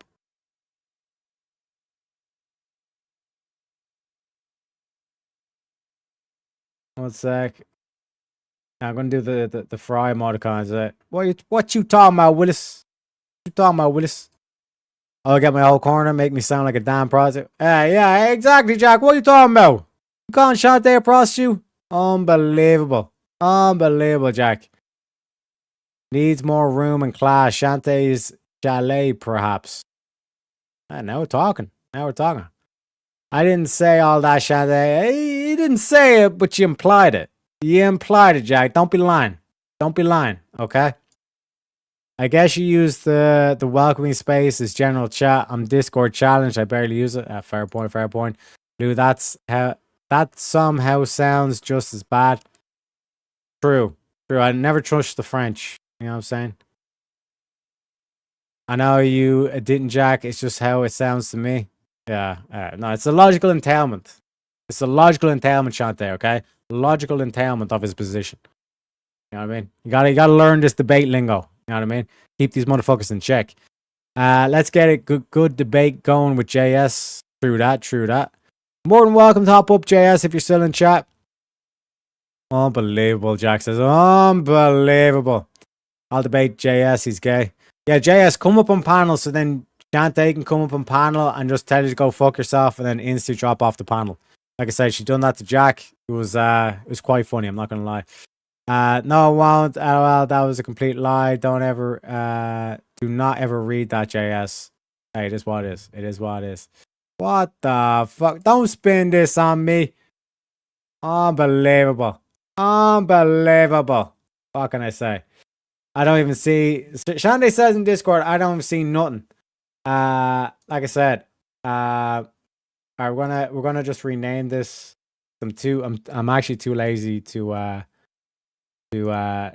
call it. So what are we calling it? Shantae's.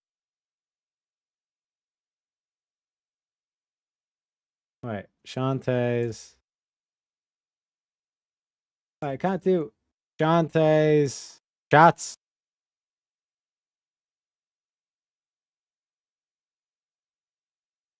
Okay, we're calling it Shantae's chats. So now Shantae, you have your own fucking channel Discord. Don't say I never done nothing for you, okay? No, don't do that, Lamel. It's unbelievable. Okay, I'm putting it back to general. I don't want to hear none of this shit, okay? None of this shit no more, okay? Unbelievable. I'm here trying to talk about the communisms. You motherfuckers are getting me to do shit on the thing. I ain't even talking there. It's unbelievable. Unbelievable. Allahu Akbar, Allahu Akbar!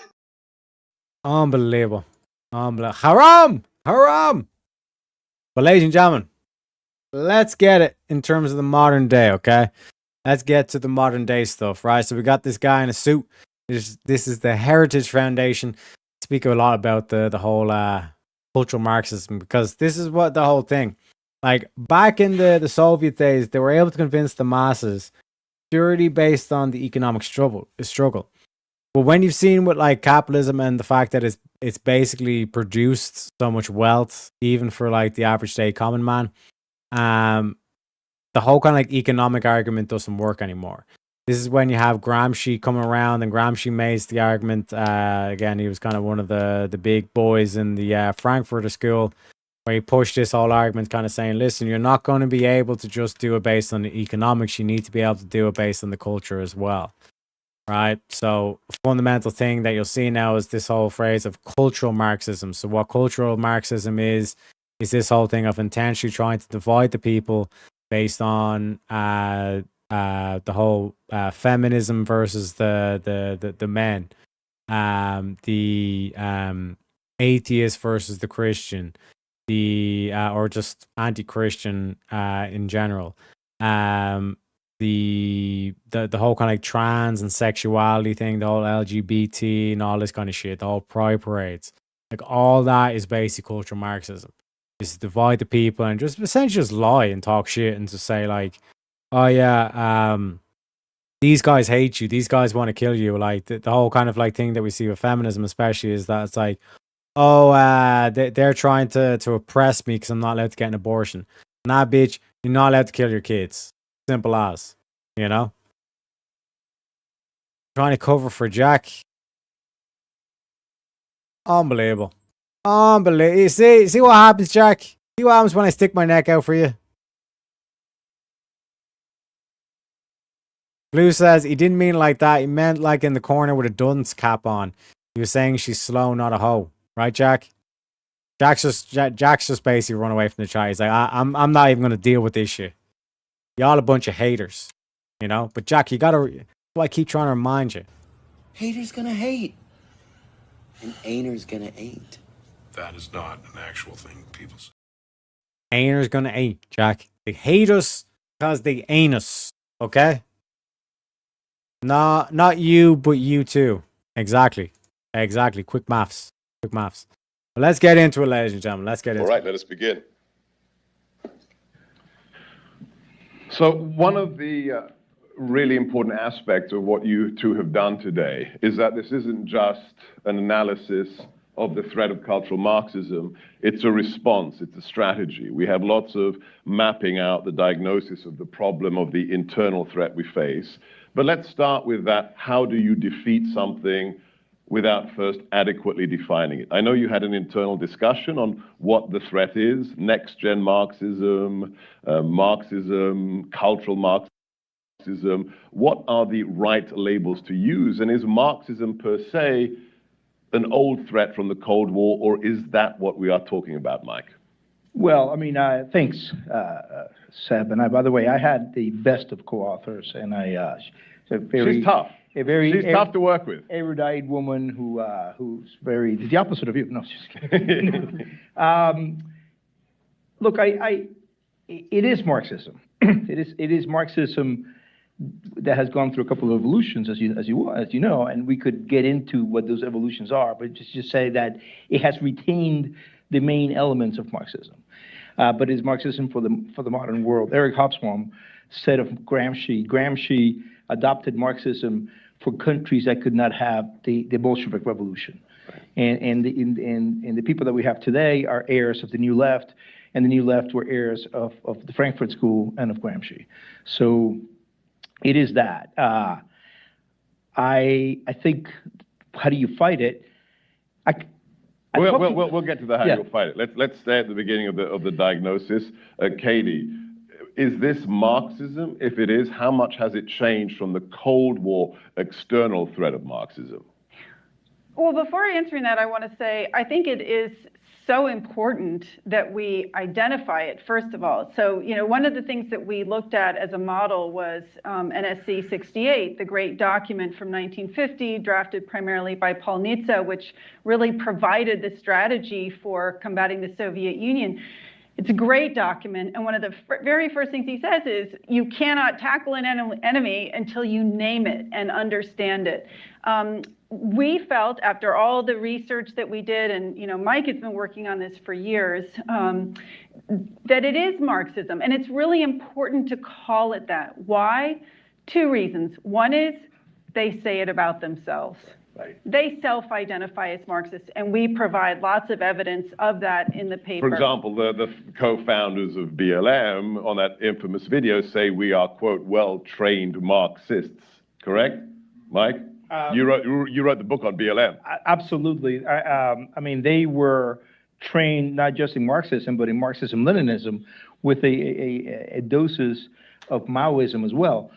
And it's not, I mean, let's just take that one. In 60 seconds, Patrice Couleurs, one of the founders of BLM, was trained by Eric Mann, a Marxist from the Weather Underground, a terrorist organization, for those of you who were born after 1980. He wants to destroy the United States. He wants to dismantle how we are constituted as a nation. 10 years before BLM is formed, he recruits Patrice Couleurs. His words in his book, which he wrote in 2011 before BLM is founded, he says, I recruited this young woman at the age of 17. I recruited her and I have trained her into Marxism-Leninism. And his aim is to destroy the United States. And lo and behold, today we have this 2 years after the 2020 riots, which sought to change how we're constituted, our Constitution with a big C and a small c. So how could you not see the links to this? To me, it's very obvious, and I think we need to describe it as it is so the country wakes up, and I think the country is waking up. And I think it's also, And like, this is the key thing. Like, how do they get them? How do they clinch it? You know what I'm saying? Jack coming in, hitting Shante with the... My disappointment is immeasurable. And my day is ruined. Unbelievable. And Shantae's using the I didn't do nothing defense. You know? It is what it is. It is what it is. I got so much hate for calling BLM commie scammed. Never heard an apology later. Hey, it is what it is. That's the whole thing about being a light bringer, bro. You're never going to get an apology. If anything, you're just going to get a shit ton of fucking hate, but you pick yourself back up, you dust it off, you know what I mean? And you just, like I said, you move forward, as they say, you know? Shanti says, I'm disappointed in Jack's hair, and Jack's sitting there kind of going, up you dick. Boy, hair, don't leave me hair out of it. Appreciate you, Shanti. Thank you for the hair update. And low blow. Unbelievable. But this is the whole thing. How did they convince these motherfuckers to go along with this bullshit? You know what I'm saying? That's what I'm saying. And the key thing is that they feed off of all this negative emotion, all this resentment, all this envy, all this jealousy that they have. And they come in and they say, all these problems that you're going through, all these problems, they're not your fault. They're someone else's fault. They're the white man's fault. They're the capitalist's fault. You know? Like, in BLM's case, it's the white man. The white man's fault. So rather than doing the whole kind of like economics thing where it's like, you're in a bad place because of the capitalist's fault, they've now changed the argument. They're still feeding off that same negative emotion, and they're saying, not your fault, it's the white man's fault. With the LGBT, it's not your fault, it's the straight man's fault. With the women, it's not your fault, it's the man's fault. The men. See how it works? Now, here's how you counter that. And ironically, it's good. It all starts here. You have to acknowledge, like, no, my choices were my own. It is my fault. This is why Christianity is such a powerful fucking weapon against this. My fault. I'm the retard. I made the bad choice. Accountability 101, baby.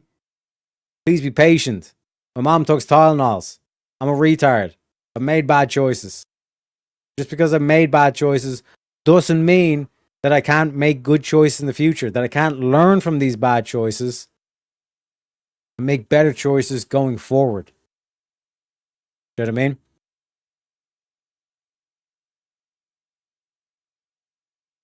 Nothing's ever been my fault. I've been told so.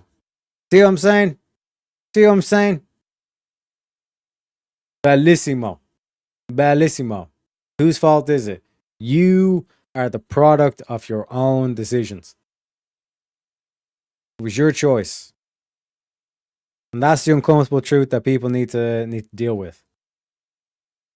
But the first step is acceptance. That's how you get out of the whole denial thing and trying to shift blame to other people and all this kind of shit, is to say, listen, it was me. I'm the retard.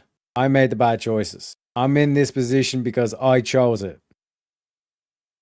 Just because I chose to get it, I chose myself into this position doesn't mean I can't choose to do something about it. You know what I mean?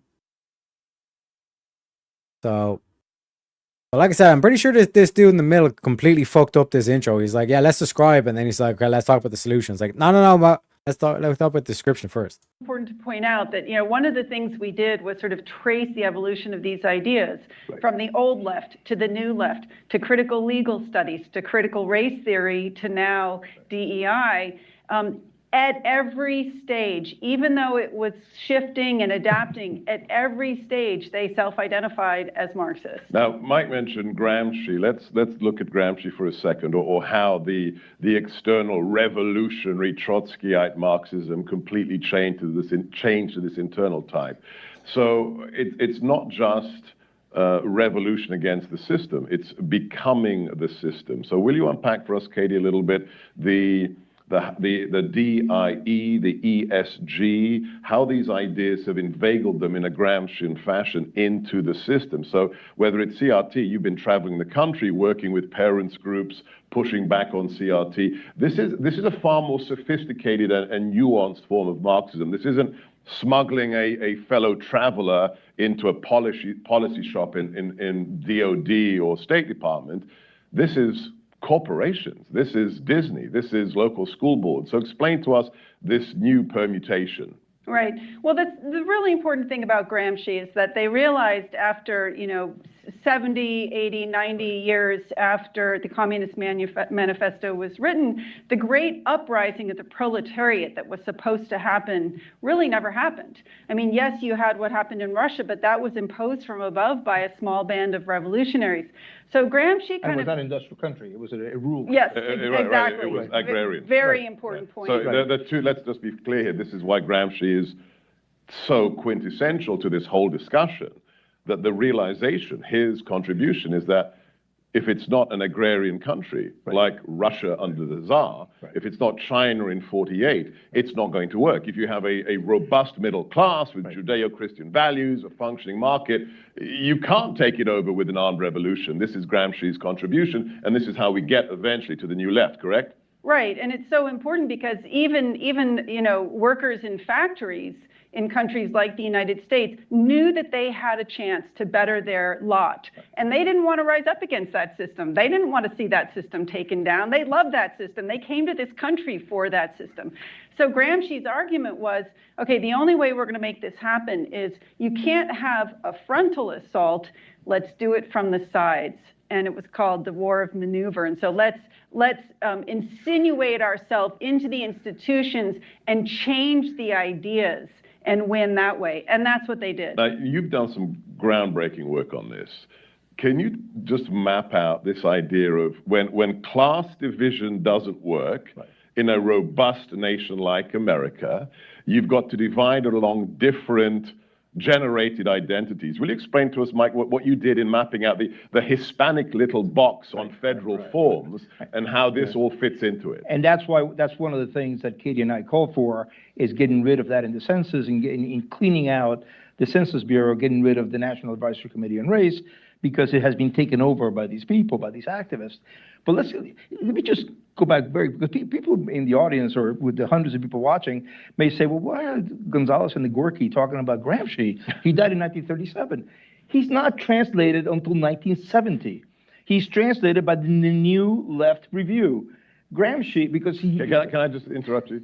Does anybody know in here who the greatest writer on Gramsci in America is today? As recognized, no, not this guy, the greatest translator. Nor my intern. You don't get to talk. Recognized by the American Socialist Party. Do you know who it is? Who on their page, their web page, after he died, had an in memorial on their page for months? No? Pete Buttigieg's father. There are no exodus. The most preeminent left-wing scholar of Gramsci in America is Mayor Pete's father. Just a little fact. Which is really funny because when he talks, he says, my immigrant father, and you get this sense of this lunch pail guy going to the factory, eating soup that his wife has given him. And yeah, what's the factory in South Bend? It's Notre Dame, where Joe Buttigieg was the head of the Gramsci committee and was the best translator. Yeah. His translations are beautiful. I quote Joe Buttigieg all the time. So yes, the new left is completely the child that they translate Gramsci. It's enamored by Gramsci. By the way, this is a very good division for you. You can talk about the period between 1917 and 1926 as the Leninist stage. You can talk about 26 to 53 as the Stalinist stage, and then between 53 and 78 as the Maoist stage. Since that point, we have been living in the Gramscian stage. Since 78. Yes, since 78, because Gramsci is super important to all of this, because of the influence. I wrote a book called The Plot to Change America. People say, well, come on, your book, there's no plot. It's like, well, there's no plot in the sense that people don't go into basements in Cambridge, Massachusetts or Berkeley, California and hash out a plot and have secret meetings. But it is, they are all reading the same thing. So this is very important. So this idea, it's very easy to poo-poo those who say, well, there's, Marxism, there's an overarching plot, and Soros is sitting in a smoke-filled room somewhere planning this with, Bill Gates. No, this is a collective hive mind. If you're reading the same material, if you believe America is the problem, whether you're Howard Zinn, whether you're Buttigieg, you have a collective approach, a cultural approach to America. Now, before we get to the strategy, and this is the whole point of the paper, so please help yourself to the paper, send the links around. Before we get to what we do about it, I'd like you to just talk a little about how this got into government. So we skipped over this, but the fact that when you're filling out a federal form, if you're buying a gun in Virginia, okay, you're doing a background check, you have to tick the box. Are you Hispanic or non-Hispanic? That is the first question. The first question is, are you Hispanic or non-Hispanic? How the hell did that happen, Mike? And what's behind that? So that's 75% of the answer as to how this got into government. Very quickly, the activists who had read all the stuff in the 1970s started putting pressure on the bureaucracy and saying to it, look, we need a group. The bureaucracy, actually, the Census Bureau fought back, and there was a very good exchange on this in which the head of the Census Bureau said, we have everything you need. We have all the data. We ask what language do you speak at home. We ask where were you born. We ask where was your father born. We have all this data, and the activist said back, we don't need the data. We need the group. We need the group because you need to have a victim group. And then Angela Harris, a critical race theory architect, and there are many people in the audience who know CRT really well. Delano Squires is here. Angela Harris writes an essay in which she says, not only do we need to create the group, but we need to infuse it with mythology. We need to add a narrative. Yeah, we need a narrative that we need to come up with, and it's not just her. Like Christina Mora, a key professor in Berkeley, said that don't worry. Within a few decades, we're going to have a mass amnesia. People are going to forget that Hispanics did not exist in the early 70s. I have a small anecdote about this. As a kid in Queens in New York City, I remember my uncle coming in through the door. He was a Nixon Republican, and he said to me in Spanish, "We're going to be Hispanics now." He said to me in Spanish, and I'm like, "What?" He goes, "Yeah, they're going to call us Hispanics." This is mid-70s. I'm like, "Well, was that because grandfather was born in Spain?" He said, "No, it's a new term that the bureaucracy has come up with for us," and we were. Was he happy or unhappy when he was labeled a Hispanic? He was never labeled. He never labeled himself a Hispanic. He was very much. He was the only guy in New York City who wore cowboy boots, and we listened to country music. The only household in Queens in Jackson Heights to listen to country music. He was a complete American. But we were Cubans on our way to being Americans. And we did not need a way station to be parked in. But enough with the personal anecdotes. The other answer, how does this get into government, is that we have what do we know about the baby boom? Is that it's a boom. It produced a lot of people who could not all be employed. All these people going to college all of a sudden in the 1960s, they could not be all employed by private industry. The smart ones were, But the people who had an axe to grind went into, this has been documented. They went into government and they went into college, and they had it. They hated the system. They had the worst thing you can do to a generation is not give it what they think they deserve. And we had this group. A lot of them went to university, were teachers, but a lot of them went into the bureaucracy and the baby boomers, because there was a lot of them. Right, Katie, the whole point of the paper is, what do we do about it? We are still trying to work out who won the election, so the timing is rather good. What is the response to cultural Marxism in America? Is this something federal government can fix? Where is it fixed? What are the kinds of things you've recommended at the end of your paper? All right, so we have a whole litany of things, and Mike and I together can tackle this, but I'll say two things right up front. I think first and foremost, after we've identified the threat and started to understand better the threat, it's going to happen locally. And you mean the fixing of it? The fixing of it, yeah. I mean, we all know this. Right. The answers are not coming from Washington for just about anything right now, right? And I think it is happening locally. I mean, we are seeing an absolutely extraordinary movement of parents, as we've often talked about, and it's because they're understanding it. Because what's happening is they're seeing what this translates into at the level of elementary school and what this is doing to their children, not to mention the parents who send their kids off to college only to have them come back hating America and maybe hating their parents, right? So the local is very important. But as Mike and I discuss in the paper, there is absolutely a role for leadership. What Trump did in laying down a marker by forbidding like CRT training in government was super important. Look what Ron DeSantis has been doing in Florida, extraordinarily important. So there is a role both at the national and the senior leadership state level. So I'm really optimistic. I know that the election, didn't give us the results that we wanted, but it has brought some great people into office. I think it has emboldened people. So I hope we're going to see some of our leaders really standing up more forcefully and fighting this and speaking out against it. I think the election has shown us the way to the future. I don't know, man. That's kind of like a non-answer. You need to do it locally.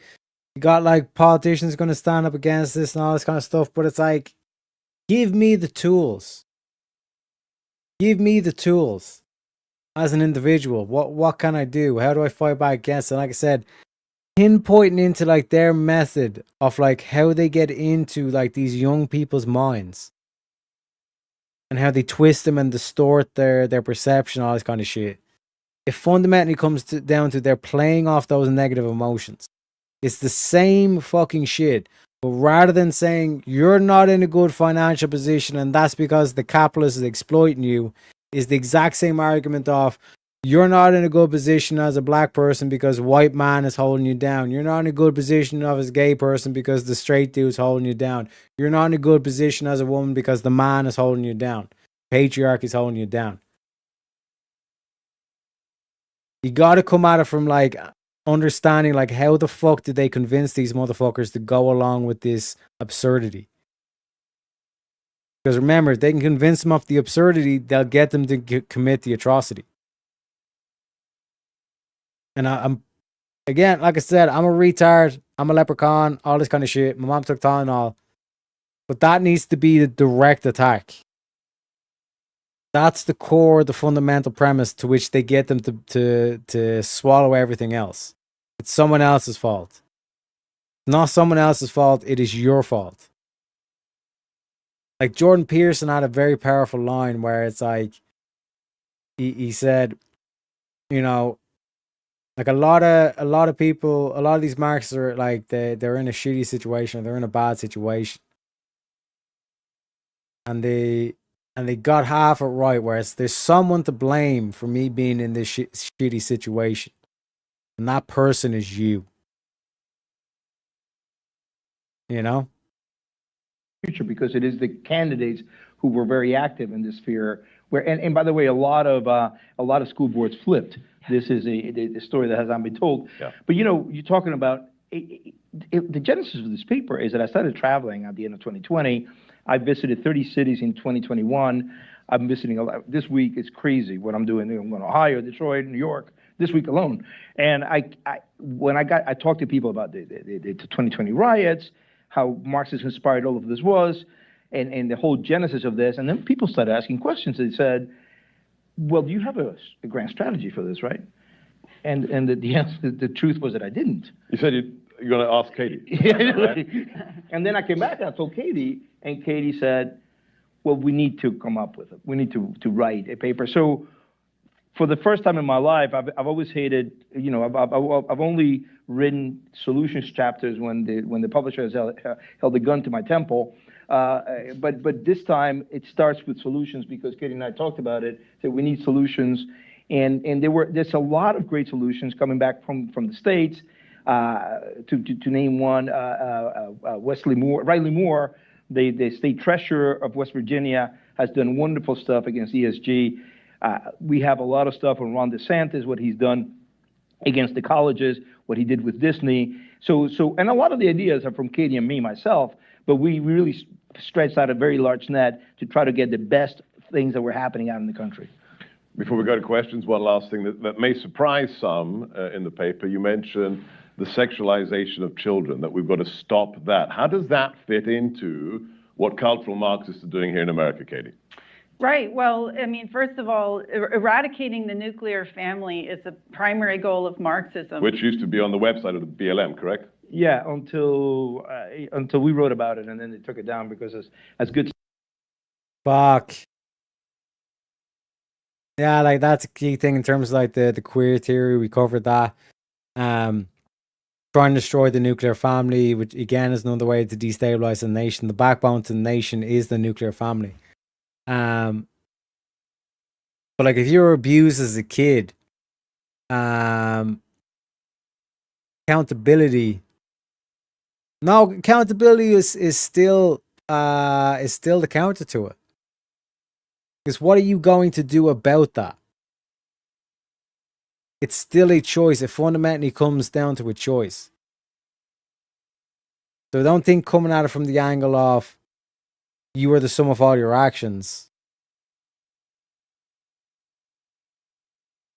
And how you react to something. Exactly. Southern Man, the spirit of the Antichrist.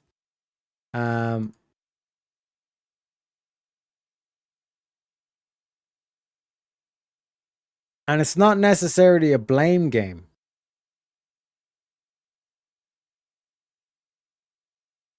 Because there are external things that can happen to you that are not in your control. Fuck, like that's what I'm saying, man. It's this cultural Marxism is a difficult dragon to slay. It can't be slain.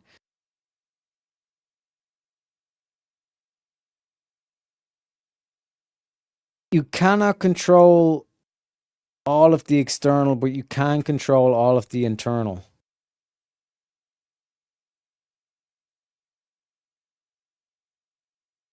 So I'm basically what I'm trying to do is trying to imagine I'm speaking to one of the rape gang survivors.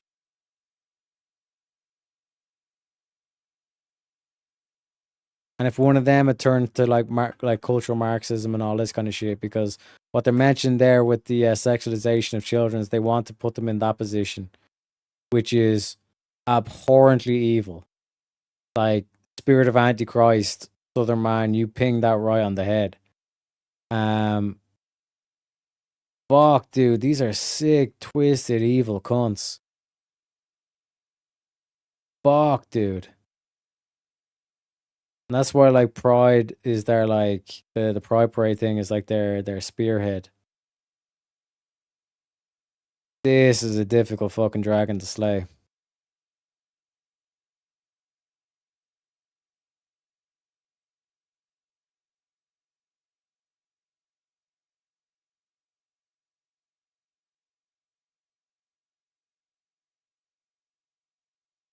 It's not necessarily you're the sum of all your choices.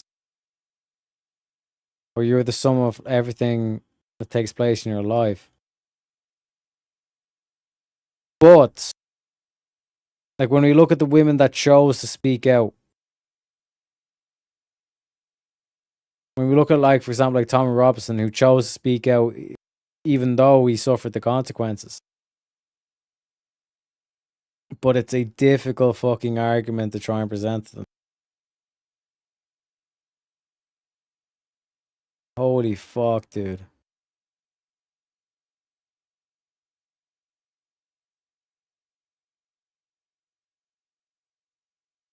Yeah, that's, oh man, evil bastards. Stalin, as they believe in, deleting history. Right. And also the idea that there is no truth, there is no observable truth. So we can play around with, quote, gender. But I think more than anything, I really think the whole transgender thing and what's happening in the schools is really about driving a wedge between parents and children. And I just thought it was brilliant. For those of you who follow the Moms for Liberty on social media, they had a great rejoinder to the NEA, the National Educators Association. I think it's the second largest teachers union, actually had the audacity to post, teachers know what's best for children. Right. Couldn't believe it, but that's their thinking. That's one of the key features of Marxism that they retain today. That's in the manifesto. When Marx and Engels called for universal education and for taking the children from their parents, and this is Alexander Kollontai, the first cultural minister of the Soviet Union, was a big believer of these things. The parental rights are zero; they don't have any rights. But look, you talked about the sexualization of children. David Horowitz, whom I'm sure you both know about, a great former Marxist, used to always say, the issue is never the issue is a revolution. And Eric Mann himself, in an interview, very revealing interview, which he gave to Venezuela's Telesur in 2015, he said, whether it's sex or race or climate, this is really just a little division of labor that we Marxists have. What we want to do is destroy society. And so when Greta Thunberg came out last week and revealed herself as an anti-capitalist, and said, what I want to do is destroy capitalism, because capitalism is the source of all badness, I was like, not in the least surprised.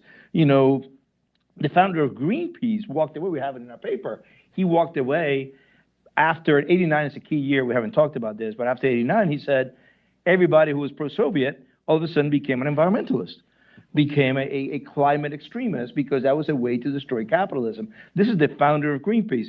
So this is just whether it's race, sex, or climate, but the sex thing is immediate. You can really, and George Lukács in Hungary, I don't have to tell you about Hungary or George Lukács, in 1919, he understood that by teaching sexual depravity to children, you destroy the family. If you destroy the family, you destroy society. If you destroy society, you destroy the country, which is always the big goal of any Marxist. And Right. I want to add just also one thing, because it's on another line of research that Mike and I have been working on, which is what is the role of philanthropies in supporting all this and radicalizing this? We don't bring it in too much into this paper, but it will be in the book, and it'll be in a subsequent paper that we're publishing. But I don't think most Americans understand what a formidable foe we have in our major philanthropies. And the scale, we're talking about billions. Incredible. The amount of money that they're spending, the degree to which they're working together and coordinating, and the way they are throwing money into this. They have gone whole hog into DEI. And I just would say one last thing, because I don't think we've sufficiently made this point. We're not just against this because it's Marxism. I mean, I am. Okay. But we're against this because it fails. It does not achieve the things it says it's trying to achieve. Look, we've had the war on poverty since the 1960s, all kinds of, federal programs, and now we're going deeper and deeper down that trail, and it has proven to fail. Not only does it fail, it actually, I think, causes the very opposite of what it wants to do. It has broken down the African American family. It's broken down the white family. It's breaking down the family in America. I think there is no greater tragedy for this country than that. Saul Alinsky, in his foreword to Rules for Radicals, dedicates his book to Lucifer. Lucifer, the first revolution. The first revolutionary, because he says, this is great. He revolts. He's the first revolutionary. But what did Lucifer make? He made hell. And this is what Marxists do. But they don't care about that part. Detail. Saul Alinsky did not care about the fact that Lucifer, after his revolution, created literally hell. Yeah. This is where Marxism always ends up. They just want power. Right. All right, I think we have some staff with microphones. I'm going to abuse the prerogative. I've got one question. I'm going to play identity politics with you, Michael. I keep getting told that Hispanic Americans are culturally conservative. They just don't know that they're Republicans. Is this true? That's the Reagan line. So there's several. Time is running. Yeah, this is an hour-long answer. Just tell me, are they conservatives culturally? I mean, when they look at transgender insanity. Let's just say that the elections were very good for Republicans in terms of the Hispanic vote, which was fully expected. But it has more to do with the fact that because of the Marxism of it, the conservative message is aspirational. They treat them as immigrants who, after all, came to this country to succeed. The left treats them as victims because they need to have grievances, because if you fill the group, members of a group with grievances, then they will overthrow the system. But I tell you, if you know human nature, nobody gets up in Montevideo or Cuba or Monterrey, Mexico one day and says, I want to take my family to the U.S. so they can become victims. Right. It's just not the way it works. You want it to be a victor. So it's the aspirational message, I think, that has worked. And it was predicted by me and others, and it panned out this election, 10 percentage points better than 2018. So there is, but it's not the cultural part. And the aspirational. I think it's the aspirational versus victimhood. Excellent. All right, questions, please. We have over there and in the front. Oh no, let's go with Mr. Squires. I didn't see him there. Mr. Squires. I hear a lot from Marxists who say they want to, particularly in the public safety space, they want to reimagine public safety.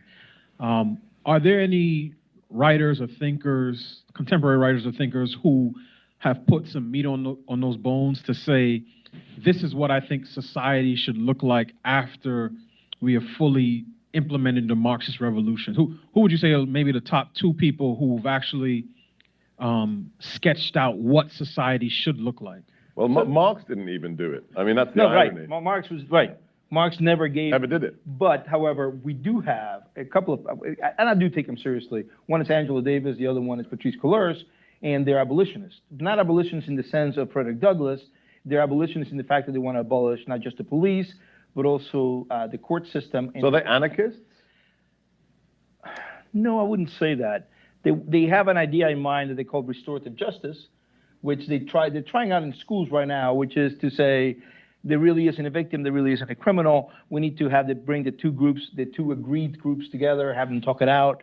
That doesn't work. That is crazy. That has led to 2020, so a 30% rise in the homicide rate, which has continued unabated. It was not 30% in 2021, but it did build on that 30% rise. That, by the way, that was the largest spike in homicides in U.S. history. The second largest is 1968, which was another year of political turmoil. Right. So yes, restorative justice would be the answer to it. It's not a very cohesive answer, but that's the answer to it. I consider Angela Davis a thinker. I think Patrisse Cullors is also somebody who has devoted some thoughts to it. They're in that space. I think Yeah, I think that, oh man, that whole like nuclear family or the sexualization of kid is just throwing me for a loop where it's like, oh fuck, bro. Like that's the end goal. That's the nuclear bomb, so to speak. You know? But understanding their methodology, what game they're playing, that's the key here. Right? And again, Picasso, just so everyone knows or is clear in chat, Picasso bases his opinion on the video purely based on the background. Okay? So as we seen from the previous videos, if the background is deflated basketballs, then dude's a retard. If it's a marble background with sliding doors, then he'll listen. You know what I'm saying? We still need to coach Picasso into terms of like respecting reason and listening to their arguments and all that stuff. But baby steps. Baby steps. You know what I'm saying? Fuck, dude. But like this whole aspect of trying to play on like the grievances, trying to find like, okay, can we make this person envious? Can we make them jealous? Can we make them spiteful? It makes it very difficult to fight back against. Do you know what I mean? But understanding that is going to be key in this fight. And like I said, like having like pointing back to choice.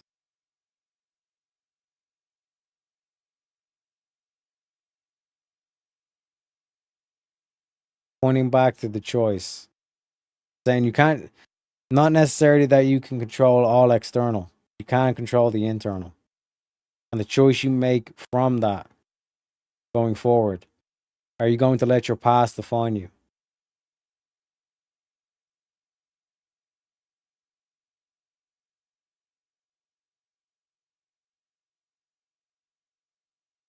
Like that whole aspect of the video that we watched with Jess.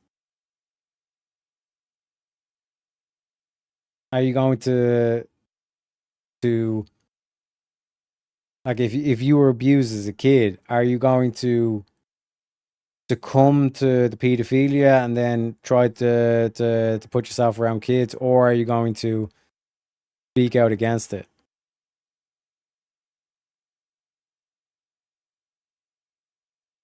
Do what you can to support movements to end pedophilia.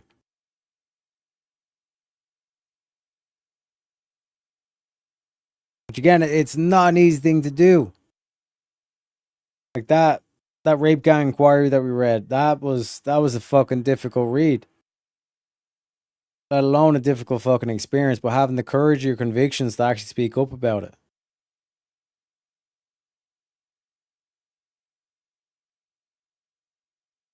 That's how we win going forward.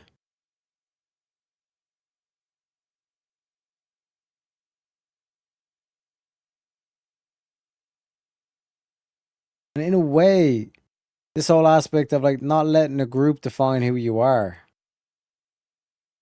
and then tying that back down to the American principle.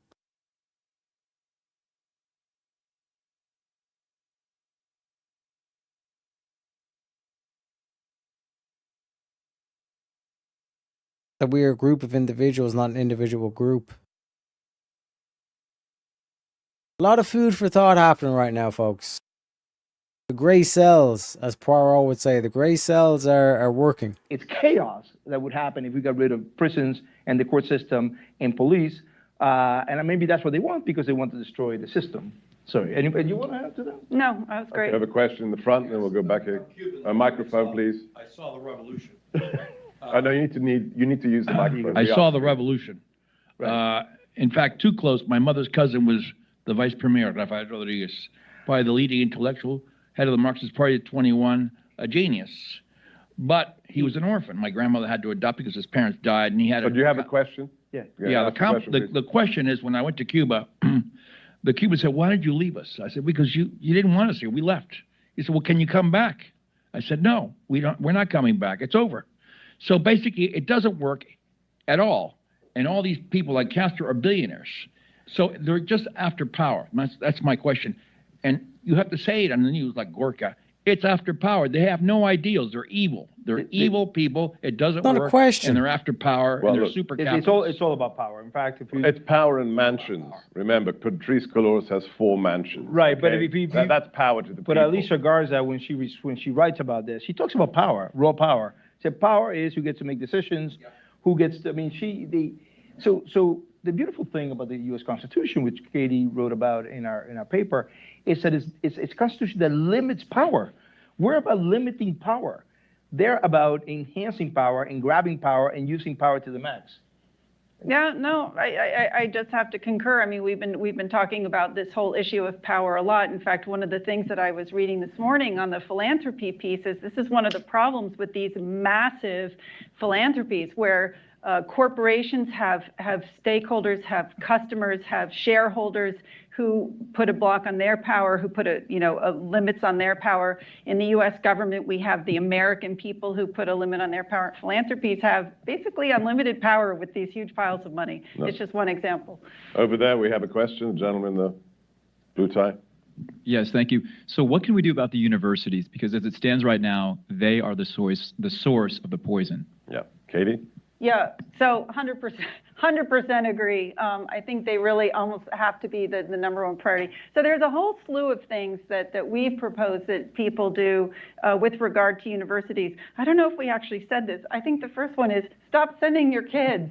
I don't know if we actually came out and said that. We need to. But two that we did concretely come out and say, and this gets a little bit wonky, but it's very important to understand this. So one of the ways this is getting funded is because of the whole system that we have of funding research at universities. So I don't know if people realize this. I remember one of my first days when I went into DHS, into the Office of Policy, and we were looking at grants that we were going to be giving to universities. And keep in mind, I had come out of the nonprofit world where when you apply for a grant, you try to keep your overhead cost as low as you possibly can.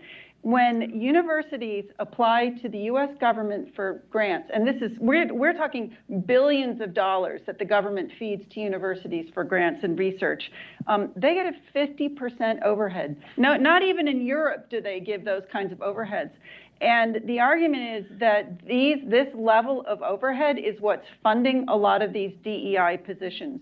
And just as a reminder, our exceptional colleague here at Heritage, Jay Green, wrote a really brilliant paper on DEI in universities. He looked at 65 of the largest universities and how many DEI staff they have, and the average was 43. And the high was Michigan. Holy fuck, dude. Oh my god, man. Like all these like DEI positions, all this kind of stuff, like all it is just like giving their comrades, giving their socialists a fucking foothold, just giving them a job, all this kind of shit. Unfucking believable.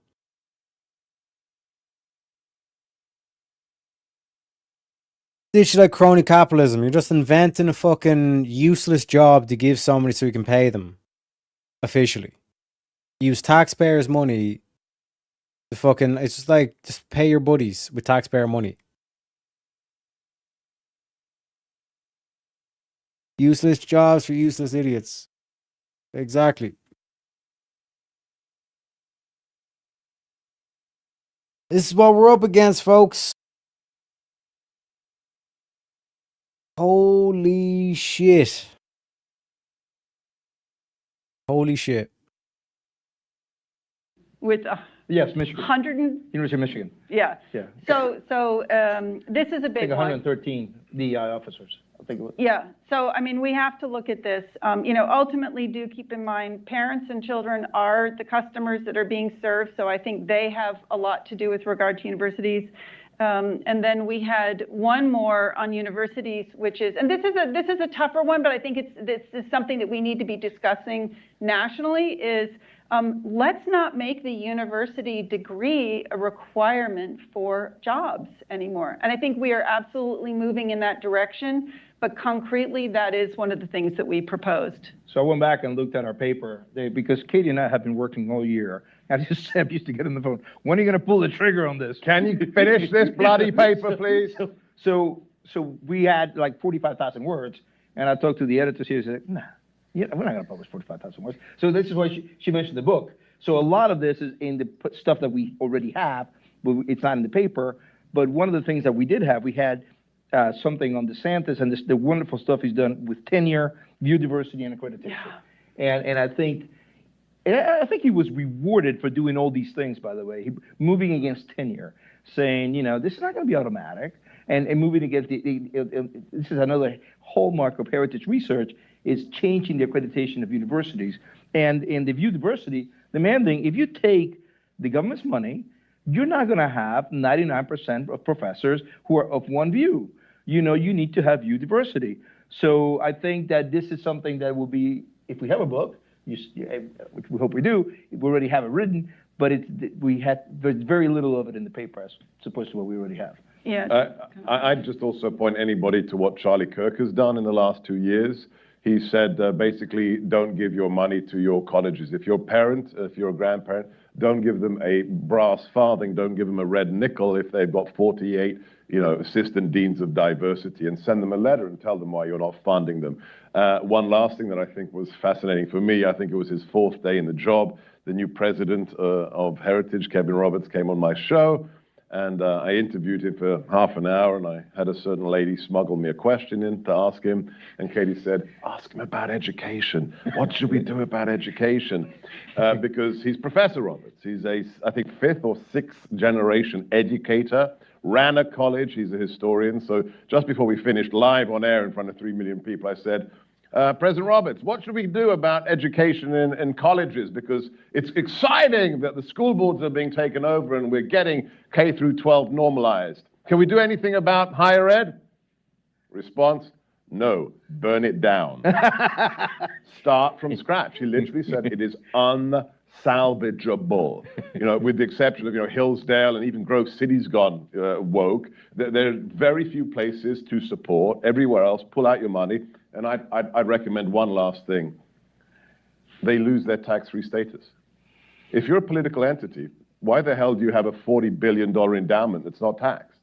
If you want to be an indoctrination mill, tax Harvard, tax Stanford. They may hire conservative professors if we do that. And speaking of which, did anybody see the election results coming out of Arizona State University? This was a post on social media. What was the percentage? 96% voted for the Democrat governor, 4% voted for Carrie Lake. And that's the students. Of the students. Right. And that's the largest university in the country, right? Yeah. Gentleman over here. As America can fight it, it's J.P. Hogan. It seemed an under right from God. Right. Well, that this wall of separation obviously is something that Jefferson writes about later, much later. There's nothing about it in the Constitution. No, nothing. He's caught in a fight. I think it was with the Congregationalists in New England, and he talked. I think it was in 1820 that he writes about this, the separation of church and state. But this really it's an anti-establishment clause that we have. No church. The federal government cannot have an established church. Virginia and Massachusetts did have it. So I agree with you.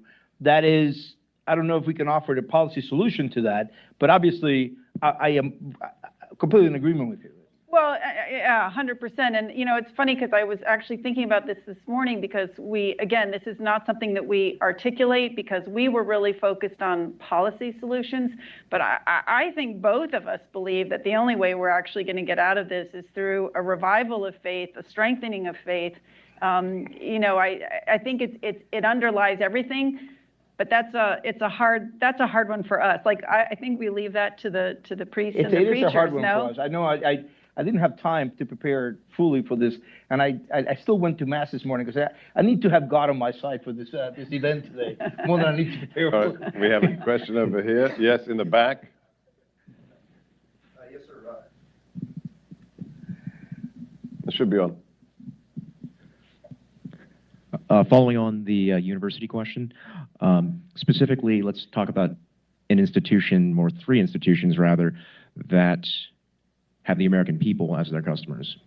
The service academies are not immune to cultural Marxism, and how do we stop this and return these institutions back to becoming the premier producers of combat leaders in the world? I don't want to give it to I'll talk about the service academies. Can we kick it to him? Yeah, go ahead. Since I spent many years teaching at them. You're absolutely right. How is it that the Air Force Academy 10 years ago had a state-funded Wiccan temple built for its students? What the fuck is going on? Yo, what the fuck is going on right now? It's crazy. A Wiccan temple? What the fuck? Bro. This is ridiculous. This is fucking ridiculous. The average taxpayer is paying 30% in tax. And they're building fucking Wiccan shit with that. And then they're the cunts that say, separation of church and state, bro. Go fuck yourselves. This is unbelievable, man. Pagan temple. How is it that on graduation day at West Point, the most prestigious military academy in the world, one of the students in dress blues opens his shirt to show a t-shirt of Che Guevara, then holds his cover to the camera, and inside the hat it has a note, communism always wins. That's at West Point. Now that man, who has since left the army, is now a professor, a tenured professor at a liberal arts college. Of course he is. So how do you change it is the question. I'll quote a regular guest on my show, Colonel Kurt Schlichter. He's a bit of an academic bomb thrower. He's a career soldier. Now he's an author. He says, units perform to that which the commander measures. If you're measuring wokeness, like Milley, right? If the chairman of the Joint Chiefs says, we want woke institutions, everybody beneath him is measured by whether they perform wokeness. If your metric is anti-wokeness and excellence and combat effectiveness, then you will be judged from... What's that? When was this video released? 3 years ago? Yeah, okay, this is before Trump. Okay, because I'm pretty sure fucking Pete Hegseth has fixed all this nonsense. You know what I mean? Pete Hegseth was like, get the fuck out of my military with this woke shit. Second lieutenant up to 3-star on combat effectiveness. So with any institution, it's just leadership. But the leadership, you have to get rid of most generals in the U.S. military, because I've seen it for 10 years. They are political animals. Anybody above 05, 06 has been bought into this Petraeus political animal cliche, and that's how we get Milley saying in front of Congress, I don't know what CRT is, but it's good, and we should study it because I'm white, and white rage is real.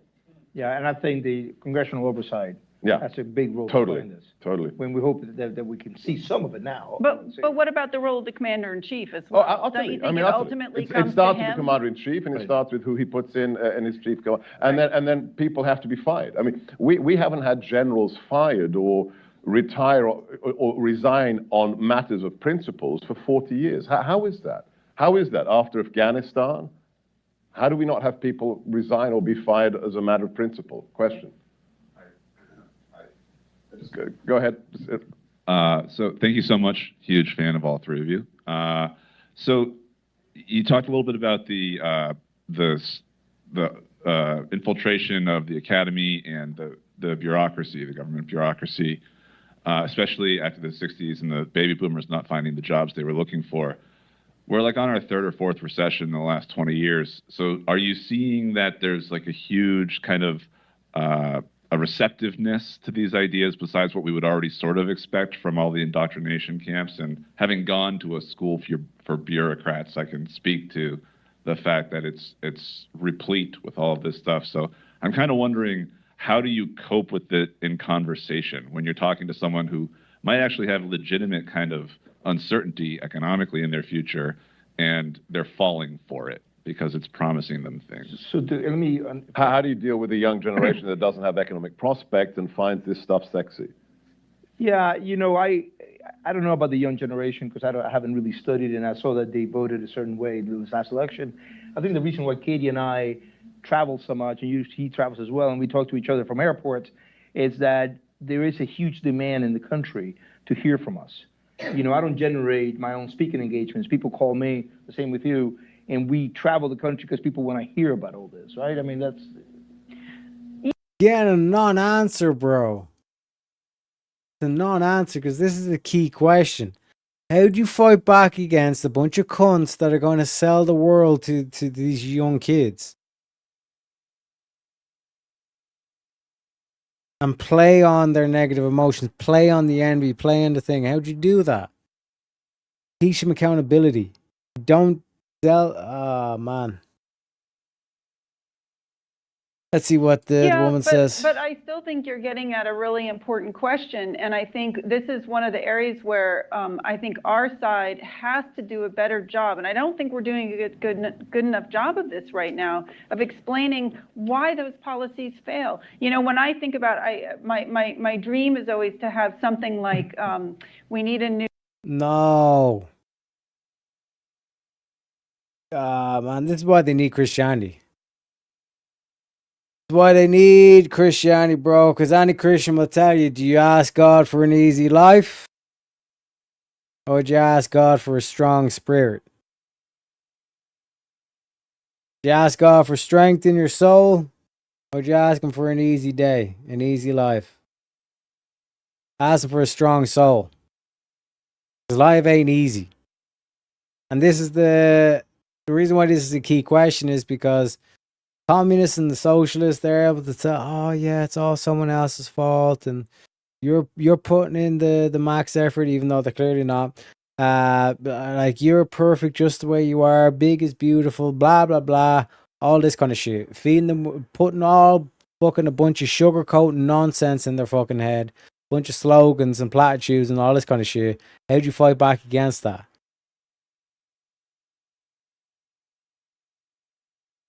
And you can't sugarcoat this.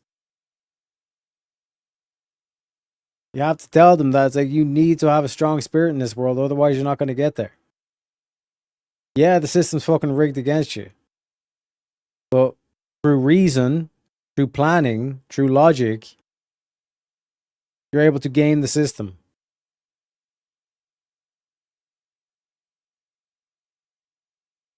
Despite adversity, you shouldn't look at adversity as a negative thing. You should look at adversity as a positive thing, a thing that will strengthen your soul. It'll make you stronger in the long run. Life's a marathon, not a sprint.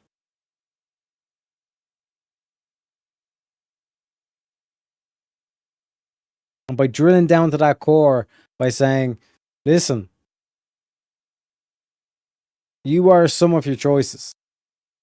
Not everything that happens to you is your fault. It's not a blame game. But how you go forward is the key. What choices do you make from that? Everybody falls off the horse. Nobody's perfect. But are you going to pick yourself back up, dust yourself off, and get back on the horse? Or are you going to run away and cower?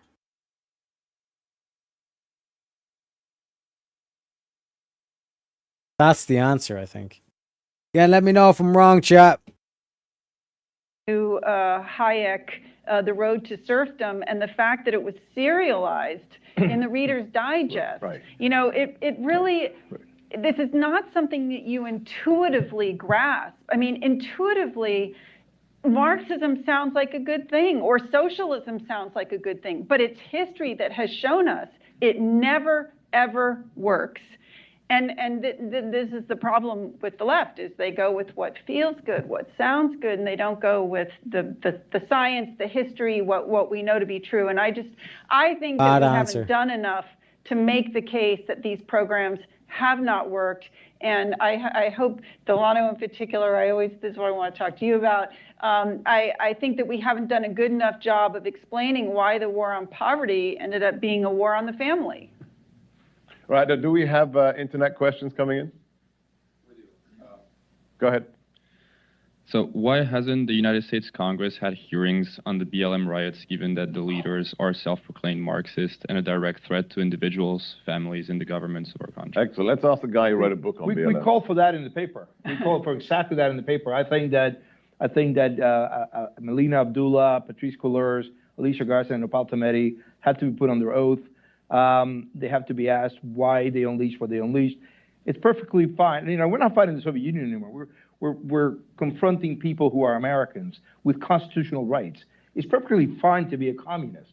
You just have to be. I don't think so, but I think it's constitutionally allowed to be a communist. I think the country should know whether you have unleashed this level of violence and have had these riots because you believe in these ideas. And can I push against you, Mike, for a second? This is a really important question. We had hours of discussion, my wife and I, because this is the crux of the matter. This is the real challenge. I miss the Cold War. I grew up in the Cold War. The Cold War was easy. Count how many nukes they have. Count how many nukes we have. We better have better nukes and more nukes.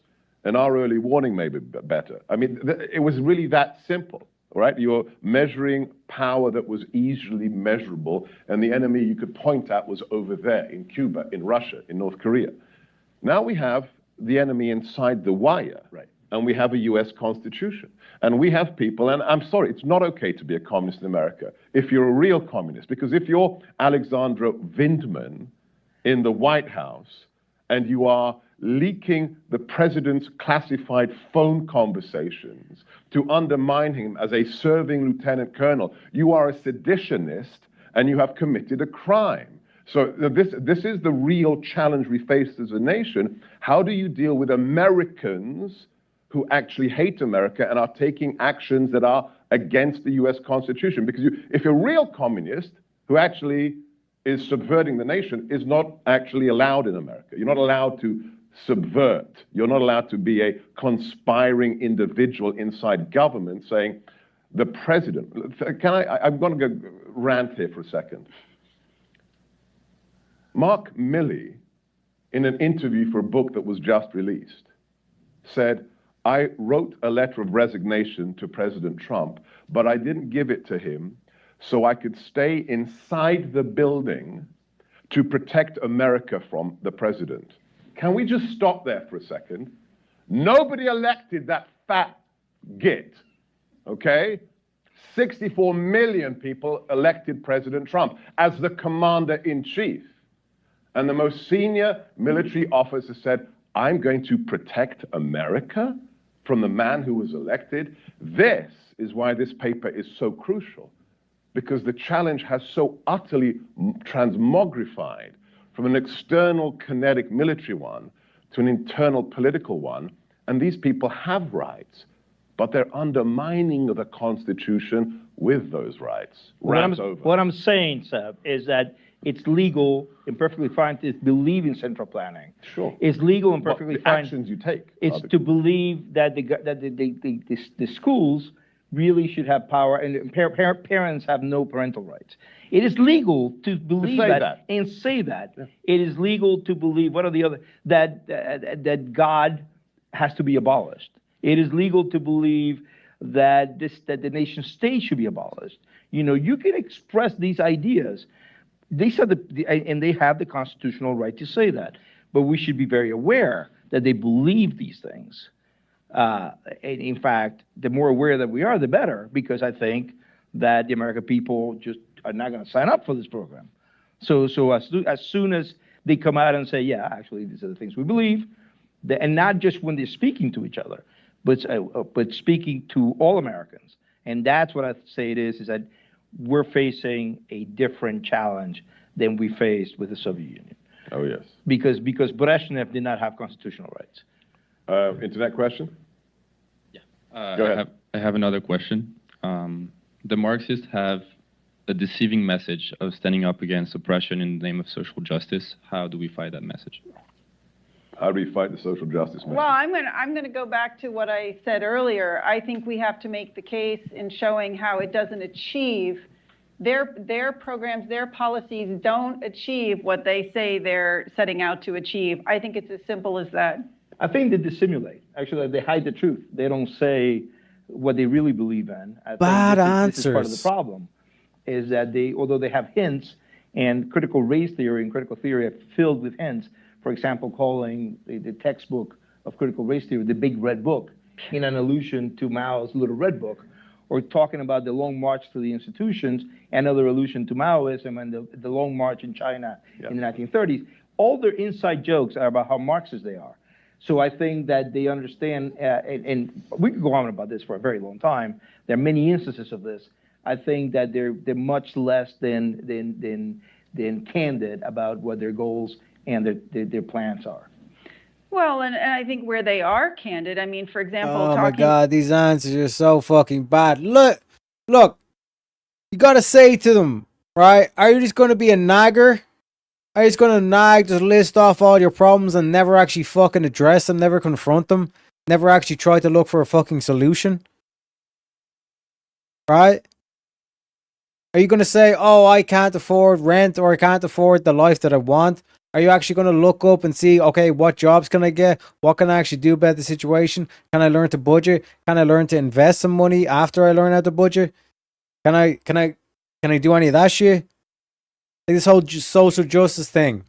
Am I going to sit there and am I going to fucking cry because someone said a thing that upset my feelings, or am I going to learn to deal with it? Am I going to learn to not waste time and fucking energy letting that shit get to me?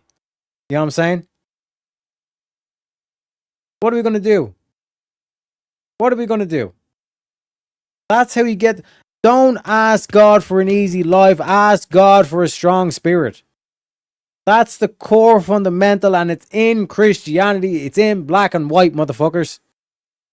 That's what you need to drill down onto. That's what you need to get them on, is the core philosophical concept right there.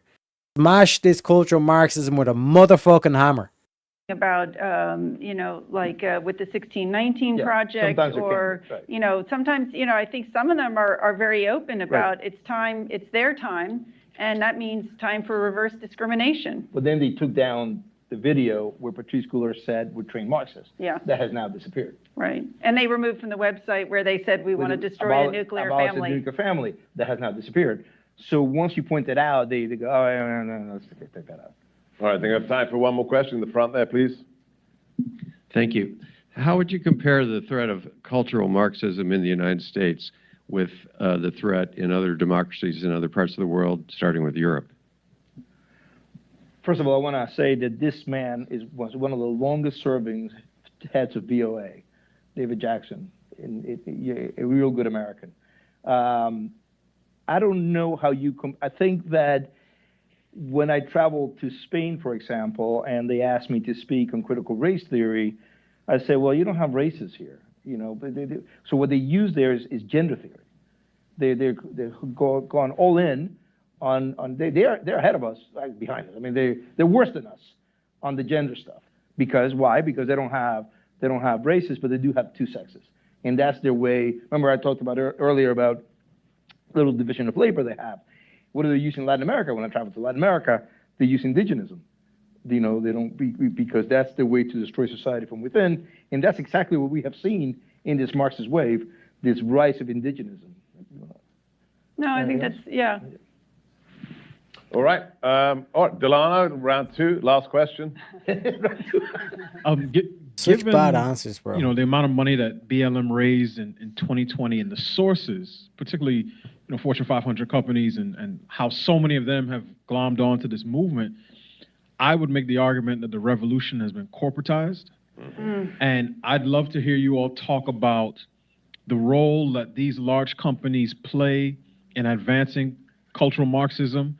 I'd like to know whether they know that they're being used and what, if anything, can be done to sort of counteract their influence on this particular movement.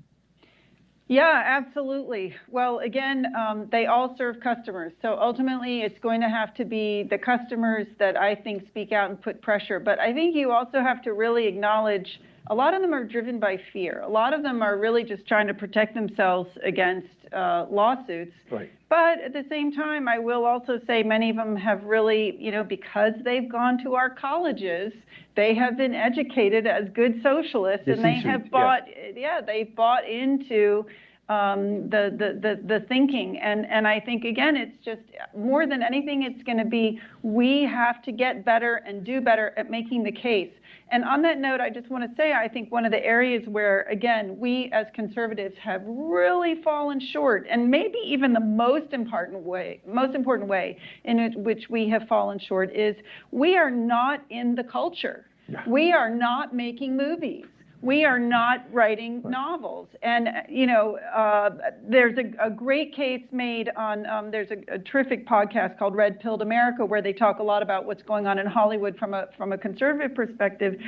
We are not doing things like funding long-form journalism. Long-form journalism is a really important source of stories for film and for television. And the left funds it, and we do not. And I think, honestly, this is ultimately going to be one in the culture. No, go ahead. Finish. No, I'm just going to say that, we always all go back to the Breitbart, politics is downstream of culture. But I really believe that we are only going to win this if we can win it in the culture. And that part of that is going to mean actually funding the culture. But, Delano, there is a policy response to this. And we have seen it in West Virginia with the restricted financial institutions list by State Treasurer Riley Moore. We saw it in Florida, where Ron DeSantis went against Disney and took down a state privilege, a privilege that the state had granted it. Yeah. So as conservatives, we're always allergic to political leaders getting involved in the private sector. However, we have to rethink this in the sense that a lot of these private corporations or public, joint stock corporations are really quasi-government entities because of the level of regulation, the fact that they think they're reacting to stakeholders. And we need to treat them as such. And so I think, especially when the answer, as we saw in Florida with the Disney case, is to take away a government-granted privilege that one would argue should never have been granted in the first place. So there are policy responses to this. I think the restricted financial institutions list, and it's not just West Virginia now, it's like 20 states, right? I think that have followed West Virginia's example. So I think that is a very good, especially for shops like ours that talk about policy, produce policy, recommend policy. This is a rich environment for us. If I may just add one thing, Delano, this whole thing on culture that Breitbart so helped us with, we got to be careful. We did nothing in the culture for about 60 years. But it's not our job to make conservative content. Daily Wire's model, as far as I'm concerned, is wrong. I mean, I like watching Daily Wire, but you're not going to change the culture by saying, hey, I'm a conservative movie maker, watch my movies. No. What was the point of Hollywood? It was good movies that had American cultures. That's the difference. So the reason my wife left Heritage is we have now a production company. We're making our first TV show. It's not going to be a conservative TV show. It's going to be a rollicking good TV show that talks about excellence, meritocracy, cool American things. This is what conservatives have to understand, that it's telling stories that's important. The left tells stories and then smuggles their crap in underneath it, right? We have to tell. What is the Bible? What is the Bible? It is a story. It is story, comrade. Do you understand? Oh my God. Like, they've done all the work, they've got all the data points, but then they can't get the fucking... Oh my God. Someone fucking tag these motherfuckers and tell them I'll do it for free. Or at least just get me a phone call with them. So I can just fucking shake them and rattle them. And just tell them, like, are you fucking for serious? Are you for real? Like, they're literally like one step away from the finish line of how to fucking smash cultural Marxism to pieces. This is unbelievable. What's also unbelievable is Shantae had long fingernails, she wiped her arse, and then she stabbed herself in the anus. That's just embarrassing, Shantae. Like I said. Long nails are cringe, Jack. Exactly. Especially when you stab your bumhole. It is what it is. It is what it is. Can we get a moment's silence for Shantae? I will remember you. That's my what's it called? That's my thesis, and I'm rolling with it, Shantae. It is what it is. That's my interpretation.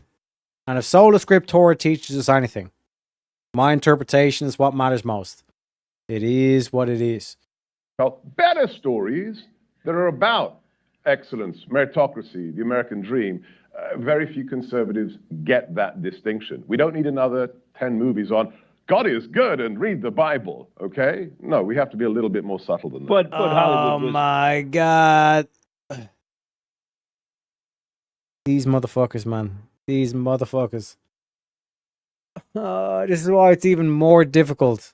This is why it's even more difficult to destroy cultural Marxism. I wish I was there. I wish I was there. So I could literally just say, like, do you ask them, do you ask for an easy life or a strong spirit?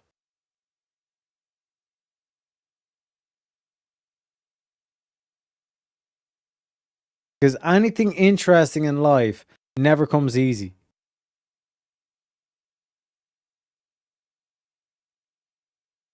Think about it. If you want to become president, is that going to be an easy life? No, it's going to be stressful. It's going to be hard as fuck. Well, you got to have a strong spirit.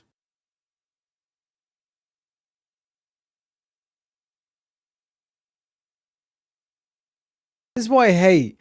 This is why I hate I'm not American, man. You know what I mean? I'm like sitting on the sideline going, put me in, coach. Put me in. And they're like, nah, we can't. You're a leprechaun. You know? I'm just sitting here kind of going, you motherfuckers. You motherfuckers. Because, like, a lot of the shit that these motherfuckers have been saying is right. You know? Like, in Europe, they're pushing, like, the gender thing and all this kind of shit. And, like, even with Ireland, they're trying to do the whole, like, the black Irish was actually black people. And, like, even, like, the Irish people, like, nah, bruh. Exactly, Picasso.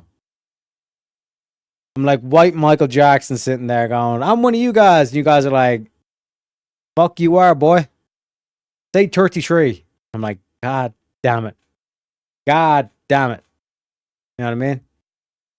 But holy shit, man. Like that last answer where it's like, like, and again, to be good faith with the doing all this kind of shit, it's like, yeah, this whole like Bible thumping thing and all that kind of shit, that ain't gonna work.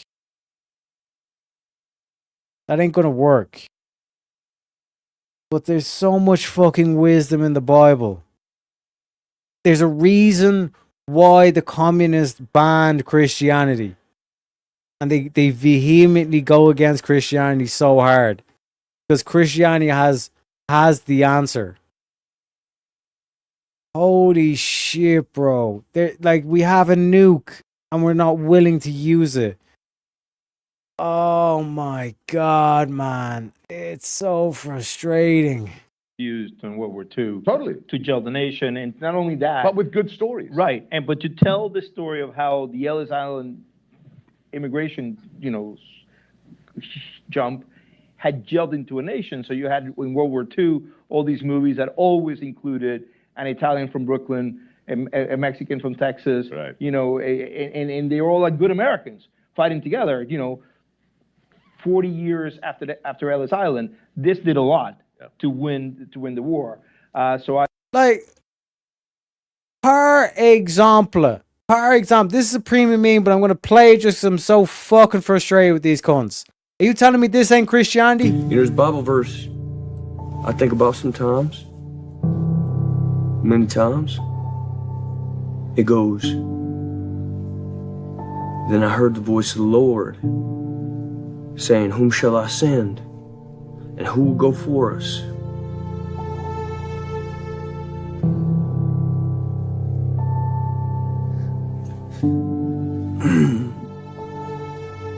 And I said, here am I. Send me.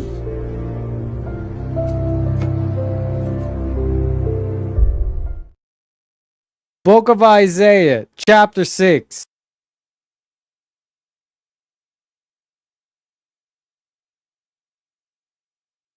Don't tell me the Bible don't got the answer.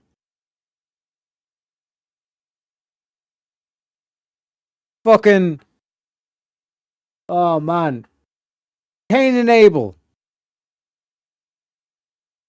was fucking plagiarized by Shakespeare with Hamlet, which was then plagiarized by The Lion King.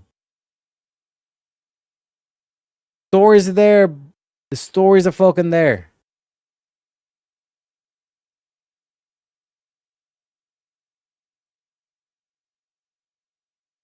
I appreciate you, Picasso. Like, a lot of people say that. Like, I'm not trying to like toot my own horn and all this kind of shit, but it's like there's like shit ton of people have made that comment where it's like, damn, Teriyak's more American than fucking half the motherfuckers I know. That's why I'm saying I need you guys to use my arguments to save your country. Just use, like, I don't give a fuck. You don't even need to give me credit. You don't even need to give me motherfucking credit. I'm like a Sherlock Holmes type character. So you take all the fucking credit. You know what I mean? Do me a favor. Take this weapon and fucking shatter cultural Marxism into a million fucking pieces. It also is global as well. But like I said, man, it's looking at Ireland, it's like never give up hope. But like, imagine if the Republican Party got 4%. Like that's where Ireland is at the moment. Like, the Republican Party has 4% of the vote.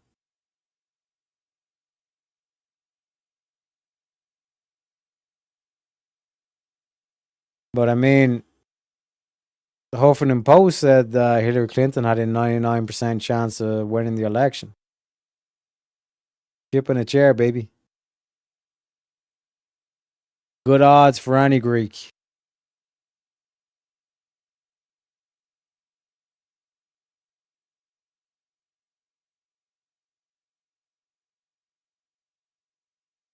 It's all optics, man. The majority of Americans don't want any of that shit, but the news and media makes it seem like it's a big thing. It's not.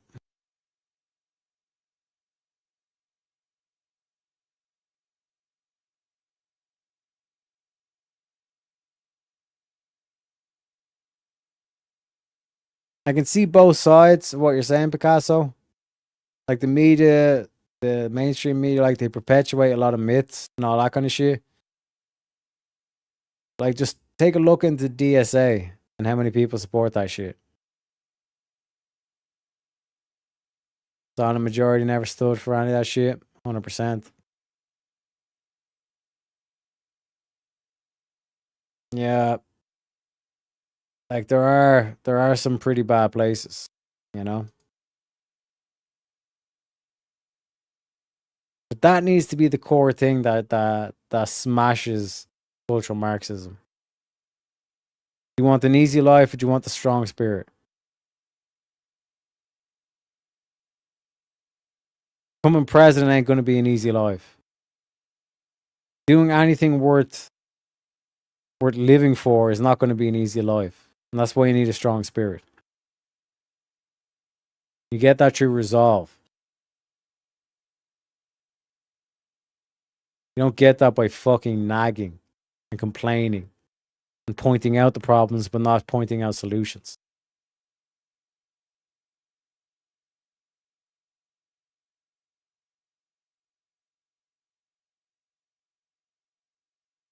Let's finish this off because I need to. I do think that. I need to By the sleep way, and this shit. is another theory that Katie and I developed in writing this. Who was it? Podhoretz. Norman Podhoretz wrote in the late 90s, we're all Gramscians now. We understand the culture. And then conservatives forgot the culture. And I think what may have happened was 9/11. We all the best minds turned their attention to fighting the Islamo-fascist threat coming from 9/11, and we forgot the culture. But now I think conservatives are getting it. The culture really, you know how James Carville said, is the economy stupid? I think this election showed it's the culture stupid. Right. You know, we are all Gramscians now again. And I'll just offer a teaser. So one of the really great points that actually Mike discovered that's in the paper, you have to read it if you want to learn more about this. There was an amazing article that the New York Times published in 1989, just when we thought, you know, history was over and everything had been won. Actually, the New York Times published an article that said, well, the Marxists have kind of taken over the universities. The New York Times. Yeah, New York Times. So But read the paper and So I think learn more. my ex-intern Daniel is just nodding his head because I think he may have found it years ago. All right. Kudos to you. It's fascinating, yeah. Our time is up. Make sure you follow both of our speakers today. Gundi Salvas is his nom de guerre on Twitter, Gundi Salvas. Gorka Katie on Twitter. And I believe the paper is available already. The paper, if you go to heritage.org, is available. Spread it far and wide, as well as the video of our discussion. Thank you, Katie. Thank you, Michael. Thank you. And just real quick as well, we might as well play this banger from the one and only Mr. McCarthy.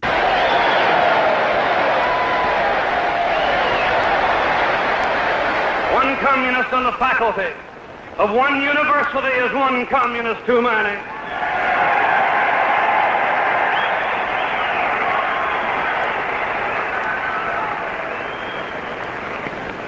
One communist among the American advisors at Yalta was one communist too many.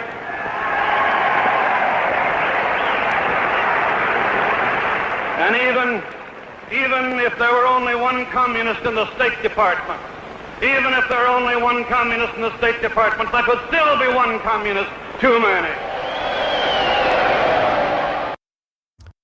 Hallelujah.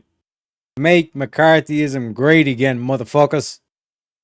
With that, like I said, okay, we'll do one more Pepe. We'll do one more Pepe.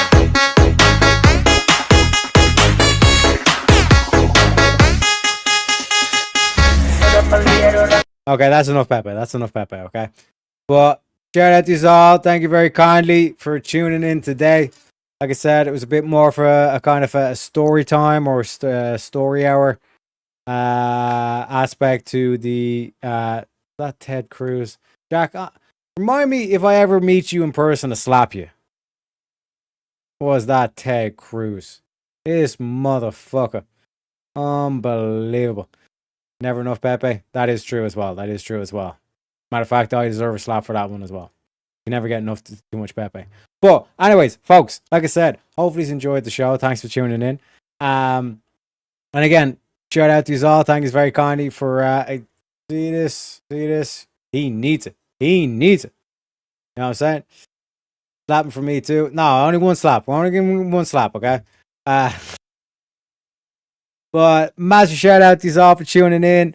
Hopefully you enjoyed the little spice up with the bit of story time. Tomorrow we're going to be doing a little bit of deductions files. You know what I'm saying? Wait, what? Teriak, I'm working in garage. I had you turned up just working away. They could hear 5 houses away. Hey, appreciate you. Appreciate you, crazy.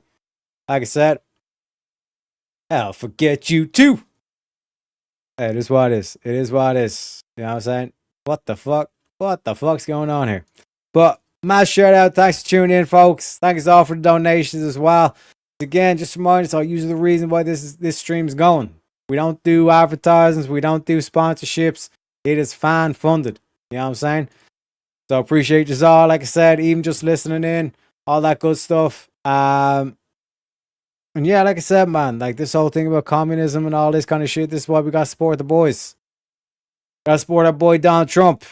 You know what I'm saying? Because like I keep saying, I'm a fucking leprechaun. I wish I was American. Things would be a whole lot fucking easier if I was American, but it is what it is. We gotta play with the hand that we're dealt, because we don't want an easy life, folks. We want that strong spirit. You know what I'm saying? So take the weapons that I give you and use them to smash these fucking communists, to smash these fucking cultural Marxists, make them fucking never. Make them embarrassed to even think that they ever were Marxists. That's where they need to be. That's why I always say, ladies and gentlemen, I'm not asking you to trust me. I'm simply asking you to trust your president. We end the stream the exact same way every single goddamn time. God bless America. God bless Donald Trump. And I'll see you motherfuckers tomorrow for a little bit of deductions file, baby.